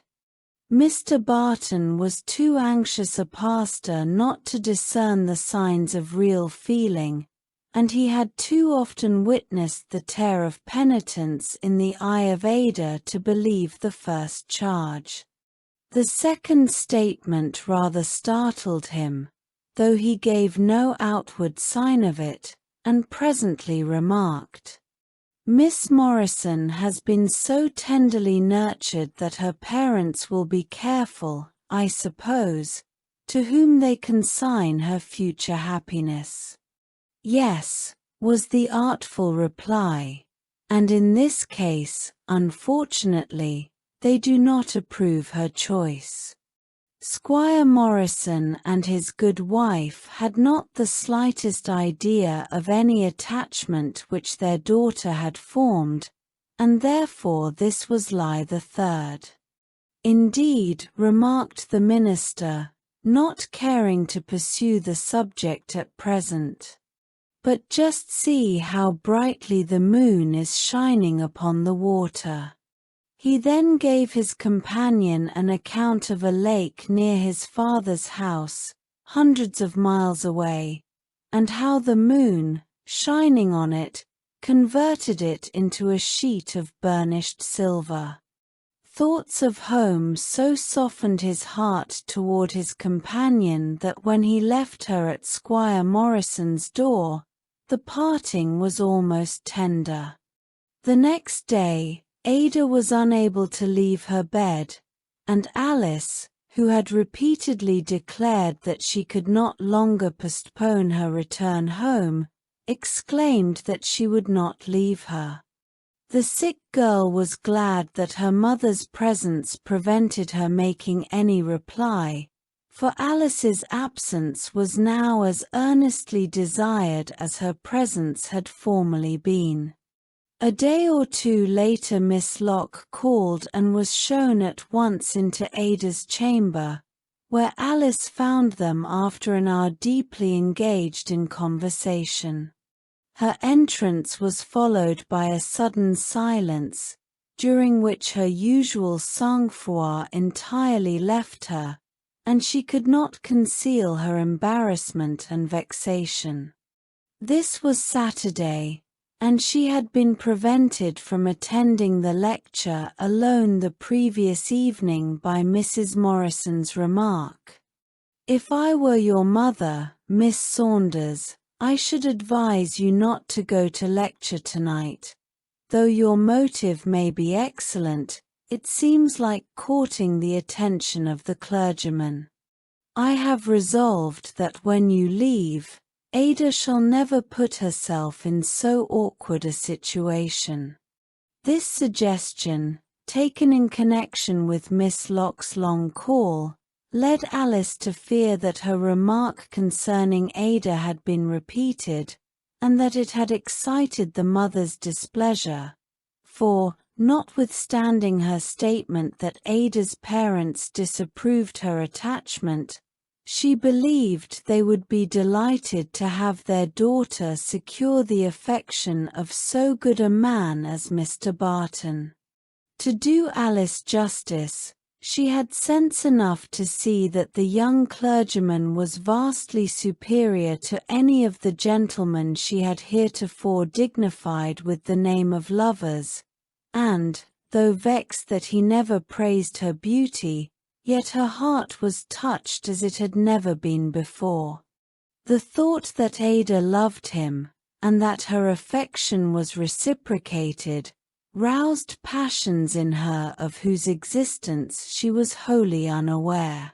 An angry flush, therefore, distorted her features on observing a quick glance of caution from Miss Locke to her friend, and she turned to leave the room, but, with a sudden resolve to prevent all farther private communication, she took a seat near the window, and presently saw Mr. Barton walk deliberately up the front avenue toward the house. In a moment the thought occurred that he had called to inquire why she was absent the evening previous, but this pleasant fancy vanished at once when the bell rang, and she heard him, through the open door, ask whether Miss Locke was ready to accompany him. The young lady started, exclaiming, "There he is, there's Mr. Barton. I must go, now." This was followed by some earnest, whispered remark to Ada, and the parting words, "You'd better follow my advice, dear. Frankness is always best."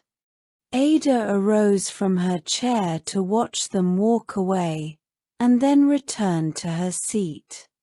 "Alice," she began, timidly, her pale cheeks flushing crimson, "how could you tell Mr. Barton that I had an attachment which my parents disapproved, and still worse that this attachment prevented my feeling any interest in serious subjects? Did he report that I said so? That is not answering my question, and I have often heard you pronounce it ill-bred to answer one question by asking another. I only asked why you did it. The fact I know very well." Perceiving that she could not avoid it, Alice smilingly replied, "It was all for your good, my dear. You know it is true that you have an attachment, and that your father is so strictly denominational that only his civility to a guest influences him to allow you to hear Mr. Barton preach.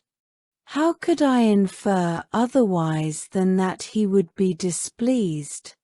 But why speak on such a subject to him?"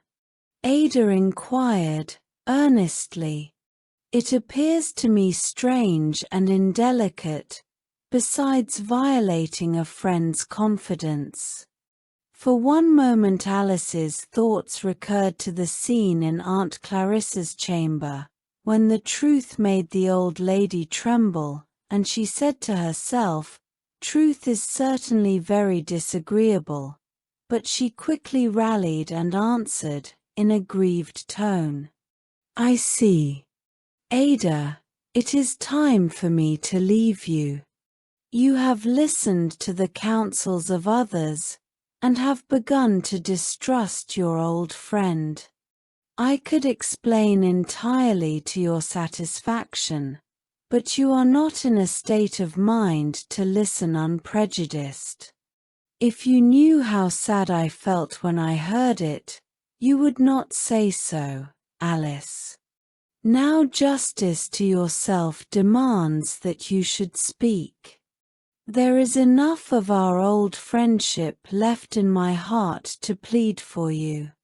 "Perhaps I was imprudent," Alice began, "but it was all through my affection for you. I saw you were becoming so much absorbed in your attachment that your health was affected, and that your seriousness was yielding to love, and I wished to convince myself whether the attachment was mutual."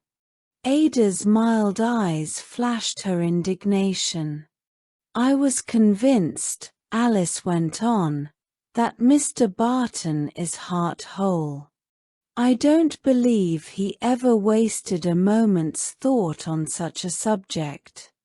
At this moment Mrs. Morrison entered, and, noticing that her daughter was unduly excited, recommended that Miss Saunders should retire to the parlour where she would soon join her.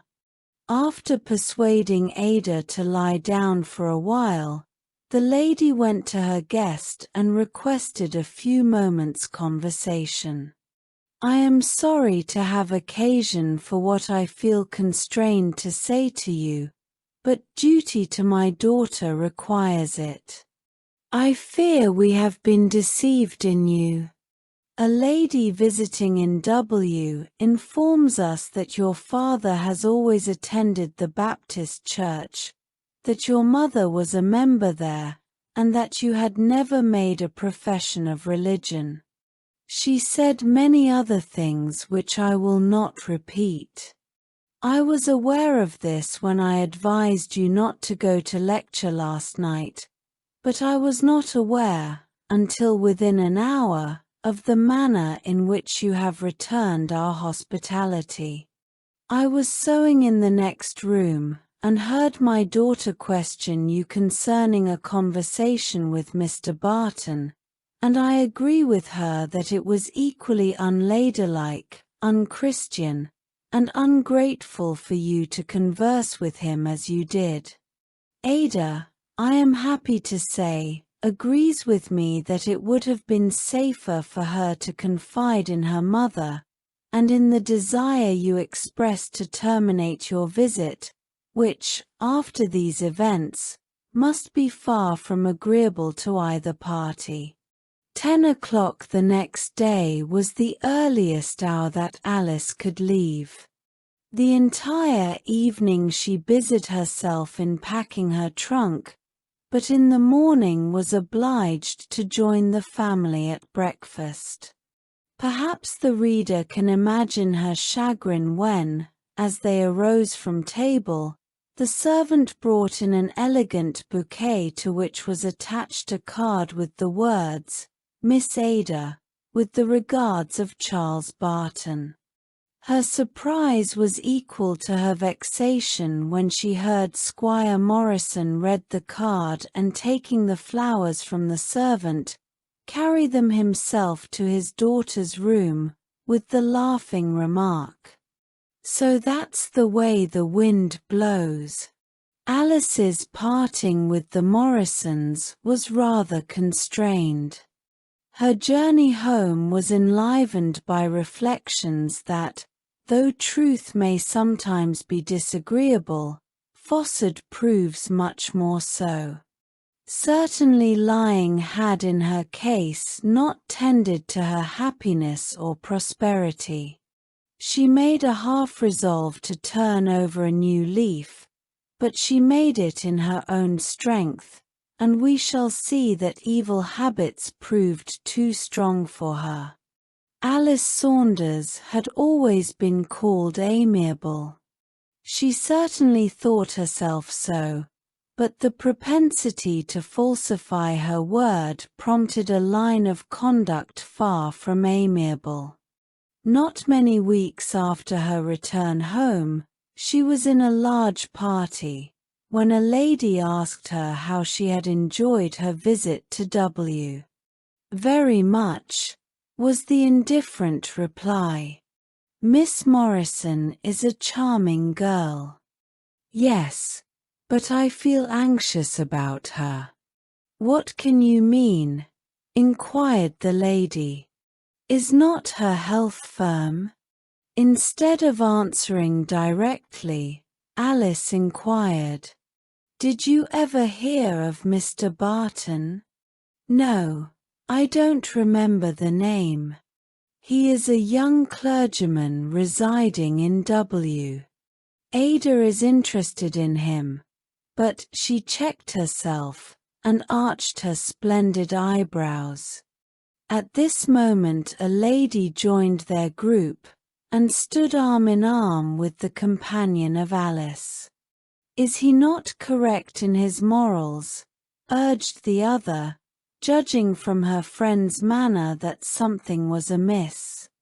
"I do not call any man correct who trifles with the happiness of a young lady." Certainly not. I have heard other remarks prejudicial to him, but it was sufficient for me to know that after deliberately winning the love and confidence of a beautiful girl, he left her on the appearance of a wealthier rival. "A man that will do that is a rascal," exclaimed the newcomer, warmly. "Are you sure it is not a mistake?"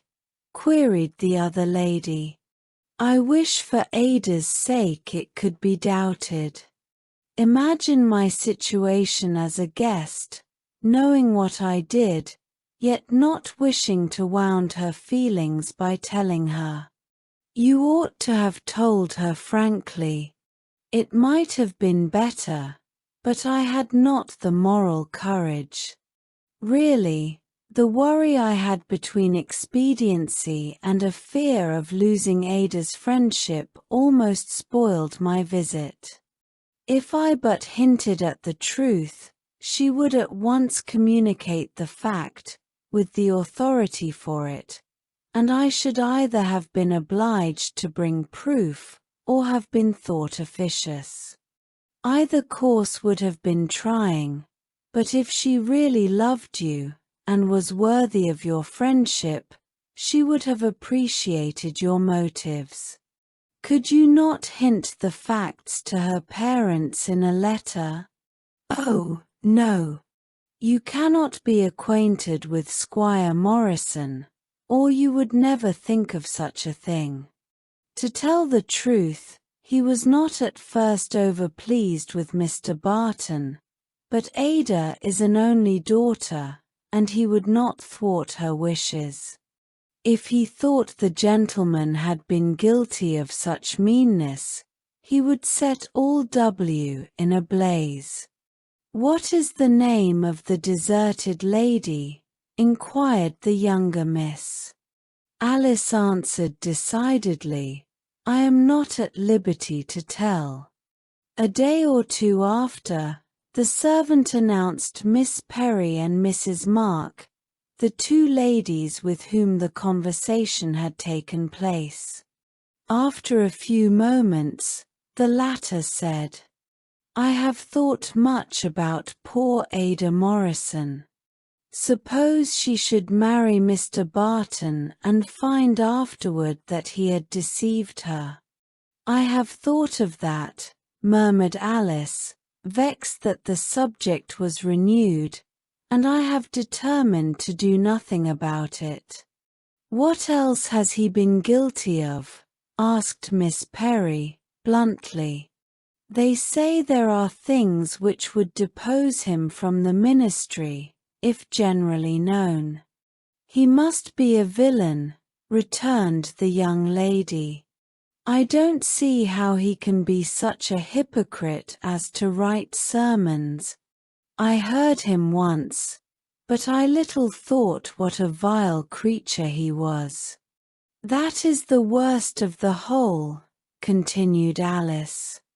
"If I'm not very much mistaken, whole pages of his fine oratory may be found in the best English divines." "Shocking! Terrible!" ejaculated Mrs. Mark, while Miss Perry held up her hands and raised her eyes in silent horror, and said, "I'm going to W tomorrow. My aunt belongs to Mr. Barton's church. What will she think of him when I tell her what a rascal he is? Why, the state prison is too good a place for him." Alice's cheeks burned like fire. "Remember," she said, "that all I have told you about Mr. Barton or Squire Morrison's family was in strict confidence. I would not have my name connected with such scandal for the world." "Oh, certainly," remarked Miss Perry. "I have a doubt whether such iniquity ought to be covered up," rejoined Mrs. Mark. 3 months after her visit to W, Mr. Saunders pointed out to Alice a paragraph in the paper. It read as follows. On the 8th INST, by the Reverend Giles Moody, Reverend Charles Barton to Ada, only daughter of Squire Morrison, of W. The young lady read the notice with vexation that her friend had married the man in whom she was interested, and pleasure that her fossards troubled her not as she feared they would. Mechanically she ran her eye over the paper, when it fell on the following. We regret to say that Reverend Charles Barton has asked a dismission from his people in W. This unhappy result has been brought about by slanderous reports concerning the gentleman's moral and clerical character, put in circulation by some evil-minded person. On the first intimation of these, he called a meeting of the church, when he told them frankly of the slanders current in the community, and requested them to cooperate with him in searching out the author, or examining the proof of such statements. He told them he knew nothing how they, individually, or collectively, felt regarding his innocence or guilt. He asked nothing but justice, and justice, with the help of God. He would have. A council of the neighboring churches was therefore called, which most thoroughly examined the grave charges. Mr. Barton urged the investigation. The result contained these resolutions.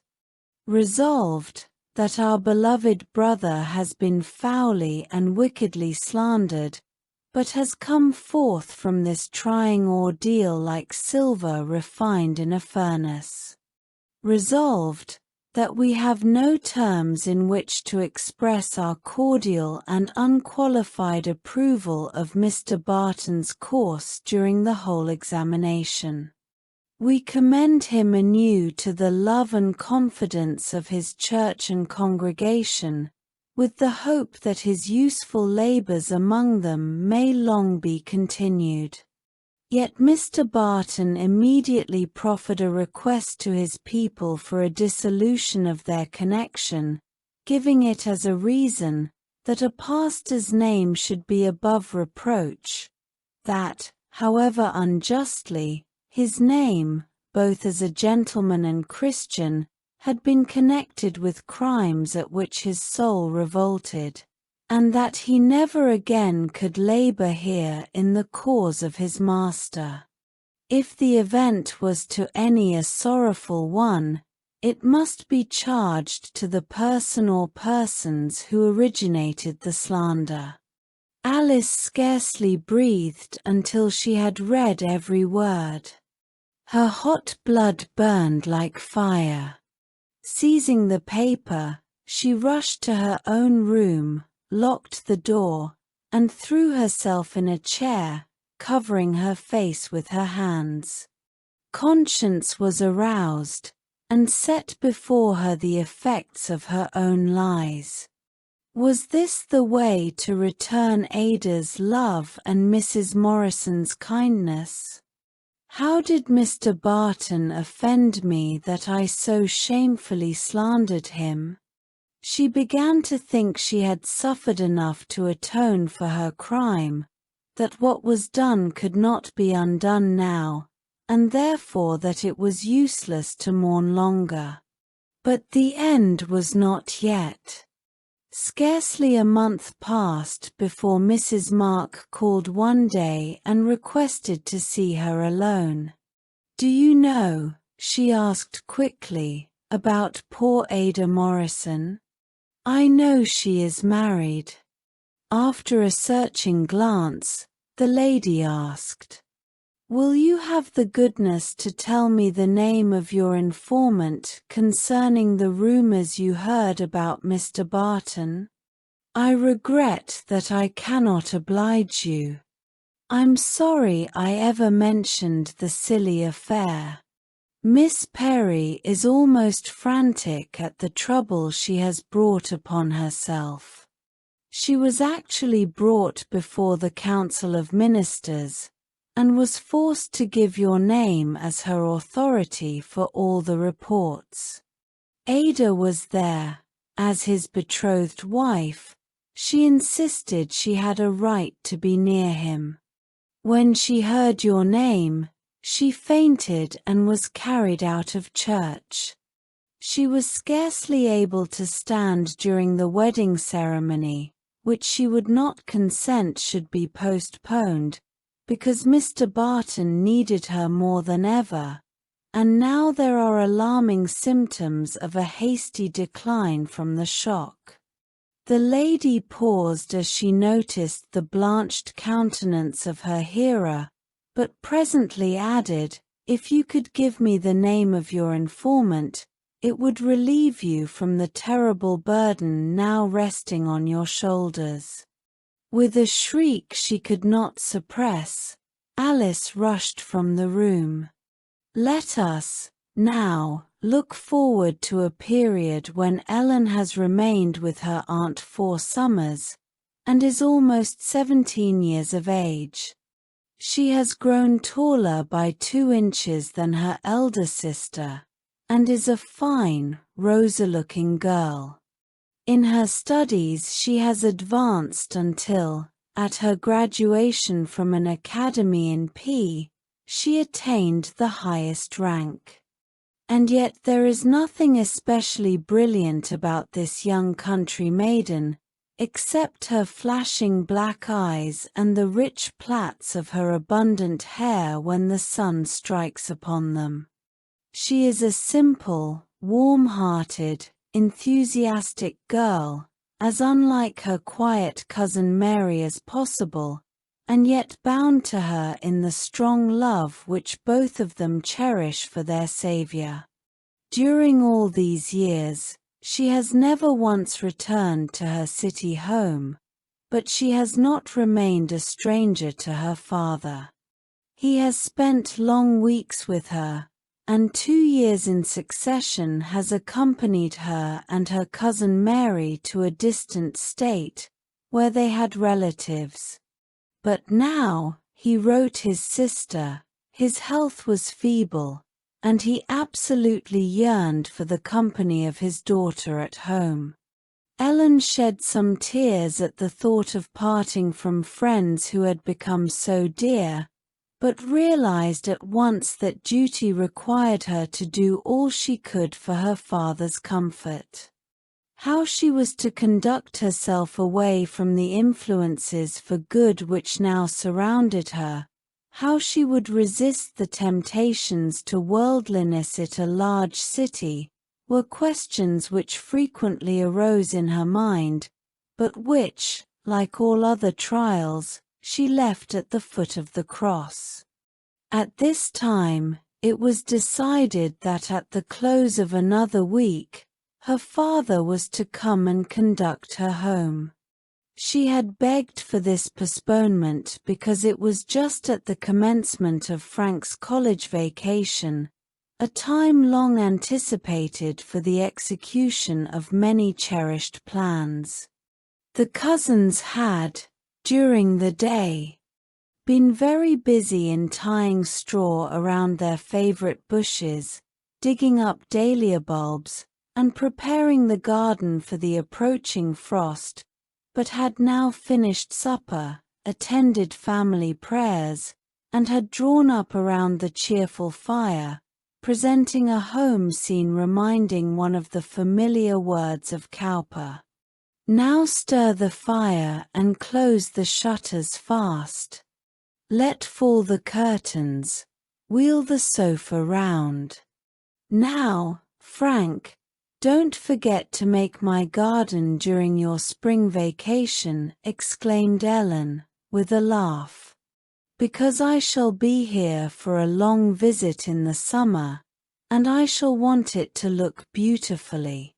Frank, for a wonder, looked absorbed in his own thoughts, but she was not the girl to let him off. If my garden don't look as handsome as Mary's, she went on, after giving his sleeve a playful pull, I shall know you've forgotten all about me, and I shall. A quick, peculiar, earnest glance from under his long lashes rather confused the laughing miss, and she stopped abruptly, with a deep blush. It's altogether likely we shall forget you, he said, with an air of perfect gravity. We shall have so much in to distract our thoughts from our friends. You, in the city, going constantly into company, receiving attention from nobody knows who, and going to no one knows how many parties a week, will probably think of us more frequently and remember us much longer. You may joke about it as much as you like, Frank, she rejoined, rather more warmly than the occasion called for, but I know you don't believe any such thing. I'm sure you and Aunt Collins and Mary and everybody knows that this is the dearest home I ever had, and that nothing but my feeling that Father needs me makes me happy at all, when I think of leaving it. I love every old stump of a tree and every brown cottage in this dear quiet country place better than all the fine houses and parks there are in the city. And, beside all that, here is Uncle Collins always ready to pull my teeth when they ache, and Auntie, dear Auntie, to tell me my faults so kindly that I'm afraid I don't feel half bad enough about them, and Mary to love, and you too. To tease, he added, gravely, interrupting her. No, infinitive mode, present tense, passive voice, to be teased, if you please, she added, gaily. You'll be sorry, sir, when I'm gone, you didn't appreciate my society better, and you'll be glad, if you have any feeling left, to come to B and see me. Oh, Frank, I hope it isn't wicked, but I really wish you were my own brother. I should be so glad if you were obliged to go with me to the city, for I shall so need somebody to tell me a great many things. The young collegian made a wry face, and, during the remainder of the evening, scarcely spoke. The few days which intervened before she was to leave passed rapidly away. Together the cousins visited every nook, hill, and streamlet of their favorite haunts. They talked much of the past, but spoke little of the future. Mary, in her own peculiar way, was continually suggesting some pleasant and improving theme for conversation, and Ellen was constantly regretting that she had not profited better by this dear friend's lovely example. Frank's conduct was variable. Sometimes he was very lively and full of fun, and then, again, his sister's eyes would be fixed upon him with tender reproach, as he answered some question of hers or Ellen's with impatience or bitterness. To both the doctor and his wife, it was with keen regret that they parted with one who had become to them like an own child.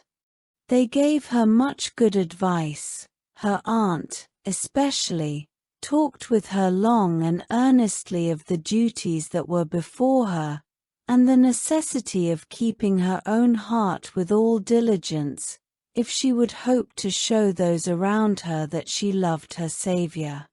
Of Alice, too, they spoke, and of Aunt Clarissa.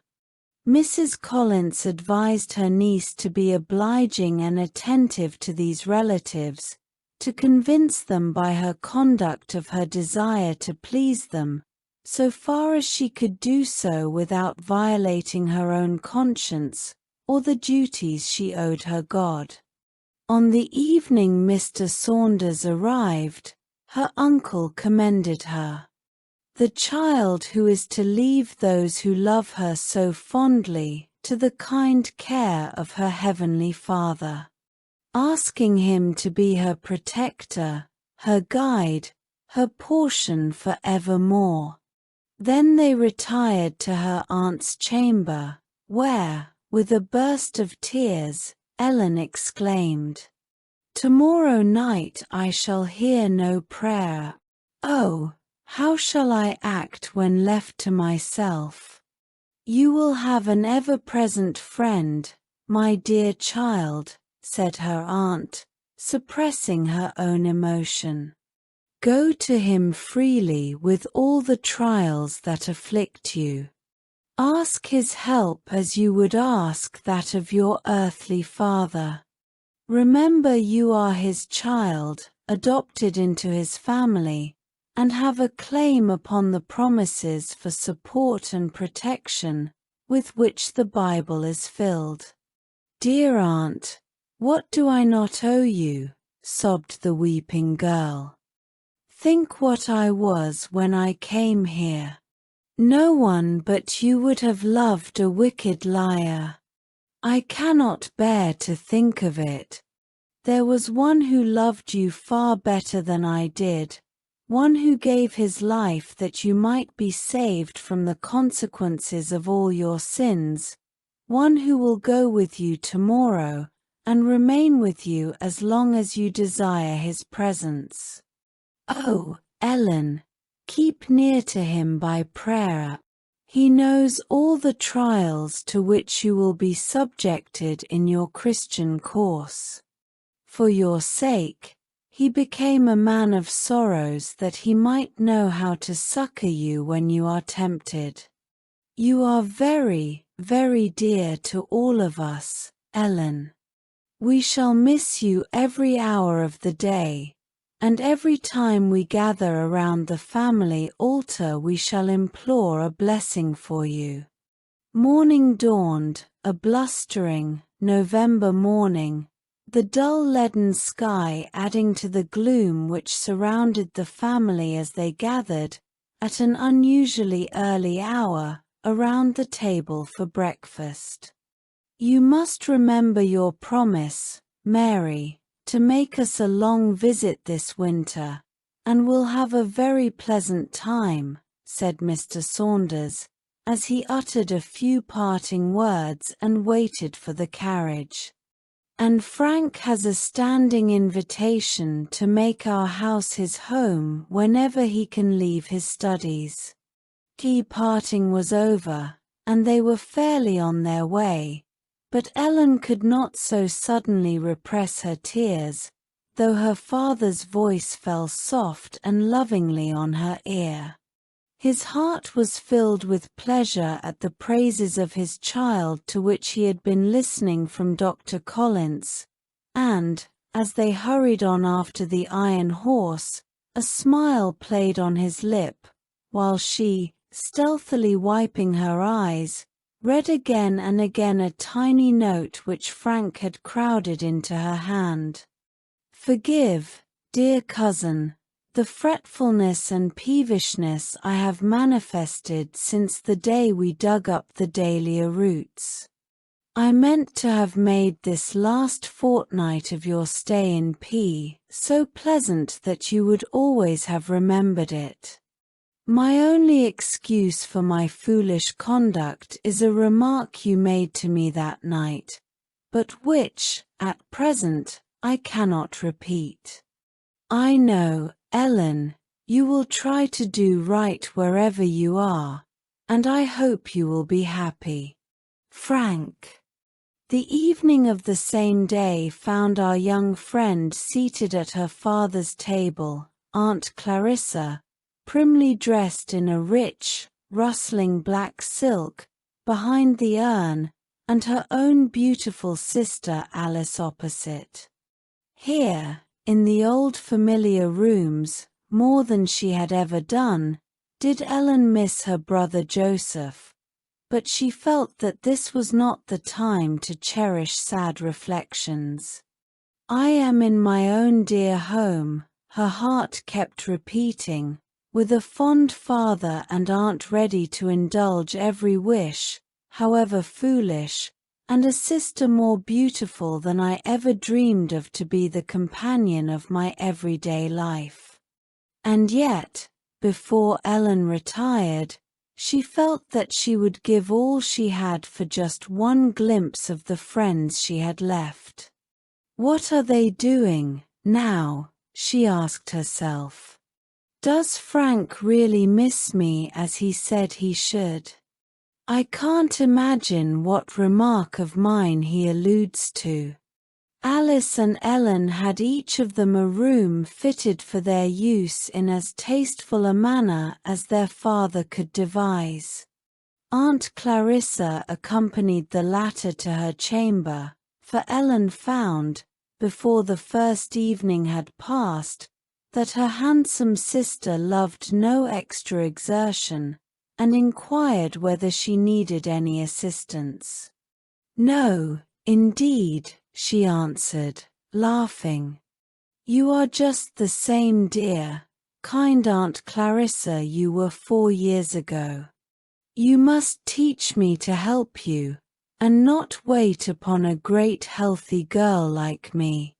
Miss Saunders took a seat, unasked, and began to explain how carefully she and her nephew had arranged everything for her niece's comfort. Then Ellen, after expressing her thanks, and saying, "I hope you'll find I'm not ungrateful," took out her small Bible, the gift of Cousin Mary, and began to read. "Just see how far Mary and I have read together," she said, warmly. "Let me read aloud to you. Here, please take this easy seat." And, having arranged everything to her satisfaction, she began the 91st Psalm, which she read in a manner which proved that she relied upon its blessed promises. "Good night," said Miss Saunders, rising, when her voice ceased. "You are a very good reader. I shall ask to come in again." Ellen jumped up and gave her a fervent kiss, which made the spinster's heart warm all night. The next morning, the sisters were sitting together in Alice's room. When Aunt Clarissa entered, Ellen was just saying, "No, I never learned to dance, and I don't expect to go to balls, but I love singing dearly." Alice arched her splendid eyebrows with astonishment. "What will people think?" she asked in her own soft voice. "I'm a schoolgirl, yet, you know," said Ellen, slightly blushing. "Father says I'm to attend Mr. Adams's classes in the city, but that is not all," she added, conquering a momentary hesitation. "I don't think I should enjoy myself in parties of that kind. I had rather go where I should meet with society that would do me good." A scornful smile curled Alice's lip, but she said nothing. "Let me thread your needle, Aunt Clarissa," cried Ellen, running to the window near which her aunt was trying in vain to do so. "I shall always love to do it for you. La, dear child, I can generally see very well, but this morning is so dark." Nevertheless, she smiled and looked pleased at the attention. At this moment a servant knocked at the door. "Miss Alice," she said, "Mr. Mansfield has called and asked for you." "Tiresome creature," exclaimed the beauty. "What possessed him to come here so early? I have a great mind to say I'm too ill to see him." Ellen started. "Oh," she began, and then checked herself. "Come, Ellen, I won't go and entertain him alone. Besides, he's just one of your kind." Alice, half pouting, brushed her hair until it shone, and accompanied by her sister, left for the parlour. Mr. Mansfield was a gentleman whom she had met at a concert, and who, though a wise man, and near 30 years of age, experienced some quickening of the pulse, as he gazed upon her lovely countenance. If the mind and features correspond, he said to himself, I will win her, if I can. Ellen was astonished at the warm reception her sister gave one whom she had appeared so reluctant to meet. Alas, she soon learned that all with Alice was appearance. There was no reality, no sincerity, even in the most simple words or actions. They sat and talked upon a variety of subjects until the young girl felt quite proud of her sister, who seemed a prodigy of learning. Before he rose from his somewhat lengthened call, Mr. Mansfield congratulated the sisters upon meeting after so long a separation, and then looking at them he said, smiling, "One would be puzzled to know which is the elder." "I am 2 years older than Ellen," quickly responded Alice. "You forget," exclaimed the other, laughing. "I am 3 years younger than you."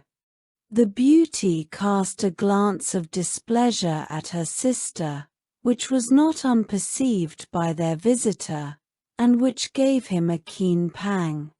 He bowed rather gravely, and wishing them good morning, took his leave.